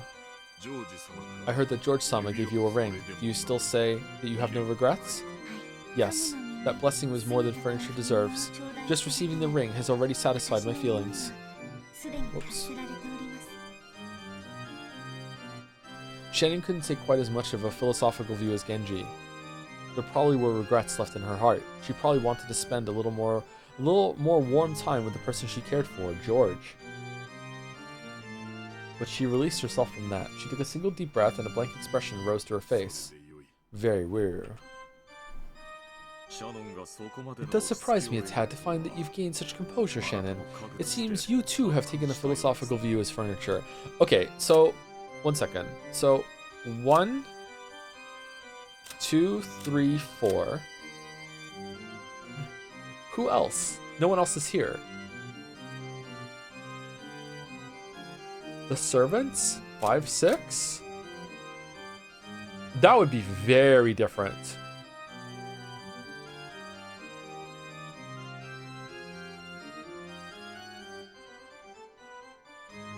They're all gonna be alive after the first Twilight? Oh man. That's gonna be cool to see. Holy shit. Won't you at least shed some bitter tears for not being able to spend the night with the man you love? What a boring woman. This feeling cannot be understood by the likes of you, Beatrice-sama. If you desire our lives, please accept them. We will solemnly carry out that duty. Very well. Excellently put. Cuckoo. Just the type of person Beatrice-sama can't handle. She's been taking such a far-sighted view of things lately. I must have tormented her too much last time. Oh! Okay. Speaking of which, didn't I do the same to Battler? Am I still soft? Or is it the way I cornered them lacking? In any case, she's just no fun. However, it seems you will still entertain me, right? Canon-kun. Compared to the two who had taken a far-sighted approach, there was a painful anguish on Canon's face. Canon was still far too young to accept his demise after being told of it by a suddenly appearing witch. Yeah, you're older, you accept it, Canon. I hate boredom more than anything, and the fact that the other two have obediently accepted their deaths isn't amusing at all, so I hope you don't betray my expectations. Are you trying to make me your plaything? Already are, bud. Canon realized that he was being provoked. However, no matter how furiously anger spurred him on, his opponent was a witch. He was furniture. He hadn't had a chance of victory from the beginning, but the witch was expecting that he struggle in vain and writhe around, and was even looking forward to it, but thinking about that was frustrating enough to get his blood boiling. Was disappointing the witch by refusing to exist like the other two, the only way he could strike back at her.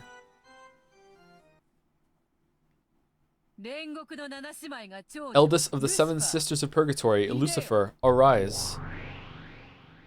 Oh, you're using the stakes for the first murder? Huh. Lucifer of first Twilight, Lucifer of Pride, right here, Canon. It would be far too cruel to force furniture to fight a witch. No matter how much anger spurs you on, you would have no hope in a battle without a chance of success. Of course, such a battle would be boring for me as well. So, let it be furniture against furniture. Why not resolve it with a battle between you two? That should be enough to allow you some hope for victory, right?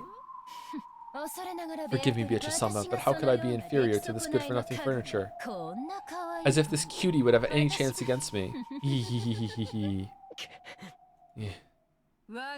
Prove that you can defeat my furniture, the 7 stakes of purgatory. If you manage to win through, let us see. I will let you select the 5 who will escape becoming one of the 13 sacrifices.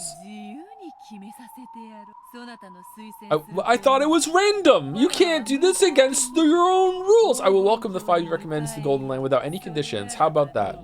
Canon understood that he was being provoked. However, the witch's offer was very tempting. By this point, Canon couldn't care less about this evil ceremony the witch and the rest were trying to carry out. On the contrary, it was much more important that he remain alive so that he could be invited to the Golden Land and have his wish granted by Beatrice there. You cried, saying you'd had enough of being furniture, right? I shall grant your desire. I shall give you that human body you wanted so much. You cried yourself to sleep.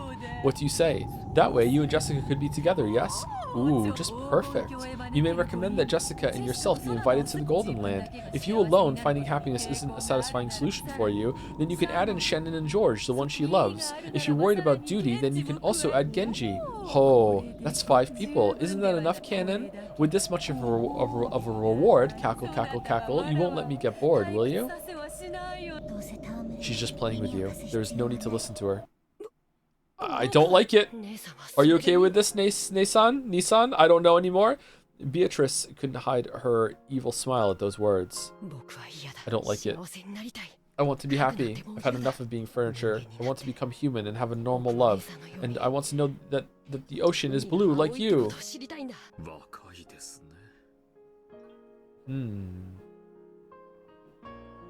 Different. How young. I'm jealous. That's why I like the young ones. Genji, Shannon, stay back. Canon, Lucifer, forward. As you command. Is it time for energy swords? Okay, let's do rock, paper, scissors. First one that can contort their hands into scissors wins, apparently. I don't like it. That way you look down on me, as if Beatrice-sama would be impossible, but with me at least you'd have a chance. I really don't like it. That was probably humiliating for Lucifer, but at the same time, she was also happy that she was lucky enough to have this adorable prey all to herself. Come, furniture of the witch. Don't think you can look down on me forever.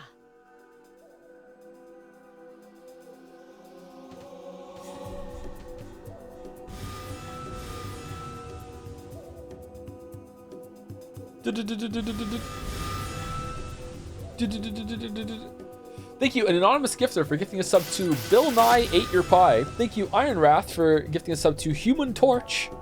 And and thank you, Holland Dar, for the new sub as well.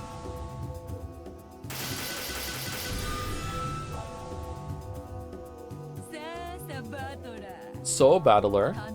Isn't this a fun show? Cackle, cackle. Damn it, another weird thing's happening. Like I'd ever believe in a magic battle.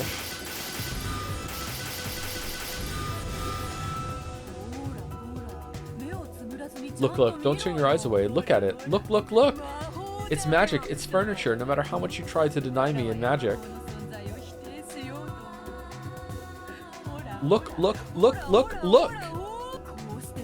If you've got all this happening right in front of you, it'd be a waste to miss it, don't you think? Look, look, look.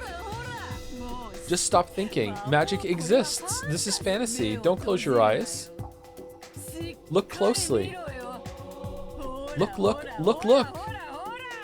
Hora, hora. Damn it, damn it, damn it, damn it. I won't accept witches. I won't accept magic. But if it's being done right in the open like that, what am I supposed to say? Damn it. Come now, don't turn away. Look closely, okay? Magic exists. This is fantasy, so stop playing detective. I know your secret. You actually don't really like to think things through, right? Just stop. Stop. Cackle, cackle. Look, look. It's gotta be fantasy. Gotta be fantasy. Yeah. Shut up, shut up, shut up. Don't talk to me.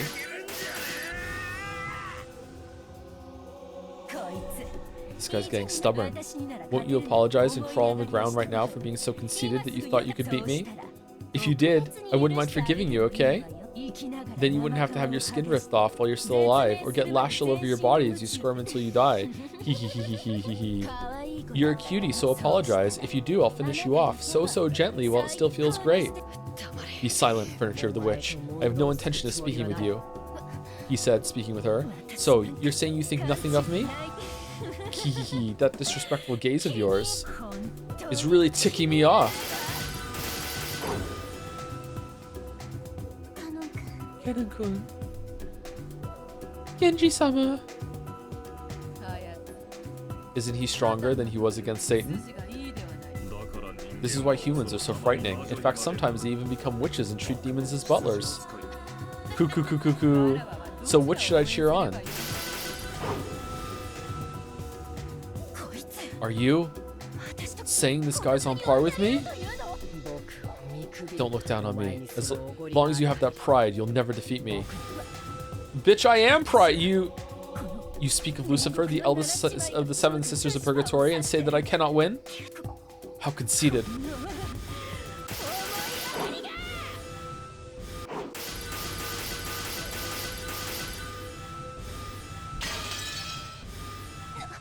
Wah! Ken was desperately trying to stay alive, and he had a strong desire to become human. But Lucifer didn't feel anything stronger than a slight desire to play. So that led to an inevitable result. Did it? Why do I have trouble saying that word sometimes? It was a result that could be reached by the power of humans. The power of the heart. That's as far as you go. You cannot win against me. The glowing red curve extended straight out of Cannon's arm, pointing at Lucifer's throat, just beneath the tip of her chin. What is this? How could I? There must be some mistake. As she ground her teeth in irritation, she tried to deny the truth right before her eyes, but no matter how much she believed in her own superiority, it didn't change the facts right in front of her. Oh, well done, Cannon. Wonderful, you haven't bored me. How pitiful my furniture is compared to that. Cackle, cackle. Lucifer, you are boring, milady. Was this opponent really too much for you to handle? I'm disappointed, eldest of the 7 stakes. Yeah. It would have seemed like mere rebuke to an outsider. Isn't it or is it fine? Is that okay? Is that a good use of rebuke there? However, furniture serving the witch knew what kind of severe treatment was promised by that rebuke, and understood that what had been left unsaid. Wah! You good-for-nothing furniture! She howled. Abandoning her last bit of pride, she made her body explode, exposing her true form. That form was a demon stake, which bounced off the walls surrounding the room. How could you shame me so much? Kill, kill, kill, kill. You blockhead. Even though you can't even follow my movements anymore. I won't play around anymore. I'm seriously mad. I'll pierce your heart in one blow. I'll fly right through you. Make a fountain of bright red blood reach the ceiling. Die! Cannon-kun. Okay. Who's gonna block it? It's against the rules. He won. After flying about wildly for some time, with a speed approaching the limits of what a human eye could follow, Lucifer flew at Cannon's heart. She could tell that it was Cannon's blood by the sweet taste of it. But she quickly noticed one thing. She hadn't pierced his heart. Oh, cackle, cackle. This is why humans are frightening. Would you like some black tea? I am fine for now. This is so amusing. I don't even need any. Okay. Cannon-kun.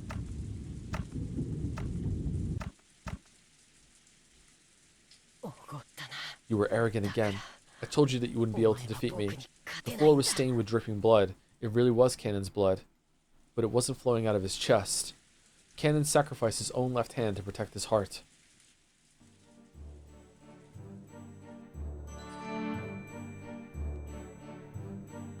Lucifer was arrogant. Even though she'd been given enough time to realize that this was an opponent capable of cornering her, in her pride she had believed him to be worthless. She had gotten careless.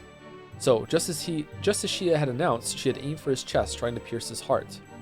Because she was arrogant, she hadn't even thought of aiming for somewhere other than the place she had announced. Are you dumb? No, maybe she had thought about it a little. However, her pride would not allow her to aim for a different spot. After all, she was Lucifer of Pride.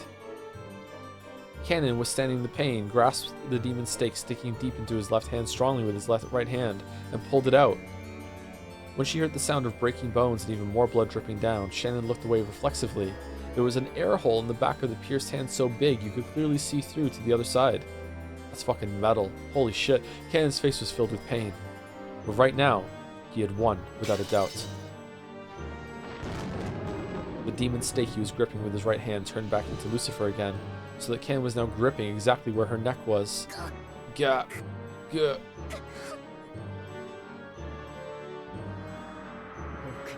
It's my victory, Beatrice. Cannon didn't hold back at all with the hand gripping Lucifer's throat. She had challenged him again after their fight had already been decided. Cannon had no obligation to be considerate. But even so, Cannon released the witch's furniture. Was it his naive humanism, his pity for another furniture, or a final bit of respect to the witch? In any case, when she was released, Lucifer fell face down on the ground, retching and moaning over the pain in her throat. Spectacular, Cannon. Your great efforts have proven the correctness of some of Kinzo's research. Ronove was clapping his hands. Cannon, who had won at great cost and had a wound on his left hand that wouldn't close, Ronove's applause only felt like mockery. Meanwhile, Kinzo's a pile of burnt flesh in the corner. All possibilities dwell within the human heart, was it? My, this is why humans are frightening. Well done, Cannon. You were victorious. Spectacular. Ha. Ha. Ha. Are you okay, Cannon-kun? Shannon ran up to him and wrapped a handkerchief around his left hand, which was still spraying blood. That was incredible, Cannon. Truly incredible. Even I was hoping, at least a little bit, for an upset. That you didn't let me down makes you truly splendid furniture. Cackle, cackle. I think better of you now. I honestly think better of you. You haven't forgotten our promise, right, Beatrice? Indeed. Of course I haven't forgotten. Witches and demons may be inhumane. However, we are much more noble than humans when it comes to keeping promises. I will not go back on my word. I guarantee that if you won, I would give you the right to decide the 5 people who will escape becoming the 13 sacrifices. Beatrice-sama, it's not like I've...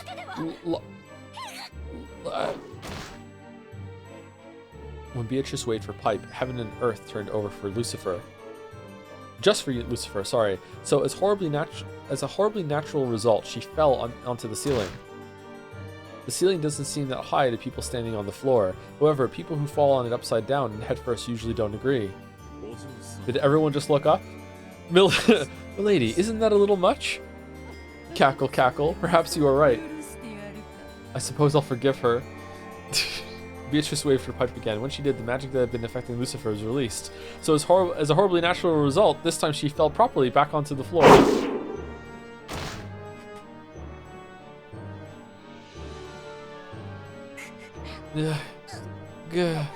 Beatrice-sama, forgive me.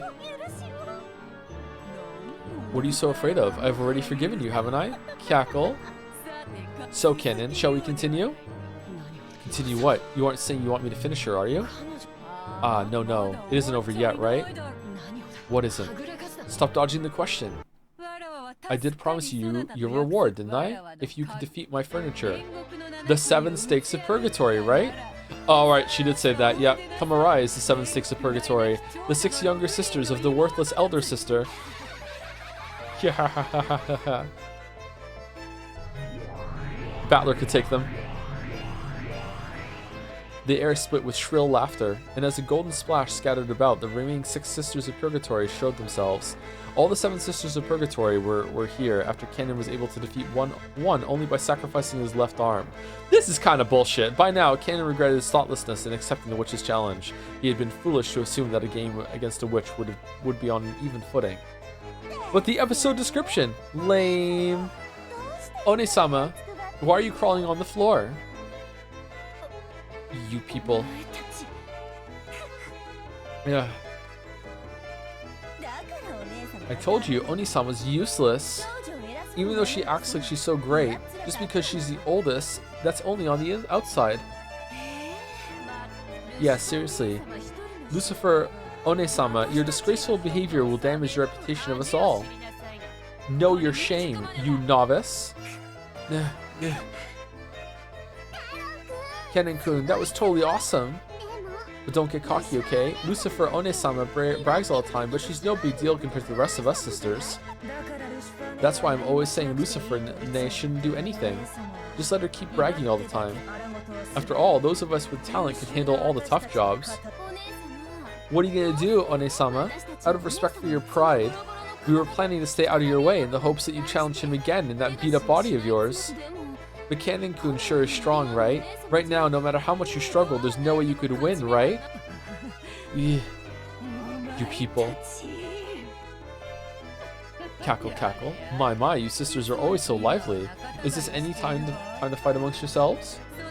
It's only together that you're the 7 stakes of purgatory, correct? Now play nice and execute the tasks I give you, and swiftly, okay? Hey, Lucifer One-sama. You want to borrow the power of your little sisters? Then say it, okay? We want to hear you ask us for help with your own mouth. Do you plan to mock me even more? Yes, I, the foolish, weak, ugly, and shameful Lucifer, the eldest sister, beg my younger sisters to save me. Come on, let's hear it. If you let us hear that, we'll save you. Okay? Everyone? You bitch. The 7 sisters of purgatory unanimously closed in on their worthless sister, abusing her. Yeah, we saw. Even Canon, who had been fighting for his life until a second ago, couldn't bear to look at it. As if I could say something like that. Quickly now. Clearly, we won't make any progress here with you alone. Hurry up, let the 7 sisters strike Canon. My, what is the matter, Lucifer? This is an order from Milady, is it not? How cruel. After grinding her teeth over and over after hearing her sister's curses, Lucifer trembled all over and answered her sister's request. I, the foolish, weak, ugly, and shameful, Lucifer, the eldest sister, beg,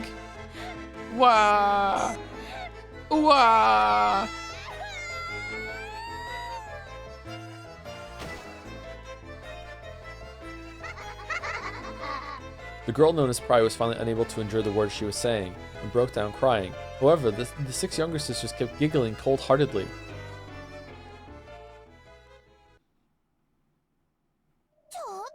Wait a sec. Don't try to trick us by crying. You haven't finished saying it. That should be enough. Come, sisters, let us display our power. I won't be satisfied till I hear the whole thing, okay? Come on. One-sama, keep going. That's enough. Come on, this shame affects us all. We won't let them leave here alive. Okay, how should we play with this pitiful furniture? Any wonderful plans? Yes. The least thinks the 7 of us should get along and split Canon up between us. Good idea. That way all of the sisters can get along. Then I'll take the head. I'll leave the limbs and guts to you all. No. I get the head. There's no way that promise will mean anything, right? First one there wins. Hehehe. Canon-kun, if you got any ideas for how we should kill you, just tell us, okay? The Seven Sisters will kill you in an awesome way. This is taking a while, huh? Damn. Arg. You shame me so deeply. Slicing you into 8 pieces won't be enough. I'll slice you into 100 pieces. Here we go, everyone. Yes, One-sama. Yeah. 7 of them burst at once. They had no intention of playing or boasting. This time, they would genuinely follow their master's order. Take Cannon down, swiftly. The 7 sisters jumped around the room faster than the eye could see, examining how they could best kill Cannon. They tortured Cannon with their cruel giggles, sometimes making a close pass at him. They kept scraping his arms, shoulders, and cheeks, gradually carving red letters into his body. At that moment, Shannon dashed up behind him, holding onto him so that she blocked the way to his body at least a little. Oh, this again. Okay.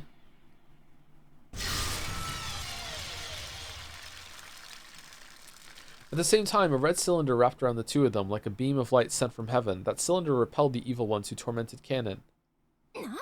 What? You're mean. This has nothing to do with you.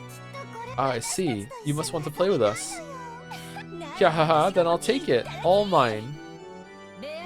Beatrice-sama, can we take Shannon as our prey? I don't mind. Do as you like. It seems Cannon alone won't be enough to satisfy your gluttony.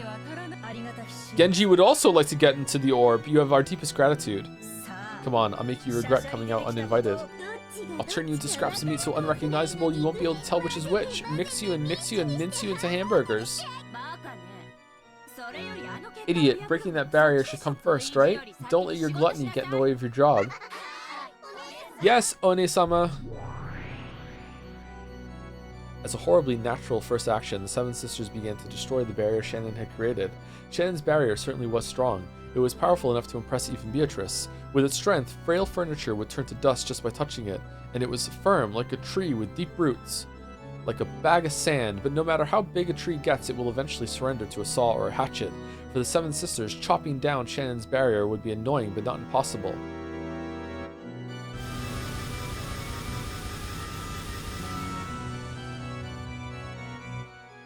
A sound like beetles jumping about grew even fiercer and filled the room. The red barrier began to be cut up and eroded away as though with a hatchet.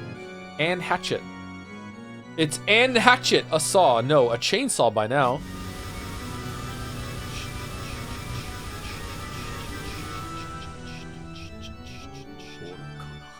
How foolish. Even though you must know that your barrier can't fully protect you from these girls. Why?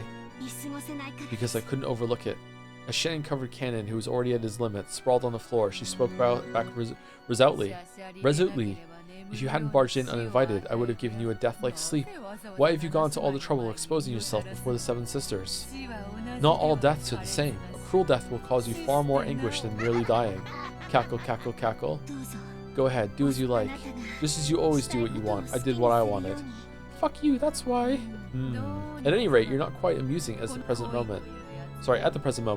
Romance is most interesting when you're wondering whether it will succeed or not. Once it does succeed, a woman is like a salmon who has finished laying its eggs. I've already tired of you. Thank you? No words from a witch would make me happier. Hee. Then at least in the end, let me see you die in a truly entertaining manner. 7 sisters, can you hear me? Kill Shannon in a way that shows me the limits of brutality. Shannon. My apologies. In the end, I wasn't able to reach your level, Genji-sama. You're an idiot, Ne-san. If you just let me be, then you might not have had to meet a horrible end. No, it's fine. I received the ring from George-sama and lived as a woman. I have protected you and lived as a sister. With this, my life is complete, with no regrets. You're pissing me off. That philosophical take is really irritating. Like I said, you're furniture. You don't even smell like a human. Look at me. I am a human.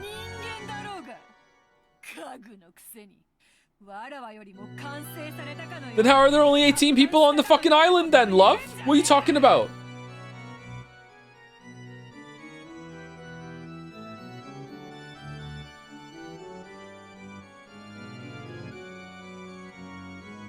Is she lying?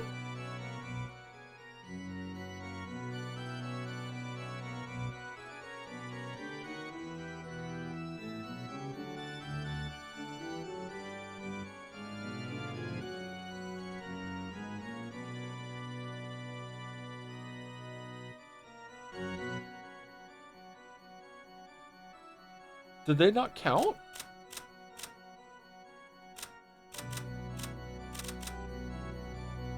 Four, 8, 12.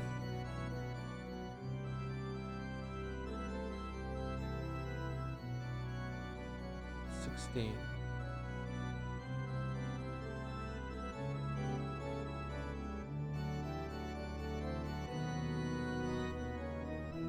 No, they must count, because they count for the sacrifices. Do they?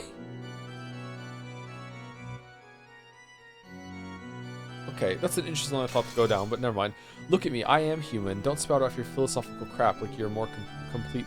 That you're more complete than I am, you furniture. How ugly. Are those regrets what you truly are? They aren't regrets. This is called living. What's this about not minding if you die just because you were given a ring? Ah, I can't understand it. It's incomprehensible, disappointing, outrageous, stunning, and it's all useless. Lady, perhaps you're acting a tad undignified. Ooh. Shut up, furniture. Shannon, do you think I'll let you die so easily? Now is the time to bite your tongue. How pitiful. If you can see yourself reflected in my eyes, then shudder at your own ugliness.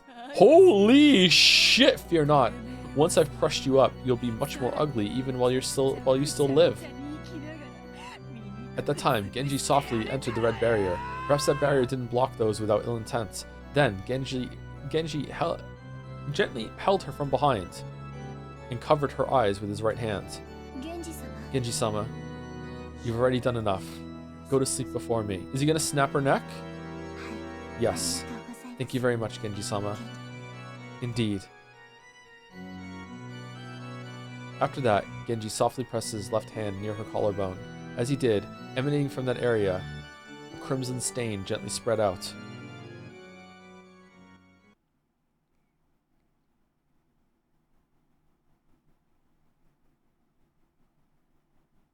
When Genji removed his hand, bright red, fresh blood oozed out of there.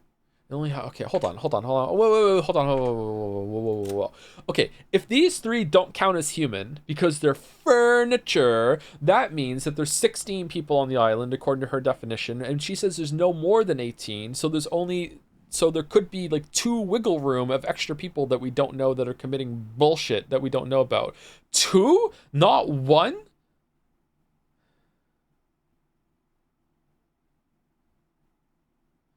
Two people living in the other mansion, maybe? No more than... It could still be 1. No more than 18 was what she said, right? Is there like a... Is it here? No, it's not. I think it was no more than 18.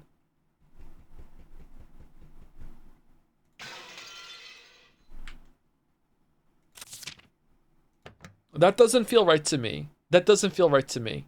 That doesn't feel right to me. But I do feel like she lied with that red statement, even though it's the truth.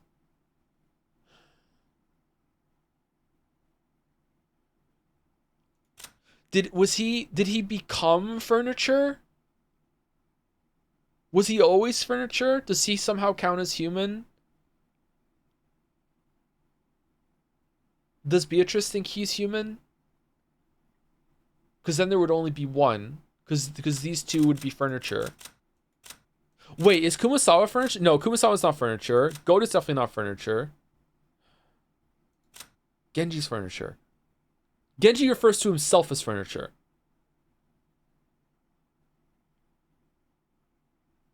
But does Beatrice's perspective... we're not gonna know. Battler needs to ask some fucking questions. It only happened in the first instant, and it was shaped like a crimson rose.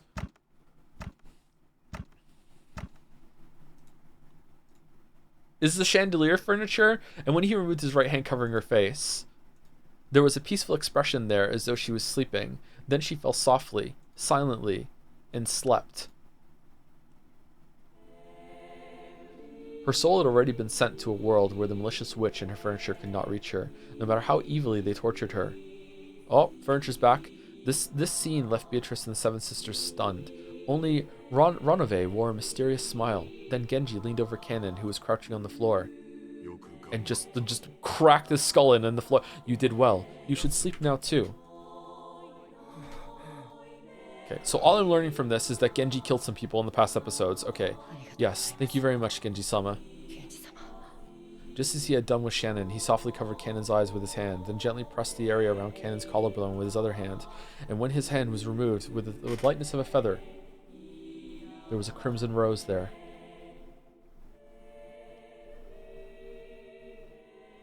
But that rose shape quickly turned into the stain of bright red blood pouring out. What is that? What a boring person. Even though it's so fun to poke the balloon of life with a needle so that it forcibly explodes. I mean, technically, the stakes didn't win. So what now, Beatrice?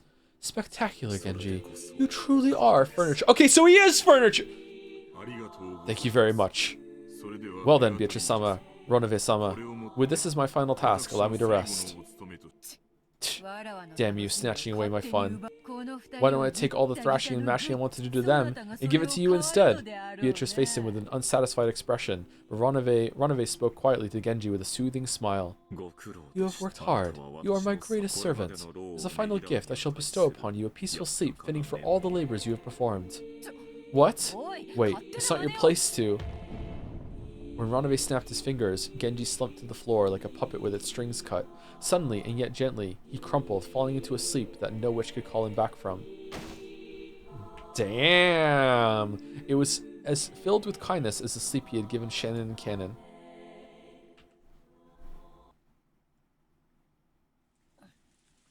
What was that, Ronove? What a boring anticlimax. Are you not a mighty great witch, milady? What happened here is hardly worthy of your concern. It isn't like you to let the provocation of someone like Shannon get to you.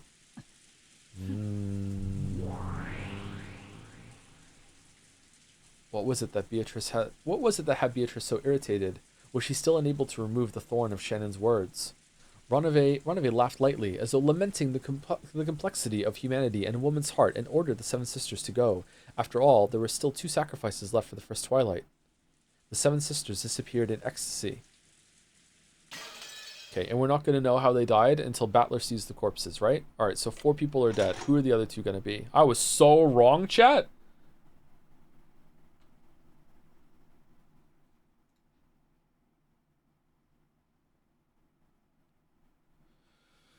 Joe, a personal request from yours truly. Can you not voice out the long cackles? If it's longer than 2 seconds, I might be able to finish. You know, because it's you, Beato's boy toy, I'm not going to do it. Sorry, you can get your kicks somewhere else.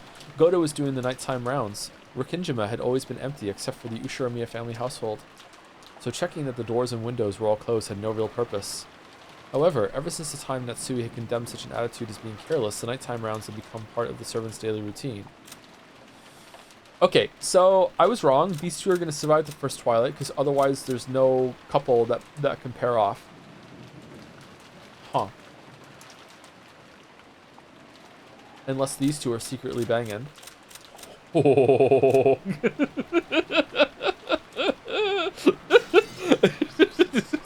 In the first place, Natsui had ordered this because of the occasional witch disturbances.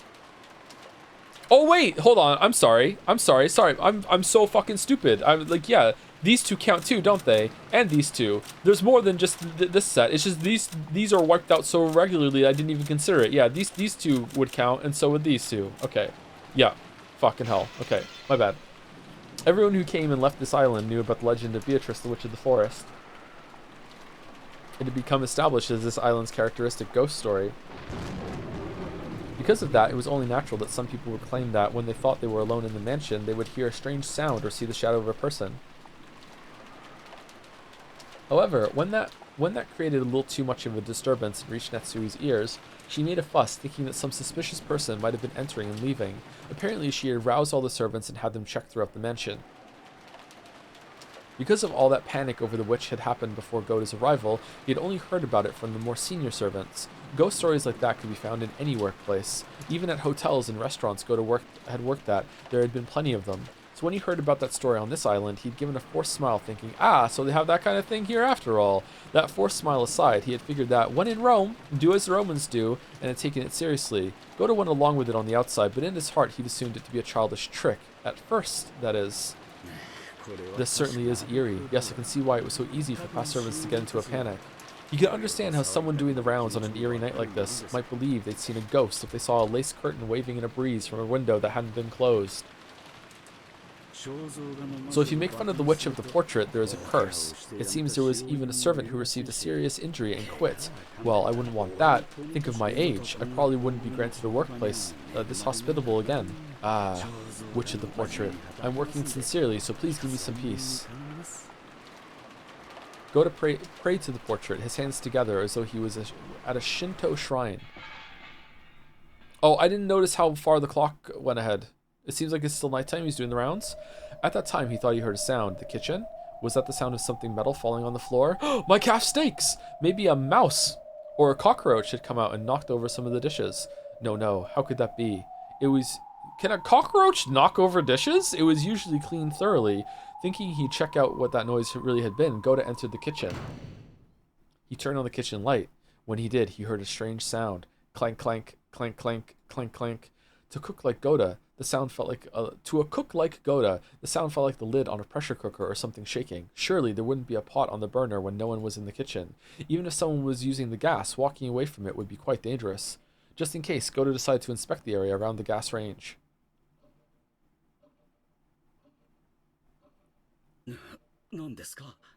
What is this? When he did in the corner with the gas range, the pressure cooker really had been set out just as he thought, but the flame wasn't on, and yet the lid was clanking. Uh-oh. Was something fermenting and leaking gas? How could that be? Then there was a mouse or something inside. How could there be? Ridiculous. Is there a head in there? When people were watching, Goda acted as though he had a bold personality fitting for his build, but he actually had an unexpectedly timid side to him. I don't know, you did pretty well in the fight when it mattered. I kind of like Goda, actually. He's flawed for sure, but I kind of like him. He was frightened that there might be something inside, and he couldn't bring himself to check it carelessly. In his cowardice, he grabbed a nearby wooden pestle, and with a clunk, he tapped it forcefully against the side of the pressure cooker. When he did, the clanking sound suddenly stopped. He should have been relieved that it had stopped, but the fact that it had stopped when he hit it was even more eerie, and made him even more suspicious about what was inside. Gulp. Mysterious phenomena do not exist in this world. Yes, witches and magic, things like that couldn't possibly exist. All phenomena can be explained with science. Maybe it's tiny microphone Joe from the other stream has been put in the pressure cooker. As if monsters and witches could exist. He repeated that many times, trying to build up his own confidence. The gap between what he was saying and what he was doing was quite comical. Who would believe in a witch? Who would believe in magic or curses? Come on. Show me what you really are. Take that.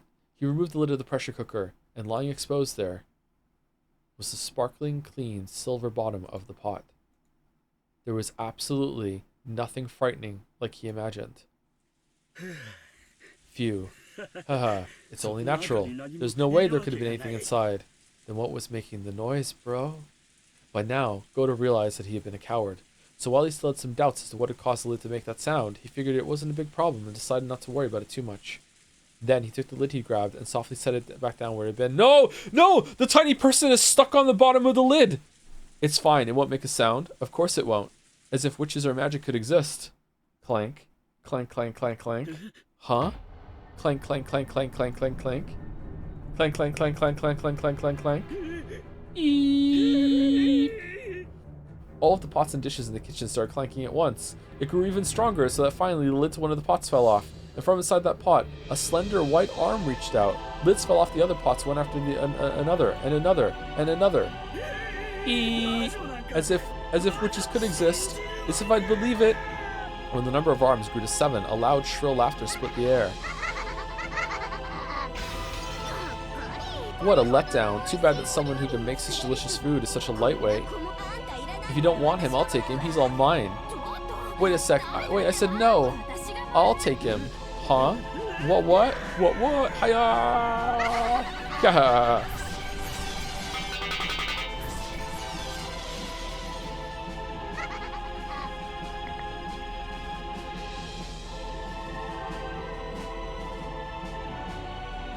Come on, let's search. There's only one more. That old hag. Where is she? She isn't in the mansion. What about the guest house? Hee. First one wins, right? Come on, search. Find her. Don't be noticed by the relatives in the dining hall, right? And don't get noticed by the kids in the guest house, right? Search in silence. Kill in silence. After all, it's still just the first twilight. She isn't in the guest house. She wasn't in the mansion either, right?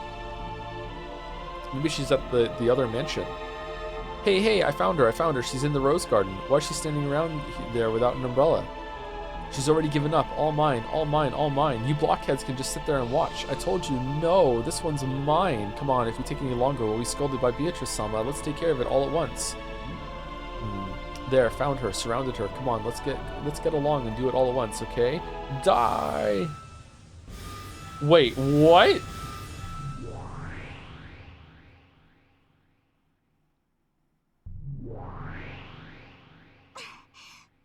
Huh? What? What is this? Oh, what naughty girls. You wouldn't happen to be friends with that child, would you?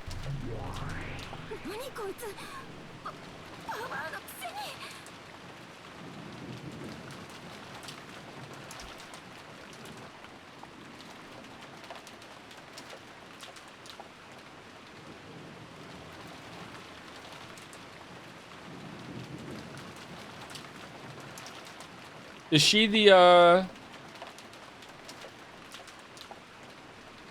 she's the flashback witch?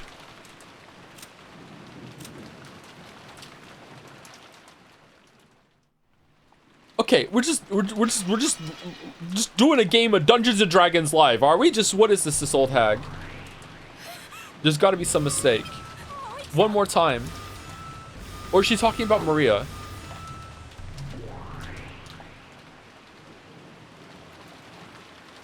Oh, the rain disappearing is cool. Why can she defend against us?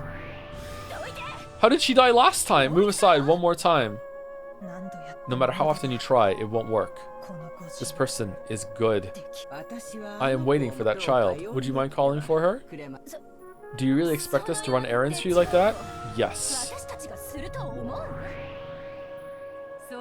There's no need. Beatrice-sama. After all, even I have manifested by now. Who are you? I was certain that you had awakened. Runaway. It's been a long time. Yes, truly a long time. What the fuck? This person's talking to Runaway-sama without using Sama. My god, this is going Sama off the grid. And it's been a long time since I've seen you too, Beatrice. She's not even using Sama for Beatrice-sama. Enough. Don't you know who this is? The name Beatrice itself is hers. I only inherited it from her. This is my teacher, the previous Lady Beatrice. The previous Lady Beatrice? Okay, I don't know why, but the story's losing me a little bit right now, Umi Bros. I'm sorry. Give me a minute. Okay, it's losing me a little bit right now. It's losing me a bit. Oh, man.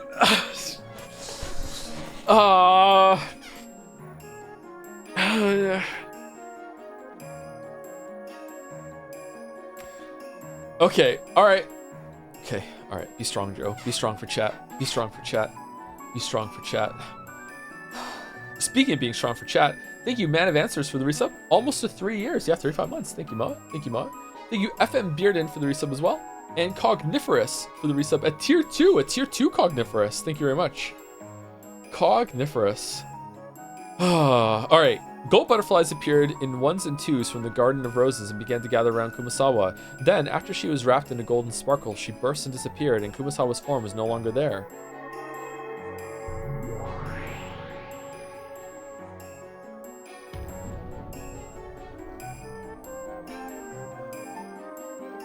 Instead, there was another golden witch, the one who once taught the path of the endless witch to Beatrice, and the only person Beatrice ever called teacher. Her hair was long, beautiful, and vividly youthful, and her figure in that elegant dress couldn't possibly have been mistaken for an old lady. No, this looked like a completely different person from Kumasawa. Well, teacher, I never even dreamed that we would meet each other again. Yes, neither did I. I certainly never dreamed that my sleep would be disturbed. Such a troublesome time for you to awaken. What do you mean awaken? If you'd remained asleep as usual, the first twilight could have ended without much trouble. Or perhaps I should be glad you're here. I was just getting a tad bored. As usual, it seems you're toying with sinless people in a vulgar game. I believe I taught you several times that the power of the endless switch mustn't be used to cause people trouble. Don't say that, teacher. Isn't boredom our natural enemy? This is just a little spice to escape from that. Wait, sinless? The more the corrosion advances, the stronger my power becomes, and the easier it becomes to summon my minions. But who would have thought it would release the seal on you, teacher, at the same time? Seal? It's precisely because I predicted such a thing would happen that I slept so very close to where you were. I knew that you were going to fall in love reversely with Kinzo, and then he was going to fucking put someone that they found in the orphanage in the mansion across the city and the island, and then she was gonna die when Rosa found her, and then she was gonna find her. What the fuck is this shit? Though I prayed in my sleep that I would not be woken again. Sorry, I'm crashing out. Being reunited with you like this is a very sad thing for me. You're as cunning as always, teacher. Is that the same one wing there, or is it a different symbol? Cackle.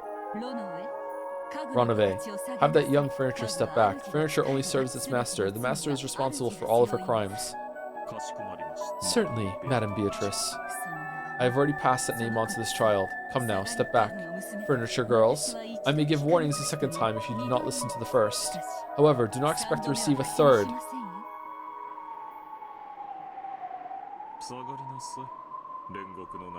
Step back, Seven Sisters of Purgatory. If you get dragged into this, only dust will remain. But back, everyone. Ronove and the Seven Sisters of Purgatory retreated. After that, what remained was the Beatrice, whose daring expression didn't falter. And the teacher Beatrice, who had given up that name and wore a more composed smile.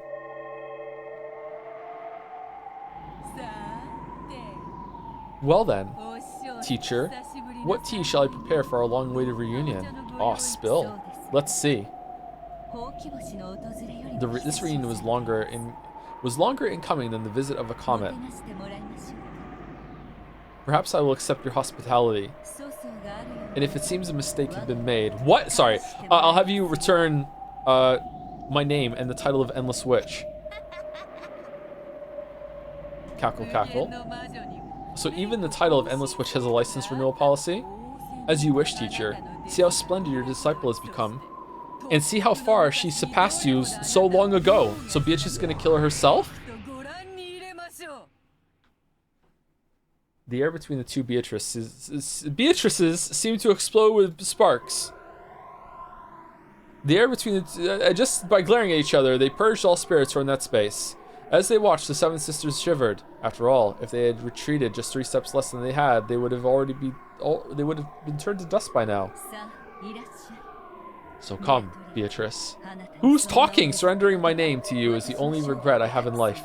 I will now correct that error by my own hands. Cackle, cackle, cackle. Tisk, tisk, tisk. You've got it wrong, teacher. My only error was becoming your disciple in the hopes of gaining such a puny level of power. Get it? Got him. What are you calling magic? What are you calling the Endless Witch? All you've got is a power that can be gained just by noticing, right? And you act as though that's so great and impressive. Your turn's long over, teacher.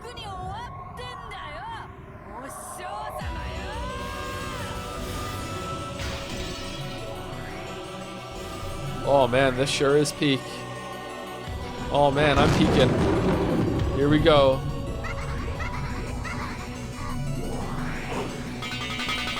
Peeking over the cliff to see how high it is.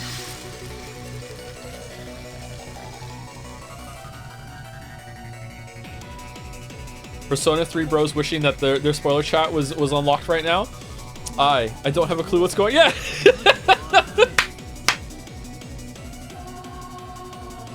Yeah. What in the world is happening right in front of my eyes? You're here? You poor thing. It seems my disciple is causing you trouble. I apologize.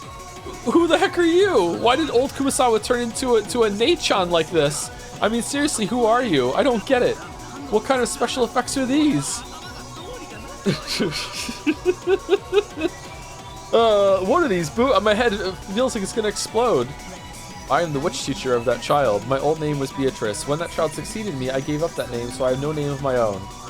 Like you've already said, your disciple's been a real pain to me. Please take responsibility and do something. No, wait. I don't believe in stuff like this. Yeah. As if witches and magic could exist. I won't accept this messed up battle. Damn it, what should I believe?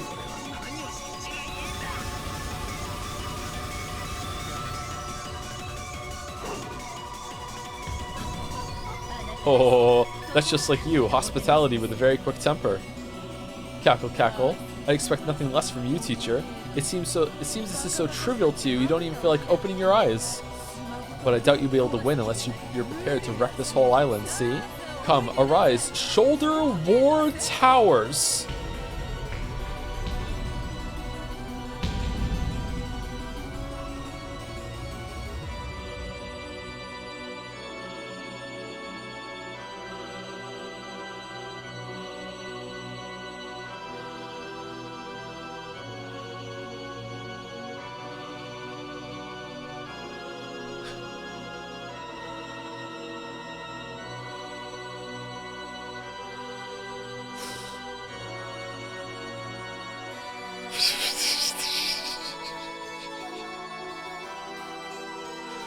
It's the Twin Peaks, yes, the Twin. In response to Beatrice's summons, a terrific earth tremor split the rose garden. On either side of her shoulders, two massive war towers sprouted and stabbed into the heavens. And yet, inside the parlor, they were still just shouting at each other about money. They stretched up to 100 Marutu tall, and each had over 360 ports.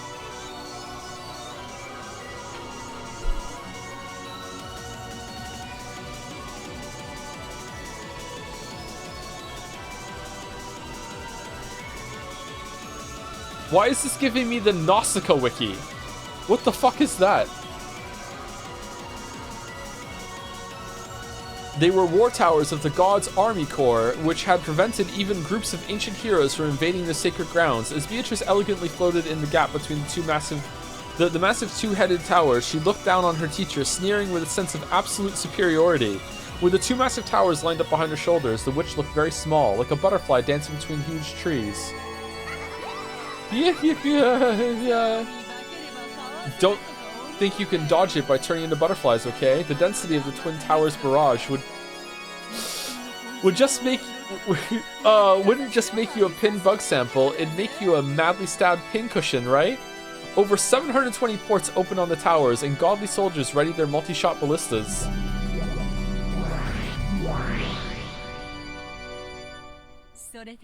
Is that the end of your turn?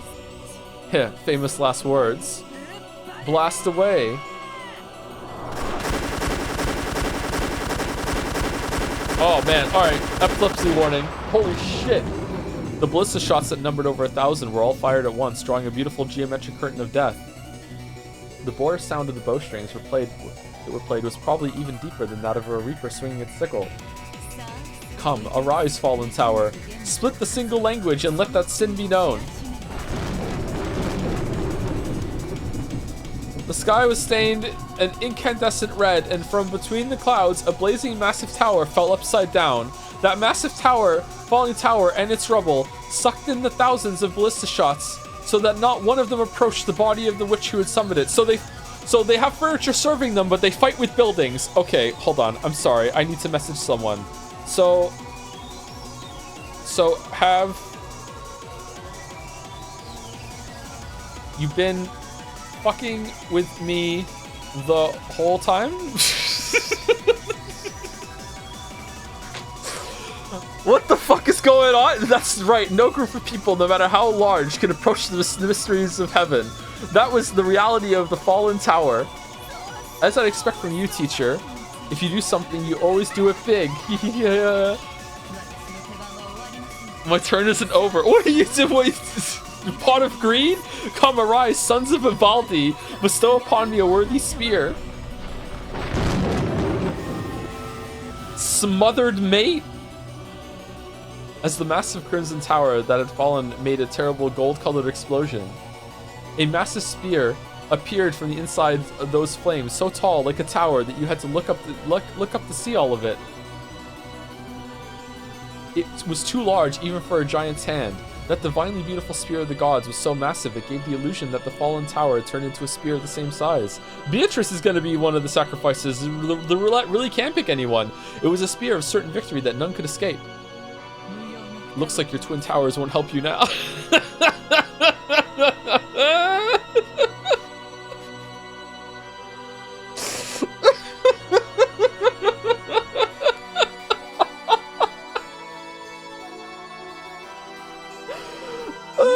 How foolish to block off your means to escape on both sides. You can't defend against even a single spear. When she snapped her fingers in command, the massive tower-sized spear shot at Beatrice like a lightning bolt. It aimed right from the middle of the center of the Golden Witch's heart with extreme precision, as she danced in the gap between the towers like a butterfly, slicing straight through the air like a flash of lightning. Ha! So you use gun gear in a moment like this! You really are incredible, teacher! Burst, useless towers! Arise, giant soldier battle line! Fully block the divine spear with your shields and chests! Maria in the courtyard taking notes. The soldier war towers exploded in gold. They became, meanwhile, with Battler Vision, they're rolling dice on a fucking mat in the middle of the rain. The soldier war towers exploded in gold. They became several billion gold butterflies. Those butterflies took the shape of the 7 massive armored soldiers. Pure Kino, this is almost as good as Iron Man 2. Fucking each stretched a full 50 Maruti into the sky. They lined up in front of Beatrice, protecting their master and holding massive shields that towered like windmills.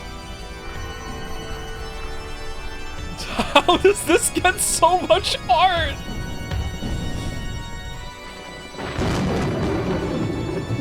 They were as massive as a mountain range. The witch behind them was like a small moon hiding behind the mountains. Once in the past, when the massive shields these giants held had been ready by the whole regiment, they had protected King Wilhelm's castle not only from arrows, but from the wind and the rain. For when they had faced upwards and held their shields to the heavens, not a single raindrop had gotten through. Foolish. The shame of a witch who has forgotten to respect things sacred. Did you think mere giants could defend against a spear of the gods? Indeed. No matter how much human metal you are armed with, you cannot block a spear of the gods. A wonderful palette mate by Madam. No way. Beatrice-sama? Of course I haven't forgotten, teacher. Come, arise, disciples of Hephaestus. You're the bestest. Bestow upon me a worthy shield.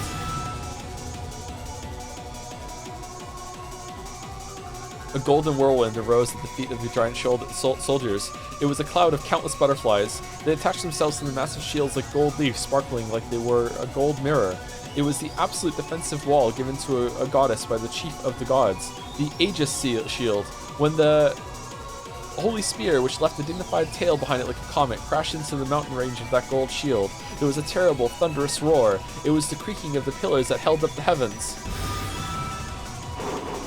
And still, no one heard it inside. The divine spear. No, it's just the typhoon, man. It's really raining out there. Holy shit! The thunder and lightning. I know, man. Can I see it? No. The divine spear spun around and around and was sent flying in the direction of the setting sun. Impossible. She defended against the divine spear. No, that is not correct. The divine spear avoided her. It is the law of the gods that an absolute spear and an absolute shield must never fight one another. Although, in the end, it means the same thing as defending against it. Your skills have improved from engaging in these fights so often. Or rather, it seems you're still as bad as ever at this kind of game, teacher. It's my turn to strike back. I shall follow the code and counter a spear with a spear. The giant soldier battle line, which had fully blocked the divine spear, released its holy gold shields. The shields fell to the earth, making the ground shake. You know what? I bet this was written in one session. This flowed out of the writer. When they did, another gold whirlwind arose, and 7 gold shields changed their form into 7 massive spears of lightning lying on the ground. At once, each of the giants lifted one of their legs high and firmly stomped on the tips of the handles. As the earth shook with a thunderous sound, 7 lightning spears spun beautifully and flew up above the giant soldiers' heads. They scattered into a golden splash and began to fall before the giants. Each of the giants squared off, and with the force of their whole body, they kicked and smashed them. The broken pieces numbered exactly 30 and became lightning spears of exactly the same size as the originals. Just riffing over there, which made 210 for the 7 giants, all of which burst at once, with each splitting into 30 thorns for a total of 6,300. They became a barrage of thunderclouds drawing a beautiful geometric pattern, and then each changed into 3 bolts of lightning, so that 18,900 thunderbolts shot at the predecessor Beatrice, and she blocked them all except one.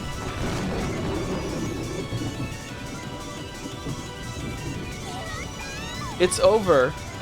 Beatrice-sama. I would expect nothing less from Madam. That bundle of almost 20,000 thunderbolts must have reduced the teacher's body to dust, but there had been no resistance. Beatrice knew immediately that she had been fooled. At that time, from the direction that the sun had supposedly set, she felt the impossible rays of sunlight. A brilliant ray of light shone on her profile. It was the figure of her teacher, holding aloft the spear of the gods that had supposedly been repelled a short while ago. She bore a sparkle like the sun on her back and made it shine on the incarnation of darkness. Show me the champion of light. As Beatrice watched, she was trapped like a mouse in a cage. Wait, cornered in a dead end formed by the giant soldier battle line. By now, the predecessor Beatrice had seized a position directly alongside that line. Playtime is over, Beatrice. Have I exposed my flank? Her bold expression hadn't faltered even once, but now it twisted for the first time. And faster than Beatrice could click her tongue, the predecessor Beatrice released the holy spear. As it leapt through the air, it changed its form once more. Oh my god, this is like fucking like AOL RP battles where whoever typed the most won. Victor dependent on word count. Here we go. Come, arise, Devagar brothers. Fucking bestow upon me the giant smashing iron hammer of heaven. Giant soldiers, protect me. What are you doing, you blockheads? You would know. Yeah, that's why I made the joke, my weeb. By now it was no longer a spear, but the whirlwind of a massive hammer that raised a sound like a windstorm as it flew through the air. It was the legendary hammer that had shaken even the king of the frost giants. So the giant soldiers couldn't escape from that fear. So regardless of how strongly their master ordered them, they couldn't get in the path of that hammer. Back rank mate. You called? Rest in peace. Damn it! Before the whirlwind of that massive chunk of metal, Beatrice was nothing more than a mere speck. The instant the whirlwind started to suck Beatrice in, she appeared to change into a massive war tower. Of course, yeah, you know, her trump card. The iron hammer smashed the war tower, scattering tremendous amounts of rubble, but it did not reach she who had escaped behind it, and the mansion is fine. Furthermore, when the smoke started to settle, the war tower had sucked in the massive iron hammer without crumbling and blocked the way. Even the giant smashing iron hammer couldn't break through the final tower protecting the witch. However, this war tower was actually the witch's last trump card. Oh, I'm orbed. It was a war tower for dodging that could only save her from danger once. Didn't people say this was better than episode 2? Are you fucking like this tower was impregnable. No weapon could break through it. At that time, the moon disappeared. As Beatrice hid in the shadows of the giant soldier battle line in the war tower, she looked up to the sky. When she did, inside the moon was a figure of a massive horse ridden by the god of war and death. The predecessor Beatrice roped the horse with him. His cloak had blocked the moon and swallowed it in an eerie shadow. And the spear of the gods was in his hand once more. In other words, it was a godly knight who had jumped over the ramparts formed by the giant soldiers and the war tower attacking from the heavens. Smothered mate. Cackle, you got me. Smothered mate. It was fun, Beatrice. Whoa! The struggle to death between the two witches with the same name was over, and the winner was Beatrice. But which Beatrice? Glass shatter. The spear that had been launched from the heavens pierced the ground. And yet, a tiny little mirror in a box on a fucking shrine was like, nope, can't do anything. Can only flap around butterflies and unlock windows while cackling to myself though I can't see my reflection. And bounce my pipe on fucking Natsui's head being a fucking menace. Yeah. Oh no, a door handle with a fucking scorpion on it. Guess I can't get in. Oh no, Maria made a little charm out of fucking glitter tape and fucking joy and fucking Natsui put it on the door handle. Guess I can't go in and kill her. Whoopsie doopsie. Fucking, but here's Odin! The giant soldier battle line in the war tower split up into countless gold butterflies, wrapping the area in a gold-colored storm. Then came the sound of thunder and the sound of the falling rain and winds. Imagine dragons? If you looked around, the rose garden was empty. The butler and the rest were watching the two witches confronting each other, but Beatrice alone had changed. She had been pierced straight through by the spear, from the base of her neck and her right shoulder to her left buttocks, unable to even reach the ground with her feet, horribly exposed like a pitiful pinned butterfly tormented by the wind and rain. Beatrice-sama. As expected, a truly fearsome person. That settles it, Beatrice. Hee hee hee hee. Ouch.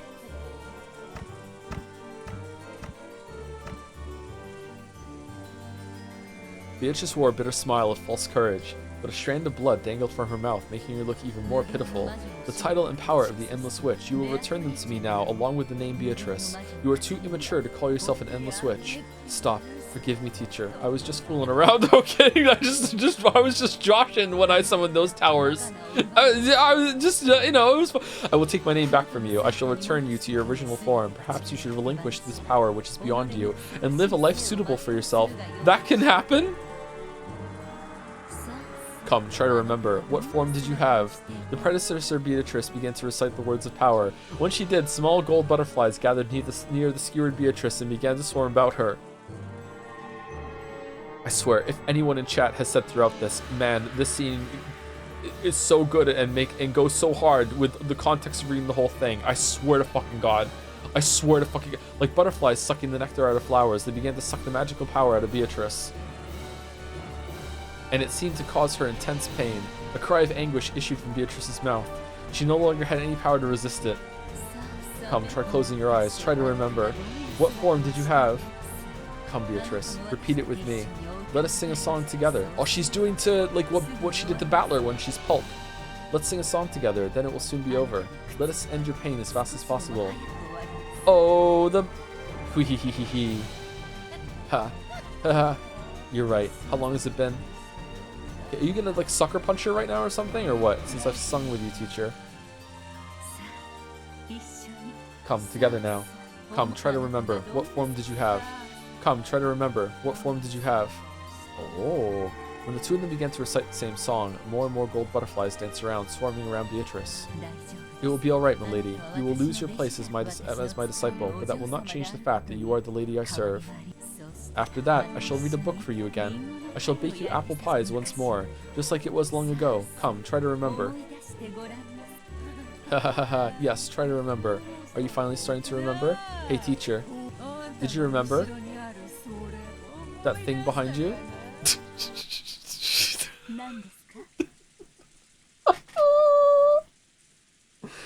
What in the Witcher is this? What is this? When the predecessor Beatrice looked behind her, there was an eerie hedgehog curled up there. Sanic? No, it was herself. There was another predecessor Beatrice whose whole body had been packed with ballista shots, lying there like a pincushion doll. Come, try to remember. What form did you have? Or maybe that's not right. Come, try to remember. How were you killed? Hee hee hee. The predecessor Beatrice was stunned. Her form gradually began to fade away. What, she died and you just gave her a fun fight to see her off? This is... When did you... At the beginning. I did not summon a pair of shoulder towers. I summoned a pair of leg towers. There were 4 towers. Teacher, you carelessly stepped across the 7th rank rook boundary of death created by the 2 hidden towers, which were lurking in the distance on either side of you. Aw, a classic mistake. It was bad manners of me to say check in this late. I simply must apologize. Cackle, cackle, cackle. The battle had been decided at the very beginning. It had been over since the time the predecessor leaned forward, readying her holy spirit to attack Beatrice, who had been wedged between her shoulder towers. And she just didn't feel it, Lamayo. The hidden towers lurking on either side had bathed her in a windstorm of ballista shots from 720 ports on both sides, pinning and killing her.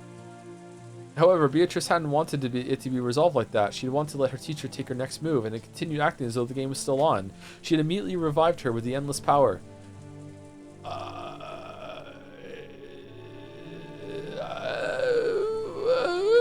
And had made her continue the game as though nothing had happened.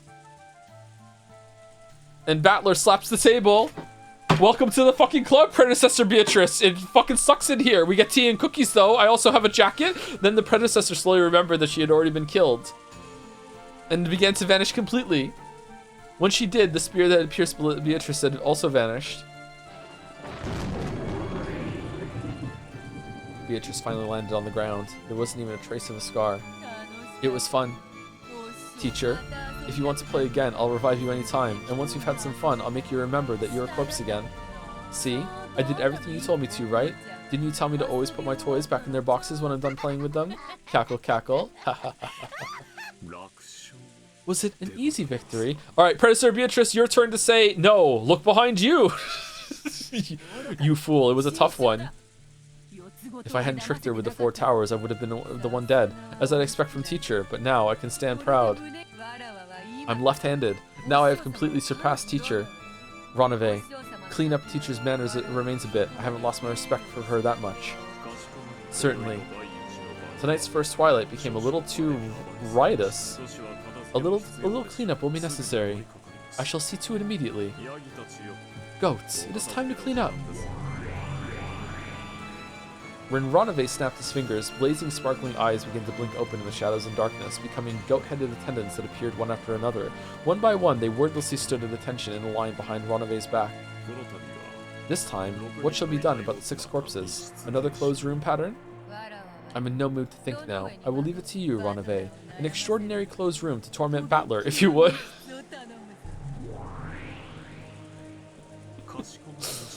Certainly, then it shall be extraordinary.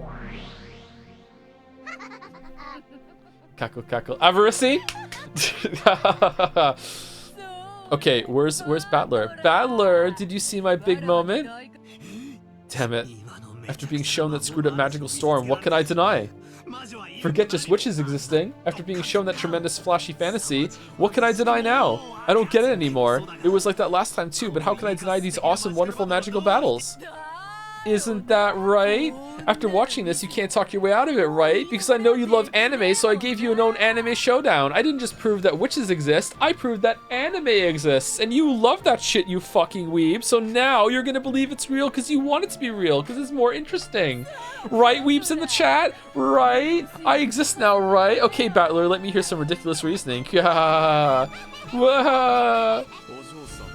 your laugh is becoming undignified. Oh, my apologies, but that isn't my fault.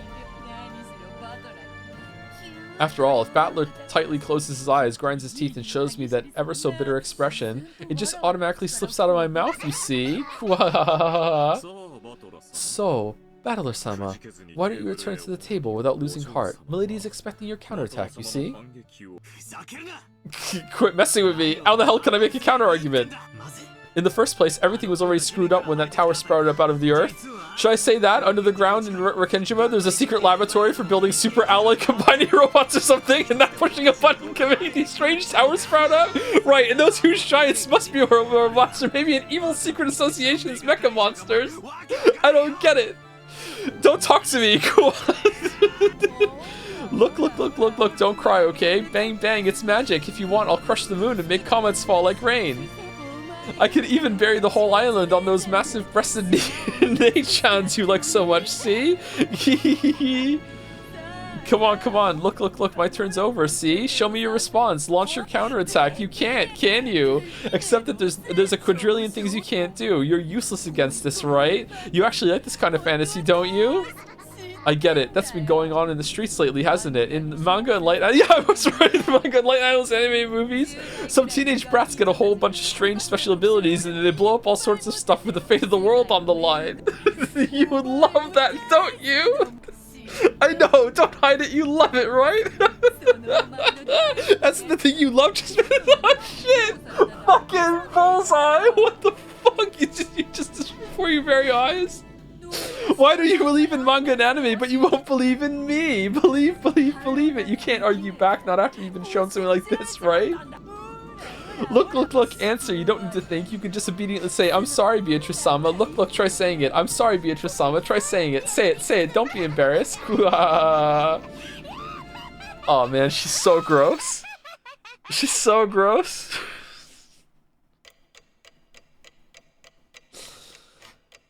Oh, man. Oh, man. Oh, my God. You done? Oh, thank dog. Okay. All right.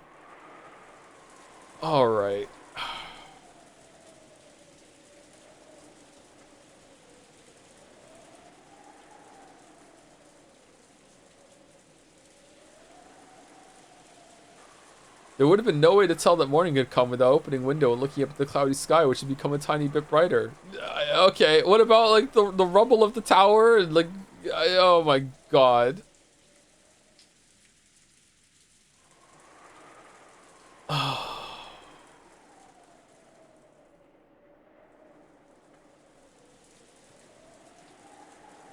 I can't believe there was a real cliff after the fake cliff.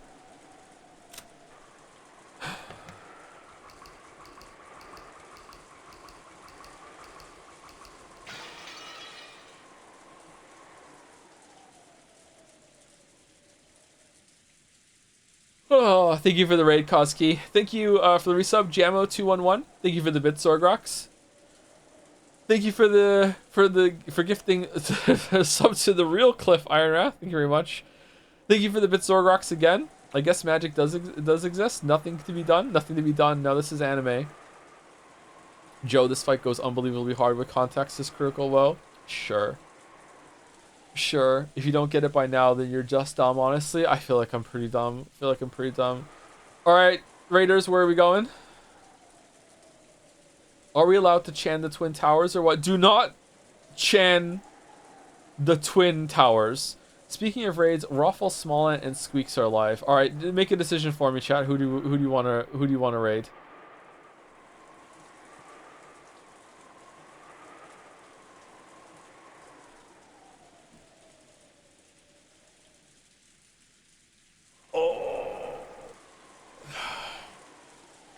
Squeaks is playing Plants vs. Zombies. Alright, we'll raid Squeaks. Raid Squeaks. Done. There we go. Alright, enjoy your raid, everyone. Enjoy your free monocoins. I'm gonna go crash out. You excited for Saturday with Jelly?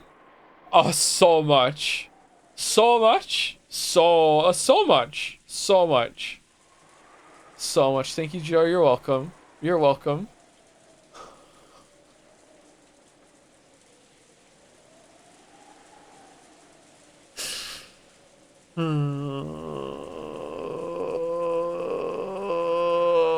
Alright. See you later, everyone. See you later. For Signalis tomorrow. Oh, man. The hits just keep coming. No. No. No. No. No. See you later. See you later. Raid's gone. Alright. Anyone still here? See you later, too. Have a good one. Bye.